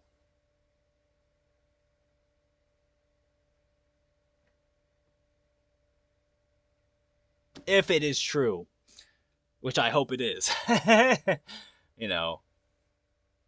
But that's been I feel like a rumor that's been brought up so many times that I'm like, man, I just hope it's true.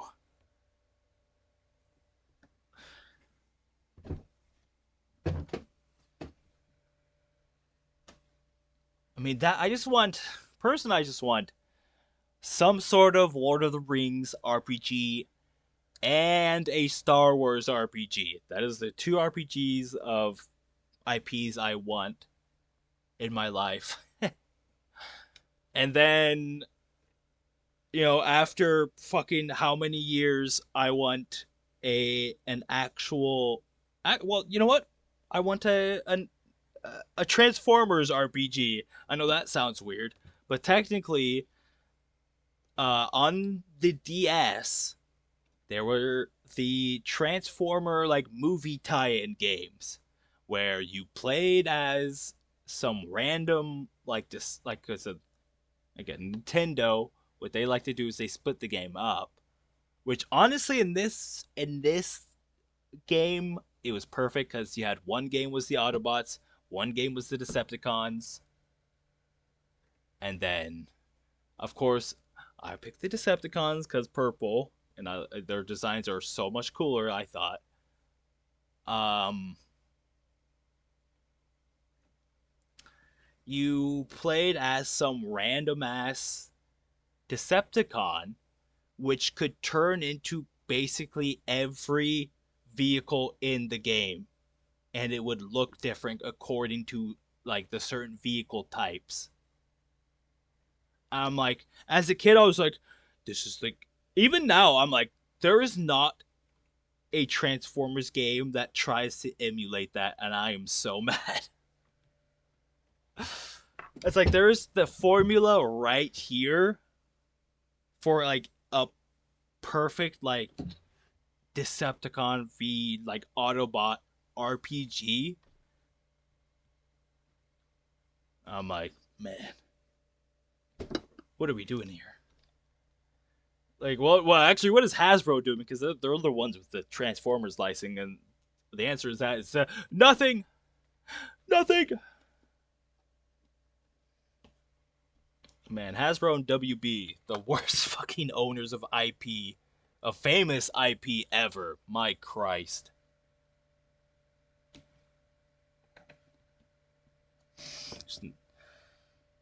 FromSoft Lord of the Ring game would be dope. That would be cool, but I don't know if their style really would fit Lord of the Rings. I mean, if the game was based around like Mordor, oh yeah, I can see it. I can definitely see that then.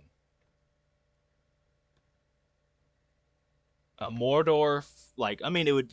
I mean, it's like, well, we've already had Mordor. Well, Mordor is cool, and Mordor isn't really well like.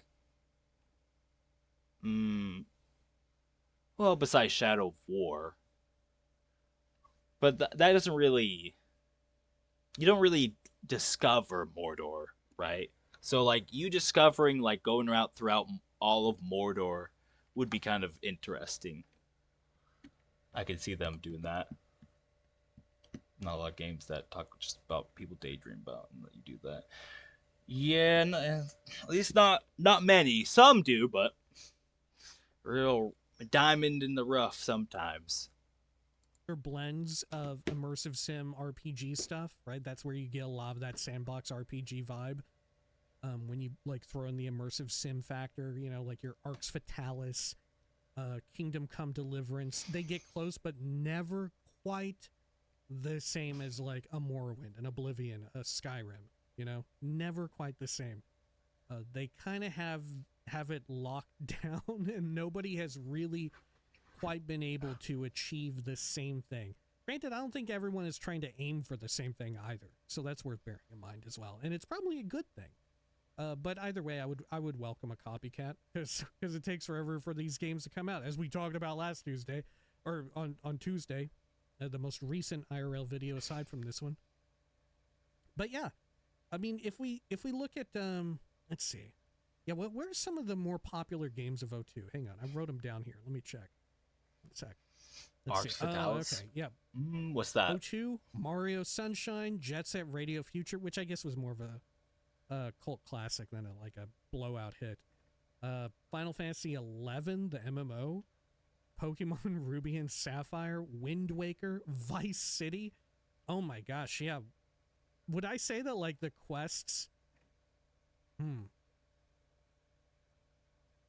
Okay. Oh. Here's a wild hot take for you. I just don't think I recognized the game, so it just didn't process in my head. That experience in Morrowind clears. Wait. For you. So is he saying like the main story? Here's a wild hot take for you. I think the side questing and faction and all of that experience in Morrowind clears Vice City. Right? The main story of Vice City, cool. Oh, I mean, I don't know. I only played San Andreas, so so I don't know. The San Andreas' story, I don't know. I really like San Andreas' story. As goofy sometimes as it is.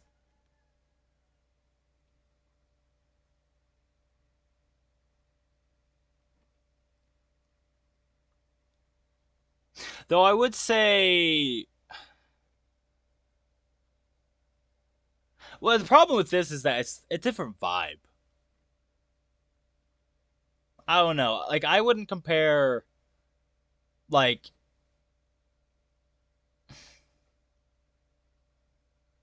Because it's a different kind of story.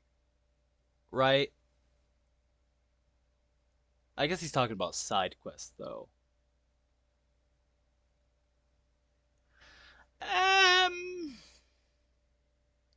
Now, if you talk... See, now, if we're just talking about narrative, I'm a little hung up. Now we talk about gameplay of each game and the stories inside, you know, the stuff you have to do within each. I think Morrowind has it because the gameplay of San Andreas is pretty rough. That is a pretty rough game.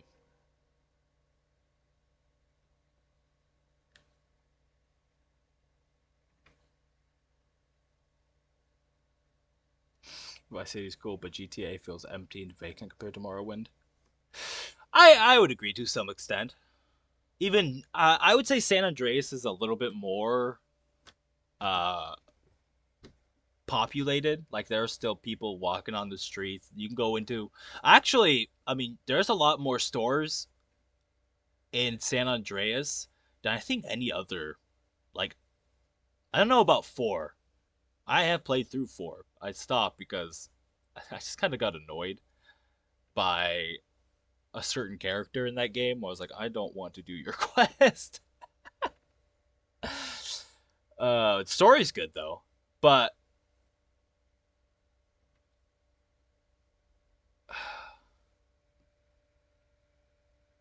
if GTA is all you know, it doesn't bother you.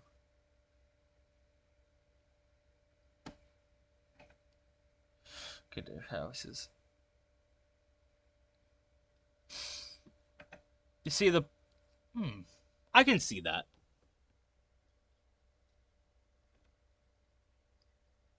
I guess for me, to be fair, yeah, every building, which is yeah, most games don't really dedicate to that. Which why they're as probably as big as they are, because there's no other game like the Elder Scrolls. So yeah, I can see your point. I can see that point.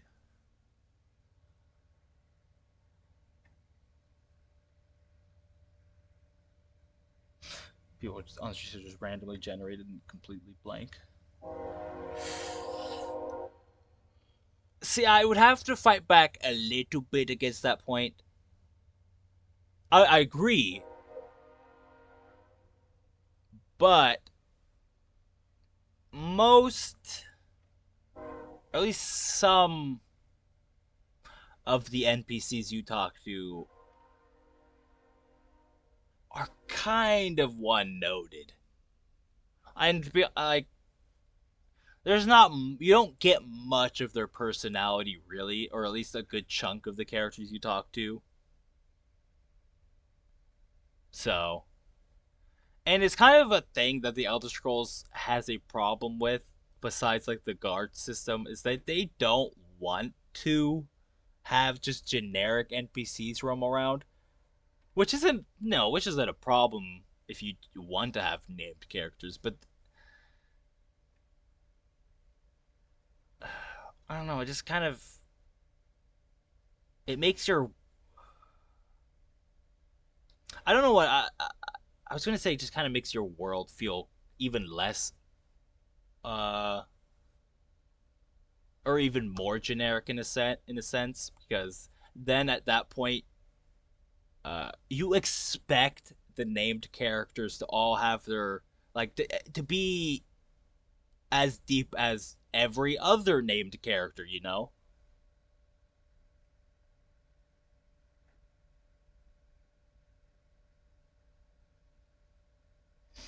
But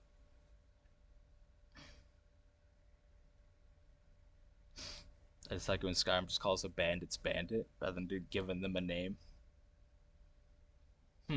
That's interesting. For me, I never really I never really cared about that, but I can see why. Because even then, I had an inkling of like, why aren't these characters just named? Right? I get it.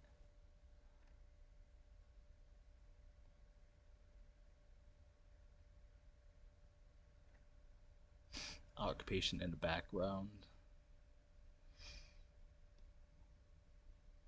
Yeah, I mean, that's fair. They all do pretty much have that. You can ask them.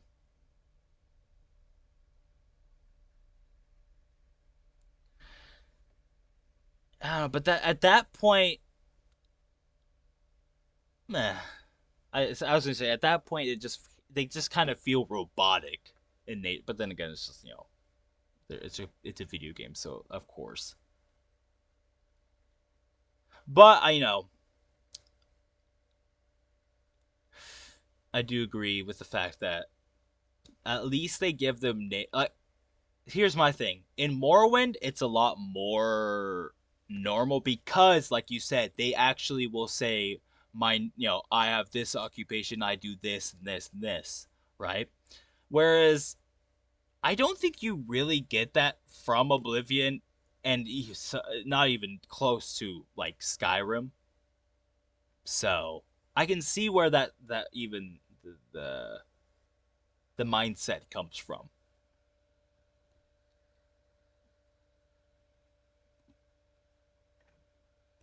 See, and exactly like that kind of stuff, I will admit, if I knew which was which, I would be looking at the same stuff too. Like, what, where is this character from because of their naming scheme? Like that kind of stuff, I will agree that is very cool, and I understand why, with that in mind, why don't other games do that?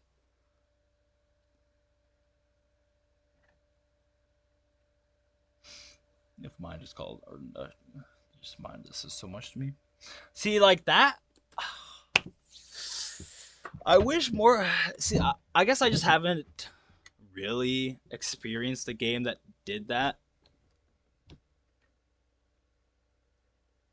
to some extent.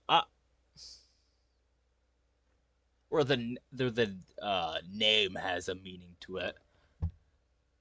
I'm trying to think of other games that do that.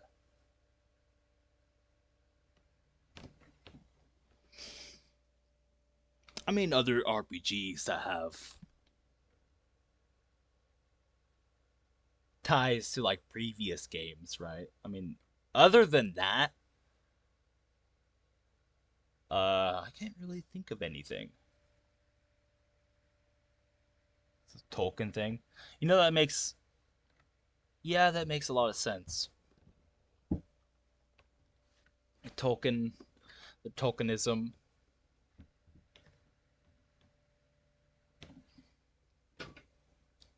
I mean, the only. Trying to think of.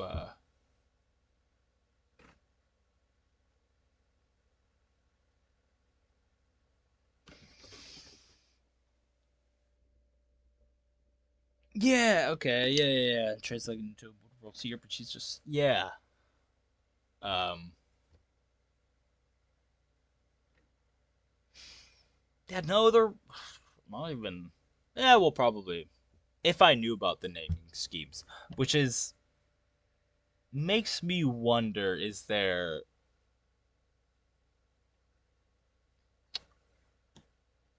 I'll definitely have to look into that kind of stuff because I do love that.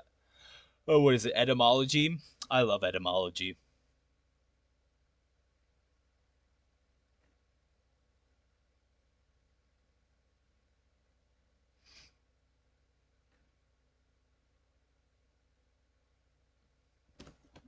Anywho, let's continue this. Let's try to finish this bitch ass video up.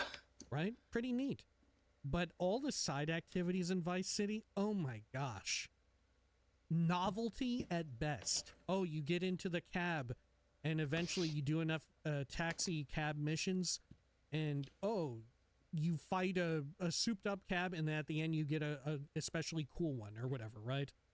I'm immediately reminded of the annoying like tail the car missions that you were always prone to failing because of how sort of like the car's sphere of influence in a circle around the sort of like target car that you're following, that you're like tailing, would behave and would treat around turns, right? So if you're doing a turn, there's going to be a point in time where around like the right angle of the turn, the car you're tagging is going to get way closer and then immediately start flying off, right? So there's that sort of like, not a Goldilocks zone. If anything, it's like an anti-Goldilocks zone, where you get there and like you're about to fail the quest, you're about to fail the mission, or oh my gosh, imagine think back to if you played Vice City, you'll probably immediately know what I'm talking about.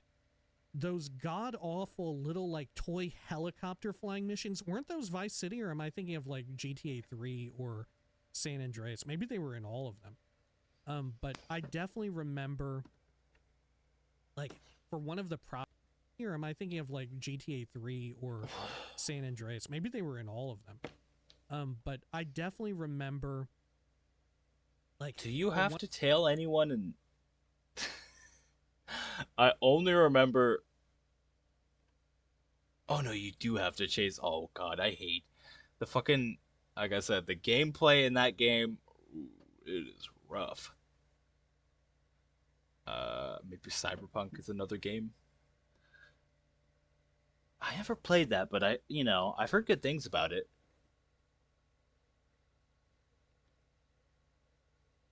It's kind of weird. I'm not I'm not really into like like what would that be called? Like hyper sci-fi? Like I guess it would be like the opposite of high fantasy, like so yeah, hyper sci-fi.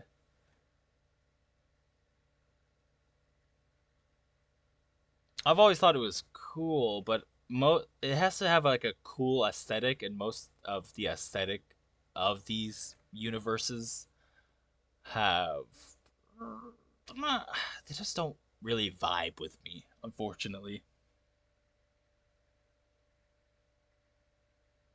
High five. I was gonna say I think that's a thing already.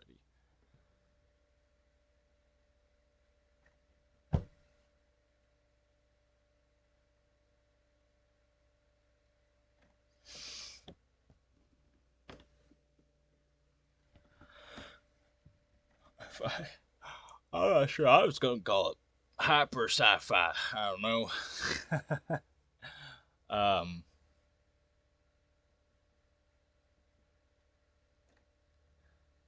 Anywho, I don't think they really do that though. And if anything, it'd be more closer to like New Vegas or Fallout. Because there's no like, uh, for me, it's magic, right? Elder Scrolls has magic, has the fantasy magic that you usually don't get in any other game.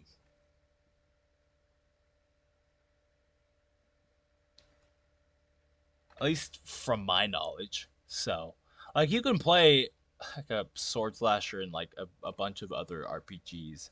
You can play a shooter like a New Vegas and like Fallout in a lot of other RPGs. But like, what? I mean, there's no real game like the New Vegas or Fallout, but you know, like, what game gets you to play with a bunch with all the magic shit that is in these games?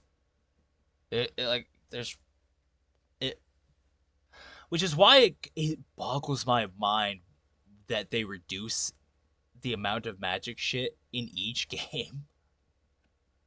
Because I have always thought that's what makes these games special.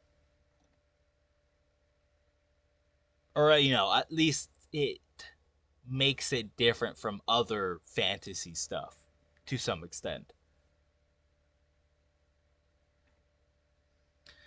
That, and then you mix all the races, and then even. Oh, no, it's just that and the races, really. And the design.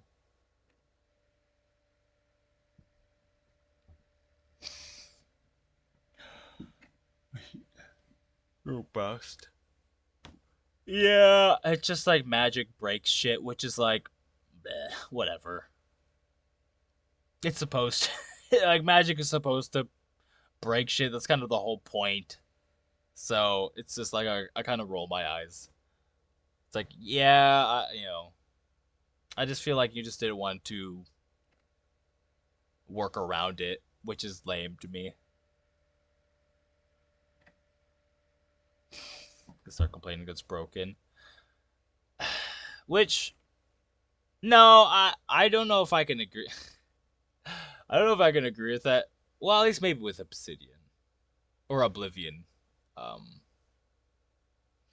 Cause I guess I don't know when the whole it just works with Todd Howard when that got started.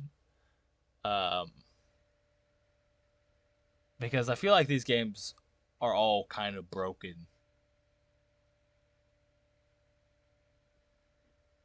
Even to the extent, well, I don't know, can you break Skyrim? Well, you got to do the.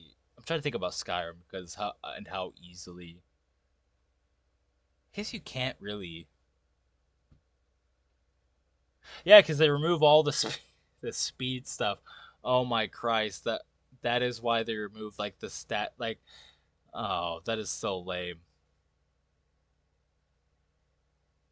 I just realized that like because of the speed stat and like skooma or whatever, you could go like millions of miles per hour.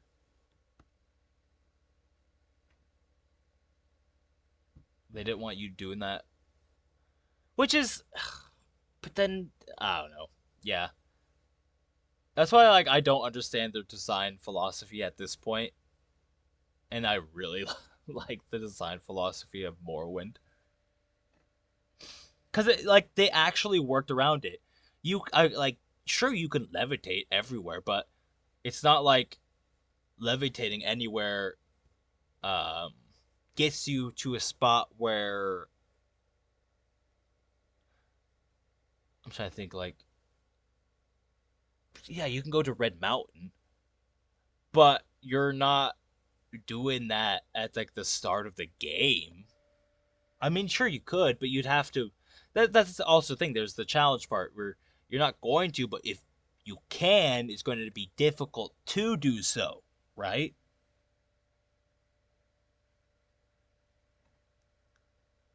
And you got to work to be able to do that, and I actually appreciate that.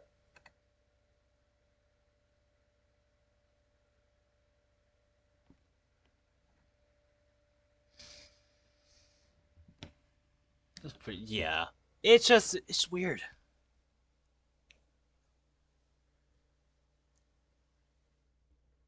Like Skyrim, I think would have been a perfect chance because in the game, the Nords don't really like using magic. So of course, like finding people to train you and whatnot in magic stuff would be a lot harder.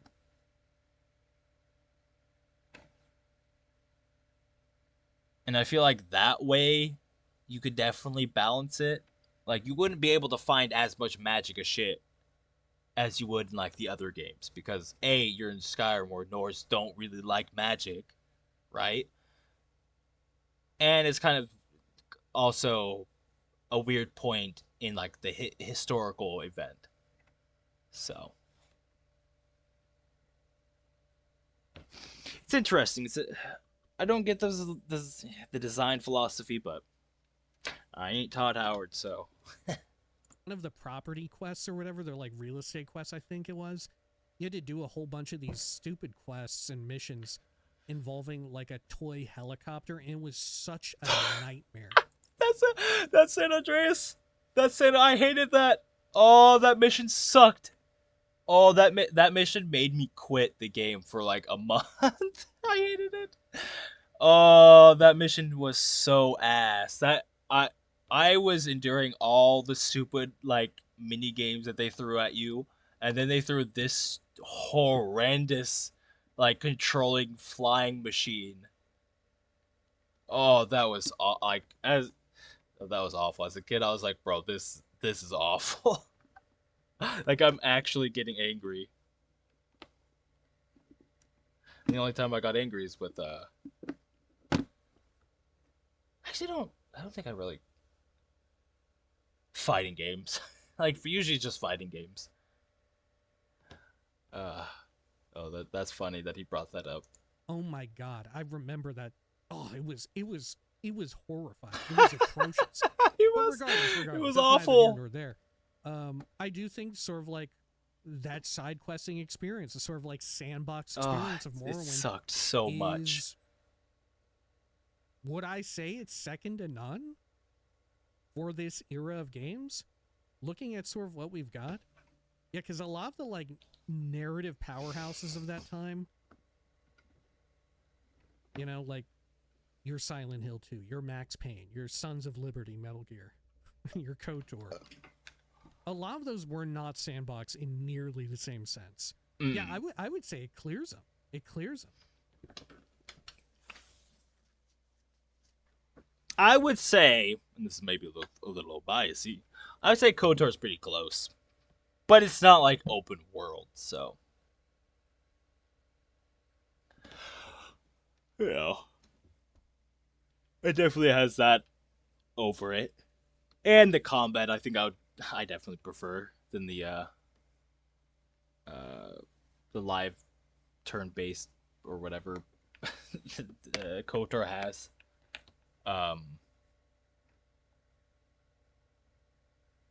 Yeah, KOTOR does a different thing where it's like it's more what is it? What's it called? Like level based. It's like open world-ish, but there's like multiple planets, and you do have to go through like a loading screen to get to certain sections. So not exactly.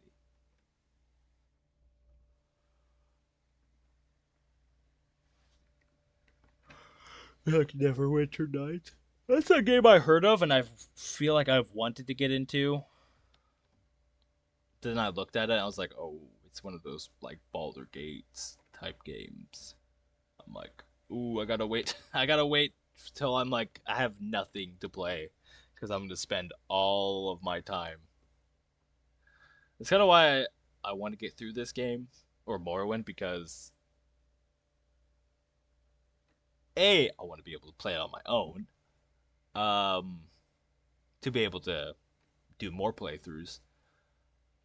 And just get it off the table, because do I have another RPG on my thing? I think I do, but I just can't remember. It's all right. It's a digital D&D campaign. Oh, isn't there like a... Oh, is it... Oh, I thought it was a... Is it not a full game? Or is there a... Is there a Neverwinter Nights 2? Am I thinking of?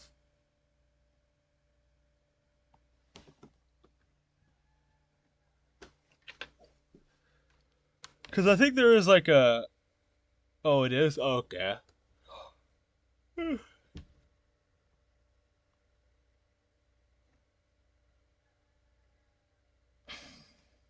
Yeah, because I was looking at a bunch of them. And I saw that one was, like, really loved. At least to some extent. There's one of those that was really well received. I just can't think of the name. Just saying that the game is structured as if you're playing a tabletop RPG. That is true, and I think that's... Well, I mean...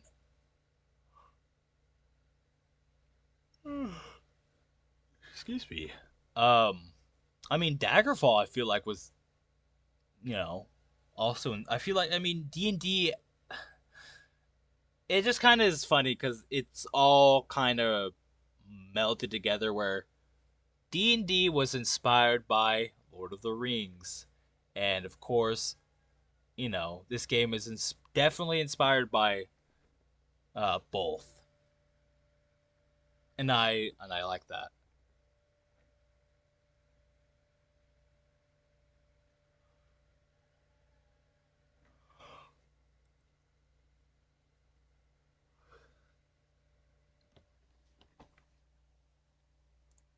You know?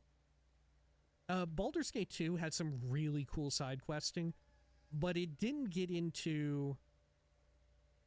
Baldur's Gate 2 side questing didn't feel like... It doesn't feel the same, and I think that's because they're different types of RPGs, right? One is more narrative focused, and the other is more sandbox focused, right? Which isn't to say that, you know, Morrowind doesn't have a good narrative or whatever, but it's more focused on delivering that sandbox experience, you know? But yeah, I absolutely, I think to go back to sort of like surmise everything, I think Morrowind is absolutely designed well. I think it has good design, except for those two cases that I mentioned. I think you could... And leveling. I don't like leveling. I just have to say that. I do not like the leveling system in this game. In the sense that when you level up, you get only like a certain amount of perks or whatever points to depending on how much you use those skills. Good. I could hear someone out for saying that like the dialogue system sucks. But if you consider that originally the game was PC only, suddenly it makes a lot more sense and becomes a lot more like amicable and understandable where they were coming from, and it functions way better on a PC. Like doing it on the console version Yeah, I can't imagine having to scroll through all the dialogue on a controller. That might be rough. Oh my But god. I couldn't even imagine playing these games on a controller, at least now. So, Right? If you were playing on original Xbox, I don't know. I guess it was a miracle that they could even get the game running on that at all. honestly, yeah. But playing it on PC with the sort of like wiki style of dialogue navigation, I think it functions just fine for it, right? I think it functions just fine for it. It is kind of a unique dialogue system, but I think it's all right. You know, I don't mind it. I think I've said this before too, that yeah, it's fine, but I definitely think it needs it needs a rework if it ever got one.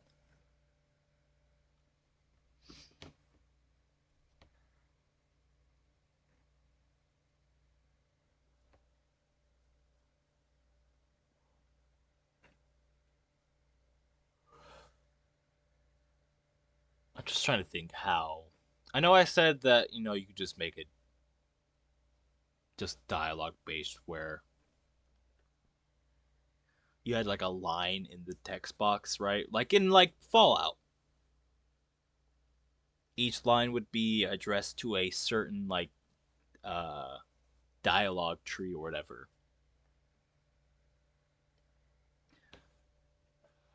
I think that most it'd be more approachable for like, you know, newer fans, but to me, yeah, it's a somewhat of a nuisance, but it's not like that big of a nuisance to me. But that said, I'm incredibly biased. Like, I'm a wild person to ask this, right? Because I'm so heavily biased in favor of Morrowind, right? So yeah, to reiterate, my two criticisms would be stealth is just busted, right? Stealth is just busted, and the tutorial sucks. The tutorial sucks butts. But aside from that, I think it's good. I think it's competent, you know? Aside from when things are maybe bugged or miswritten, right? I think it's good and fun.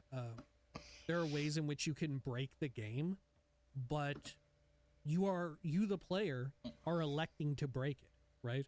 And thus, you know, it is reinforcing the nature of the game, it being a sandbox RPG. If you want to break the game, then go ahead and do it, you know? I do think that I have qualms with, like, being able to get your character way overpowered, right? And, like, being able to levitate or, like, do super jumping everywhere, running at super duper high speeds. I think that can kind of spoil the level design, either of the open world or, like, some of the better dungeons that aren't just, like, holes in the ground. You know, like your Kogaroon, like your Arkensund from the beginning out by Balmora. You know, dungeons like that, they're typically tied to, like, the main story quests or something like that, where they're very intricate and involved. I think ridiculous movement kind of spoils it, but it doesn't make it bad because it was good originally, right? It's sufficient and, like, enjoyable to explore that without the, like, super overpowered stats, without, like, sending your speed through the damn roof. Yeah, you know, being able to, because you don't have to do all that stuff, and I feel like that's just more character freedom, in my opinion. I think all dialogue systems suck. They're stilted and unnatural.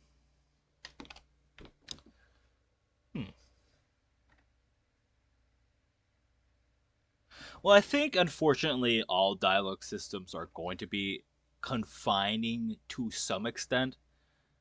I mean, the best dialogue system that I've played, maybe a little biasy here, but is New Vegas. I think it has the best dialogue system from what I've played.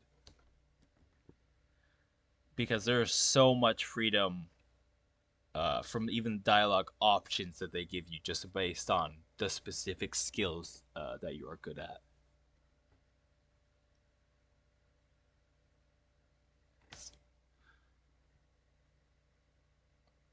I'm trying to think, what's another...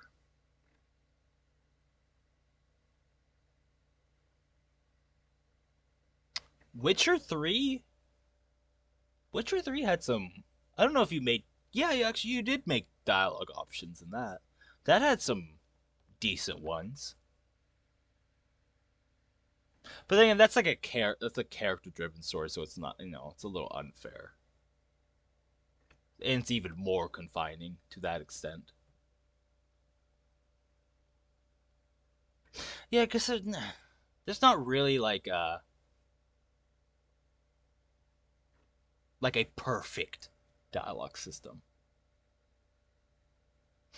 But like I said, I think New Vegas handles the dialogue system very well, in my opinion. To like pull off scrolls of Icaranian flight. Or at least talking in like, dialogue. Enchanted equipment or whatever, you know? Like, stuff like that is busted, but it almost, you know what it reminds me of? It, granted, one is a lot more of an action RPG. That's its main goal.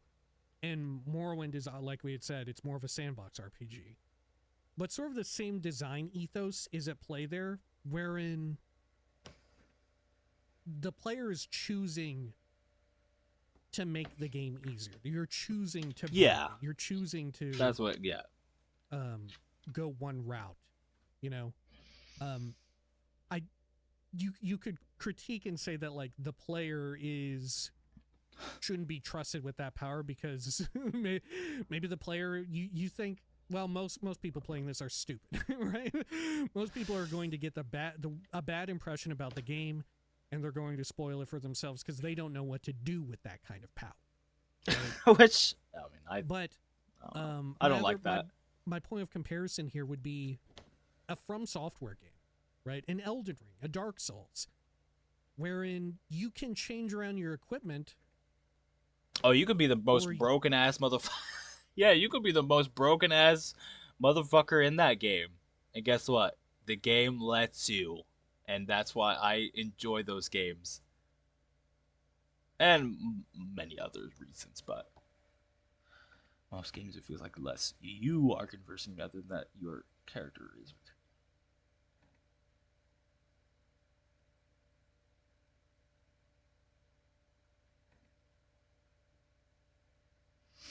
Now they're holding up, etc. Yeah, well, that'd get way be crazy. You know what's funny is that Fallout 1, you can technically ask that kind of stuff because there's like a text box that you can type into, and they respond to some extent. Not full responses, but they'll acknowledge that you talk to them at least.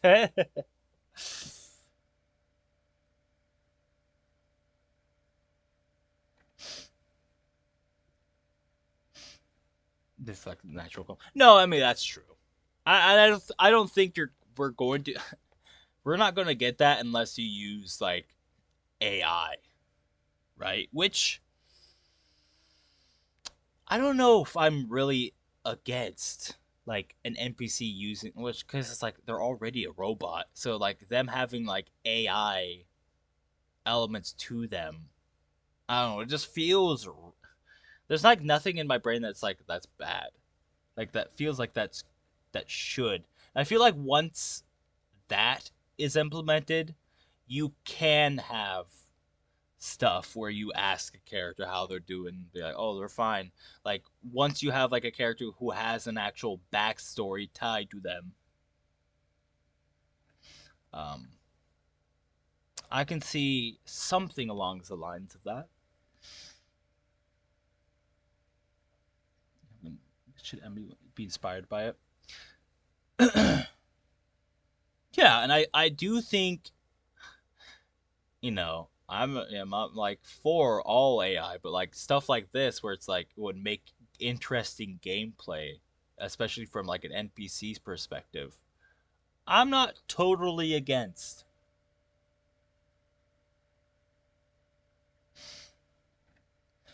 Because all you would have to do is just write like the pretty much just the character out,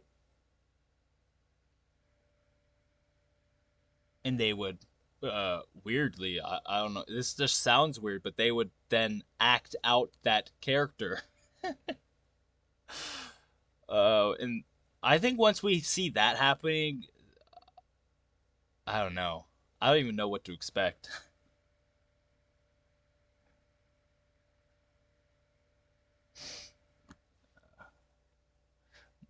I mean, we're getting close to it. I can see it happening pretty soon, though. Easier, you know. It's just hard to parry, right? That's sort of I want to say that's always. Oh, another thing, because they do have it in Oblivion. There's like a. I wonder if it's like an added thing, but is there like a? Oh, wait, no, you can't. You can only block with a shield. I forgot. I was like, is there a parry system in Morrowind? I'm like, wait, no, there probably isn't.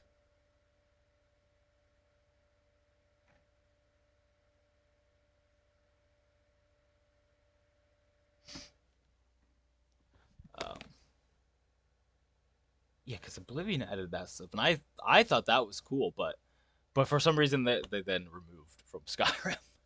What?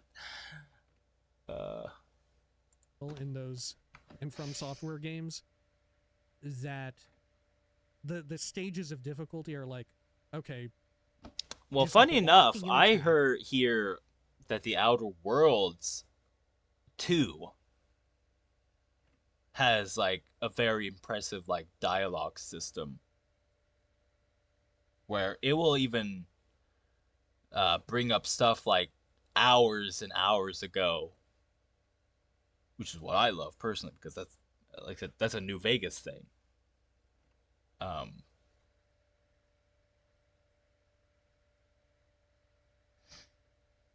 But yeah, I think the problem is just I just don't see how you're gonna get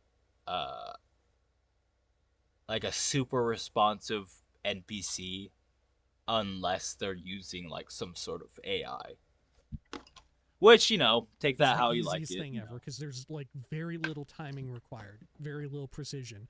If you want a little bit tougher, you instead try to do a dodge roll. And in some of the games, you can manipulate the effectiveness and the amount of invincibility frames, the amount of iframes you have in your dodge roll.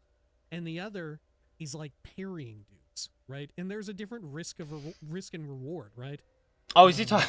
He's talking about Elden Ring still. For instance, if you parry them, you get rewarded by like massively opening up. Yeah, probably 75, if not more %, of enemies to like a critical attack and just being able to lay into them. That's the risk reward. Whereas if you're using a shield to just tank attacks, you're at minimum really screwing up your stamina. I think the scariest thing I just thought about it is that if they did do that, because I mean, I am a romantic person, or whatever you call that kind of person, where they can get attached to stuff pretty quickly. And I wonder if you make an NPC lively enough, how attached a person can get to that. And I think it's a little, I don't know, something in my mind, it's a little scary, but also cool.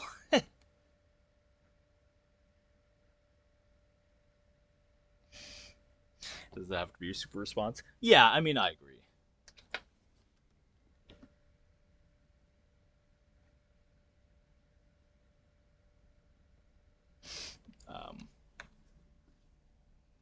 But man,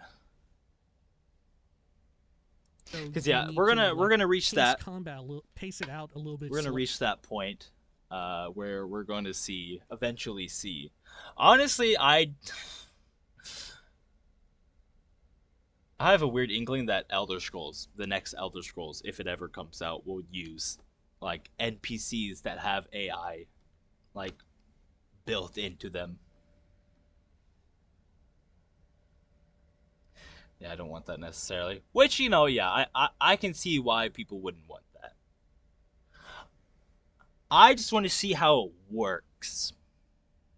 Because it could be interesting. But also could be very lazily done too, so.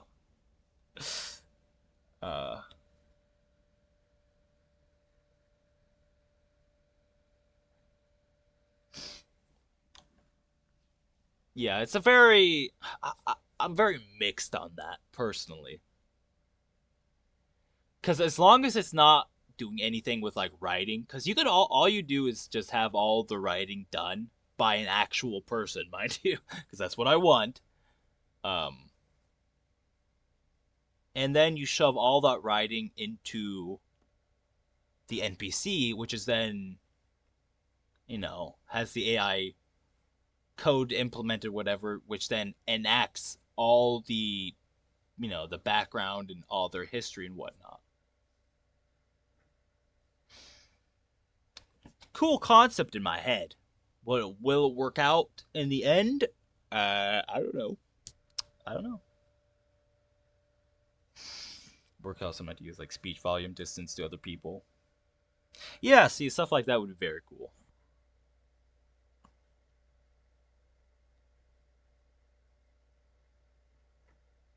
And be a little bit more conservative with it. That way you don't run out of stamina and like get your blocking stance broken, and then thus you are the one being laid into. And also there are shields that do not block with 100% efficacy. Some damage bleeds through, right? Like, so if you block, especially early game when you're working with poorer equipment, if you block, I don't know, someone swinging a hammer at you, there's a decent chance that, like, early on, depending on what shield you have equipped, especially if you didn't pick, like, the knight class or whatever, you'll have a shield that only absorbs 80% of that incoming physical damage. So you get, like, the 20% bleed through, which if you don't finish off the enemy or use, like, a healing item, use an Estus, you're going to take that 20% bleed in. You're opting in for, like, what is the trade-off that you want, What's the risk reward? How comfortable are you with this versus that, right? It makes for, in Dark Souls or whatever, it makes for a very interesting, like, gameplay decision. In Morrowind, being a sandbox RPG, it makes for a more compelling sandbox where you could break stuff if you wanted to. Exactly. Right? I think you could have a debate about how much the player should be allowed to break stuff, because I do think it's an argument worth having, or not an argument worth having, but like it's a thought worth having about how much freedom do you want to give the player, because for real, are they going to right, like, are most people going to take the scenic route, or are they going to just take the fastest route, and how much do you want them to take the scenic route? How much do you want someone to walk from Saint Denis to Balmora versus how much do you want them to, like, do a super jump from Saint Denis to Balmora? Or alternatively, just take the Silt Strider or whatever, right? But you could use any number of locations in the game for that. That's just a stand-in. And that's what I love, is that there's options. There are options for how you get around and what you do with your character. And I love that.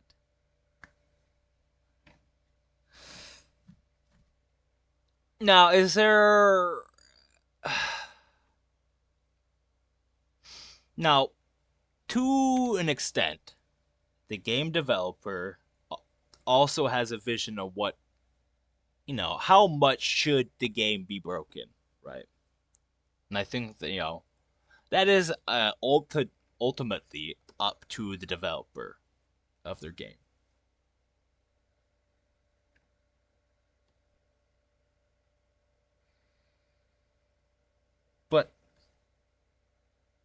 they also have to consider uh, how much choice am I giving to the player, and how much of that choice breaks my game, and do I care? Really, it all comes up to if they really care or not. And some do, and some don't. And some only care, like even with like Elden Ring, right? The game was kind of hard when it came out, like all FromSoft games when they come out. To be fair, um, and they nerfed a bunch of stuff.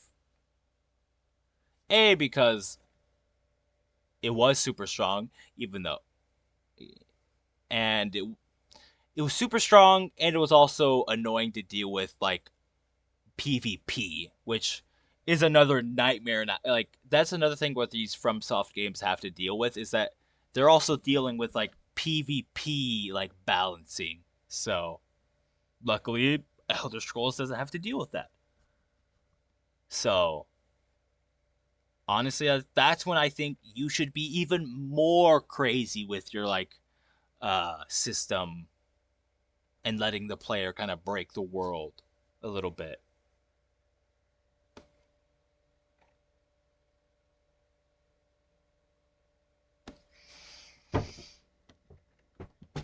A perfectly polished prod.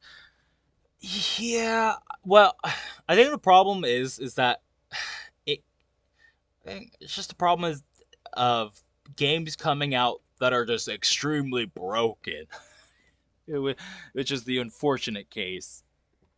Cause yeah, games are going to be broken to some extent, you know.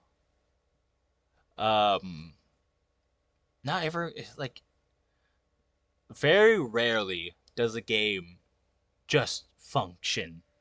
And then at this point, there's so much tech for computers, for all the consoles, that the devs have to then make the game around and make sure it's just like that even it seems like a mess. So I don't blame, to an extent,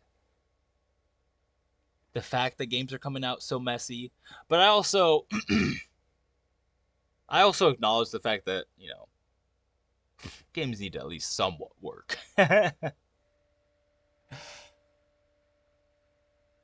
People there be like, if I can do this, then the devs must have intended me to do this. Yeah, that's all. That's a question that I've heard. Well, that leads into a question that I've heard, is that, um, when that happens, do you then just say, "Oh, well, hate the player"? Don't hate the player, hate the game, right? Because oh, the game allowed you to do such a broken ass thing, right? You know, or is it the player's fault for enacting in such, in the broken stuff?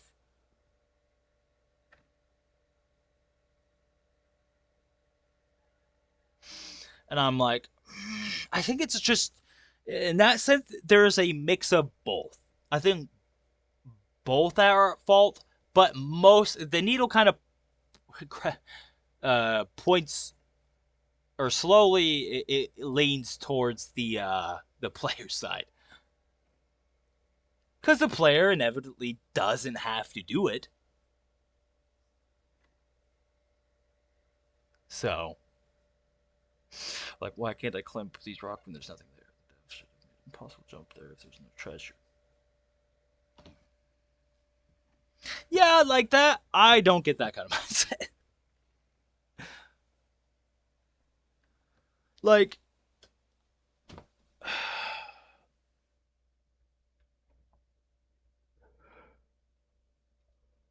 for certain areas, I can see that. Like, for me, Morrowind has a weird thing where they'll like to put items, especially for like the main quest, like the Dwemer Sphere. That was just kind of sitting on a shelf, or was it the one area where it was in the first room and you didn't even have to go into the dungeon? It's just like stuff like that. I think it's just funny. Um, but I think ultimately I can see why people would get annoyed. I mean, I was kind of annoyed because I literally went through the whole dungeon. um, but I got the item, so it was like nothing. It was not a big deal.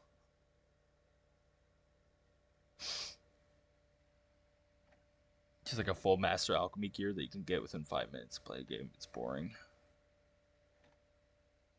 Yeah, and like that's the thing. You also like it's a knowledge check as well. Like when someone's not gonna do all of these things the first time they play the game. Like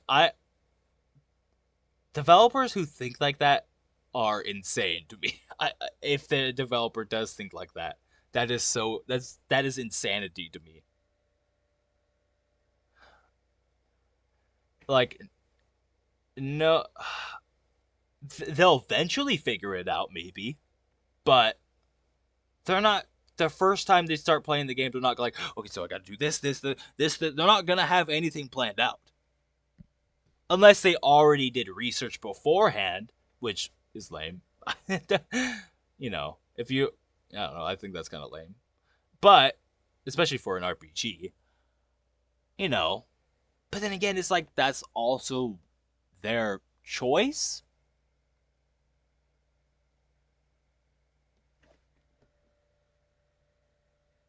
And yeah, like I said, you have to have the knowledge even to do a lot of these broken things.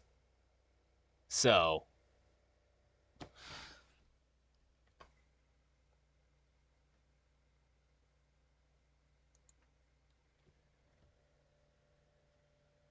but that's memorable though. Yeah, like, uh, what is it like? You would think then, oh, invisibility is broken, so now because no one can see me. Like, what are we talking about? At that point, like, invisibility should have been removed from the game.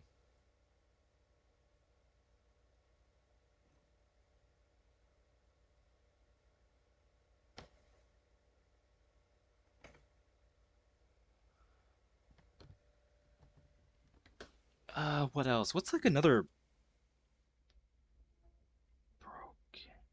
Or like, I don't know. I've always thought maybe trainers. I guess you got to give them gold, so it's not really that broken. But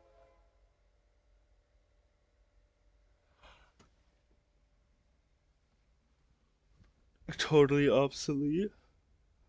Well, first off, technically, if you steal it, because that's what happened to me. I took some alchemy master stuff, and then I got caught, and it got taken away. So,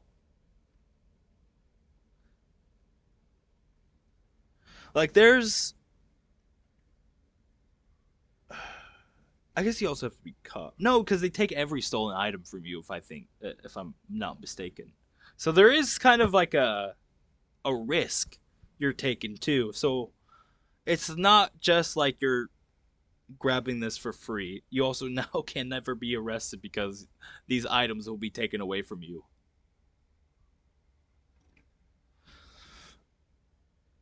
Yeah, it seems that yeah.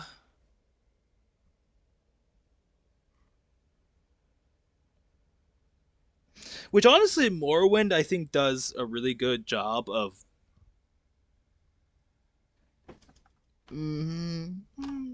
Yeah, I think you can complete quests in like multiple different ways. I'm trying to think. But I mean, besides like the fetch quests, of course, but everything else I'm trying to think of.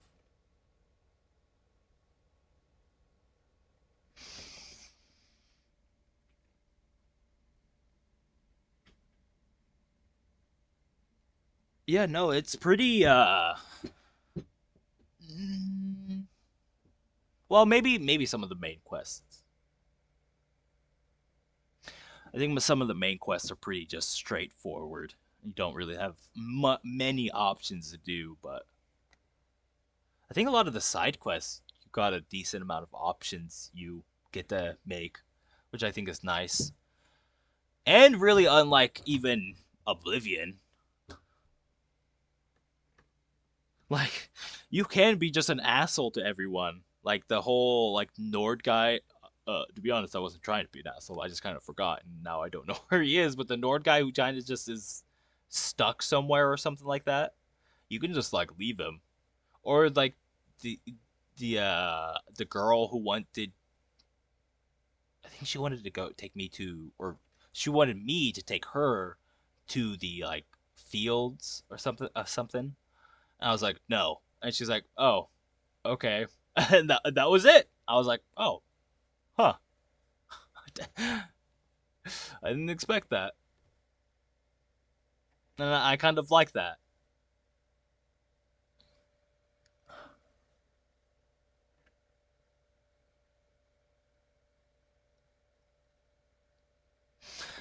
Yeah, because some people like just making dumb choices. I don't know. They don't want, or they want to make the funny choice, which might not be the most optimal choice, you know? Or, people don't want to play as, like, a very powerful character. They want to just kind of, kind of like a normal, just basic ass character, and they want to beat the game like that, you know? The game should at least allow that to happen. And I think with, like, taking away items and magic and stuff like that,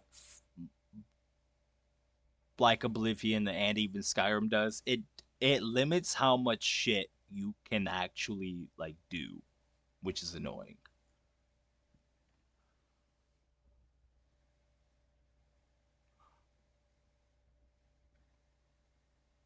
Or yeah, even like, bro, the amount of role playing options I feel like I have in Morrowind is insane. Like, the countless amounts, the amount of builds I feel like I can make up in Morrowind is just insane. I love that. Yeah, or challenge runs,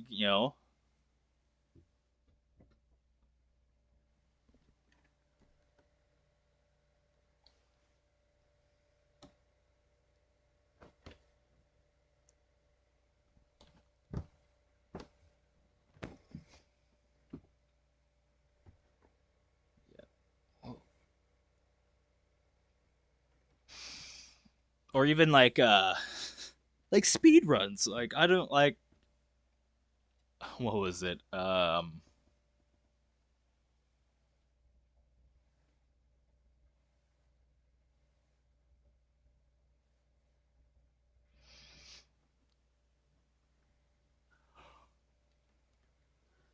like, you could basically speed run Morrowind and just go beat up Dagoth Ur, I assume, and just end the game there.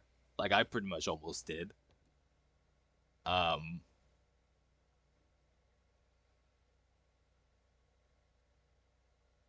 and if the game lets you, if I feel like that's awesome. I love that. It's very Fallout coded to me, where you could just, like, nah, I don't really feel like playing the game right now. I'm just gonna go beat the boss, the final boss, and you can. Is it tough as hell to do so? Yes, but it's possible. But it's very, very hard, and I like that. Because Fallout 1 has that same thing where you can easily just go to the final boss, literally in the beginning of the game.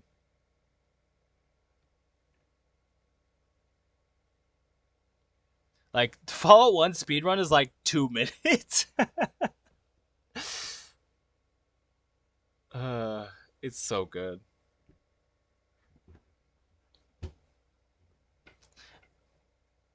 Not quite. Oh, really? Oh, so does.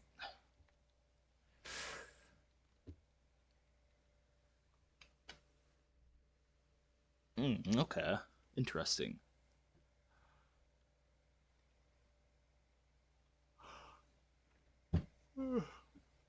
Well, maybe there's something I'm missing I haven't seen yet, so that's good.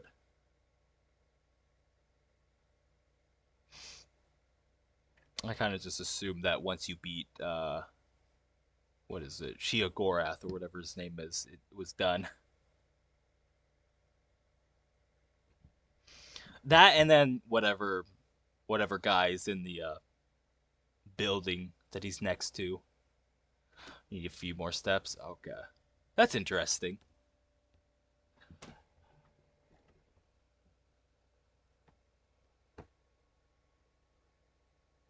We'll come across it. Okay, nice.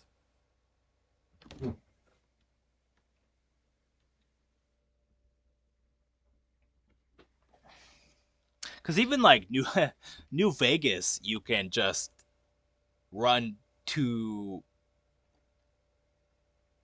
like the speed run for New Vegas is like an hour, or like an hour and something.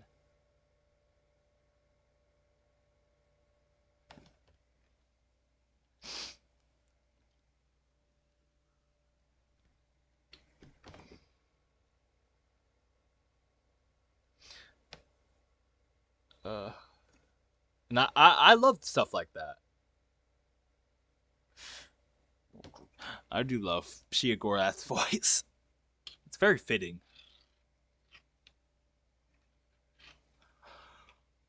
Though I kind of like, besides, I mean, he does have the headpiece, which is cool, but I do wish he looked different than the other like Gorath people. I get, he's bigger, but I feel like he should have like more like gold stuff on him to some extent. Maybe like a bracelets and whatnot.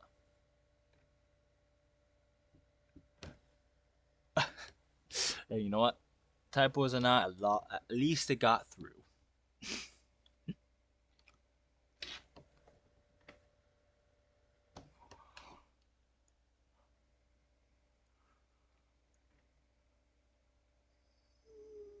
Oh my goodness.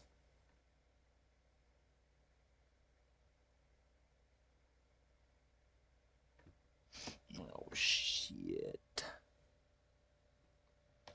I spent way too long in that fucking yapping and a half. Turned a 30-minute video into fucking almost an hour and a half. My Christ. But I love to yap, so whatever. What's cool is that if you start killing him in his second mode slowly, which is basically impossible, his voice slowly starts to become more monstrous. Oh, really?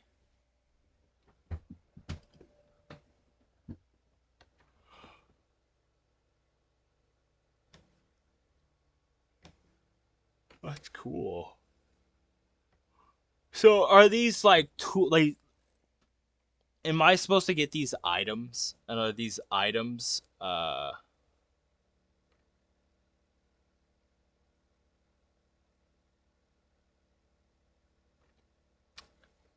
make it so he's not as powerful? Because what is it? It's like I need like a hammer and then like a dagger of some sort.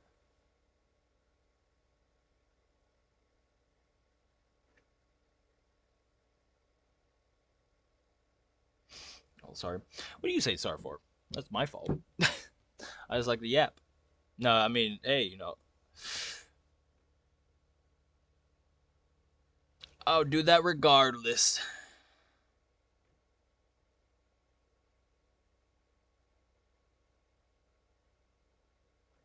The game will explain it. Okay. Well, I mean, I understand that. Well, I mean, I'm sure once I get to it, the game will tell me. But I understand that these weapons were used for the whatever's in that building. So I can't wait for that. Exactly why I've been liking the main stories, because it is fantasy history and exploring that, and I love that. It's our fault. Yeah, it's our fault. If only I had the theme downloaded.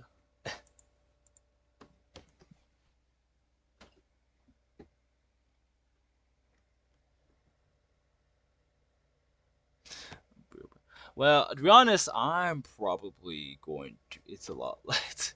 I said that because it's a lot later than I thought it was, so I'm probably going to head off for the night. So,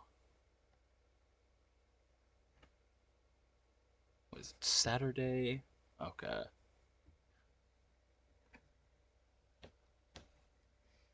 Yeah, I'm gonna. So yeah, Darksiders and then Morrowind tomorrow. I'll probably just play Morrowind since I didn't play it today first, and then hop on to Darksiders because I need to get through that game for its birthday. Luckily, I'm getting through New Vegas for its birthday, so.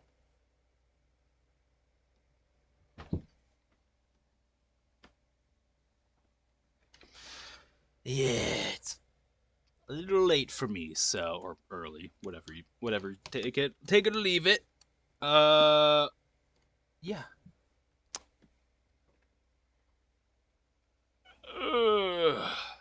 Yeah, video took a lot longer than I thought, but that's my fault. I probably should have just played Morrowind, unfortunately.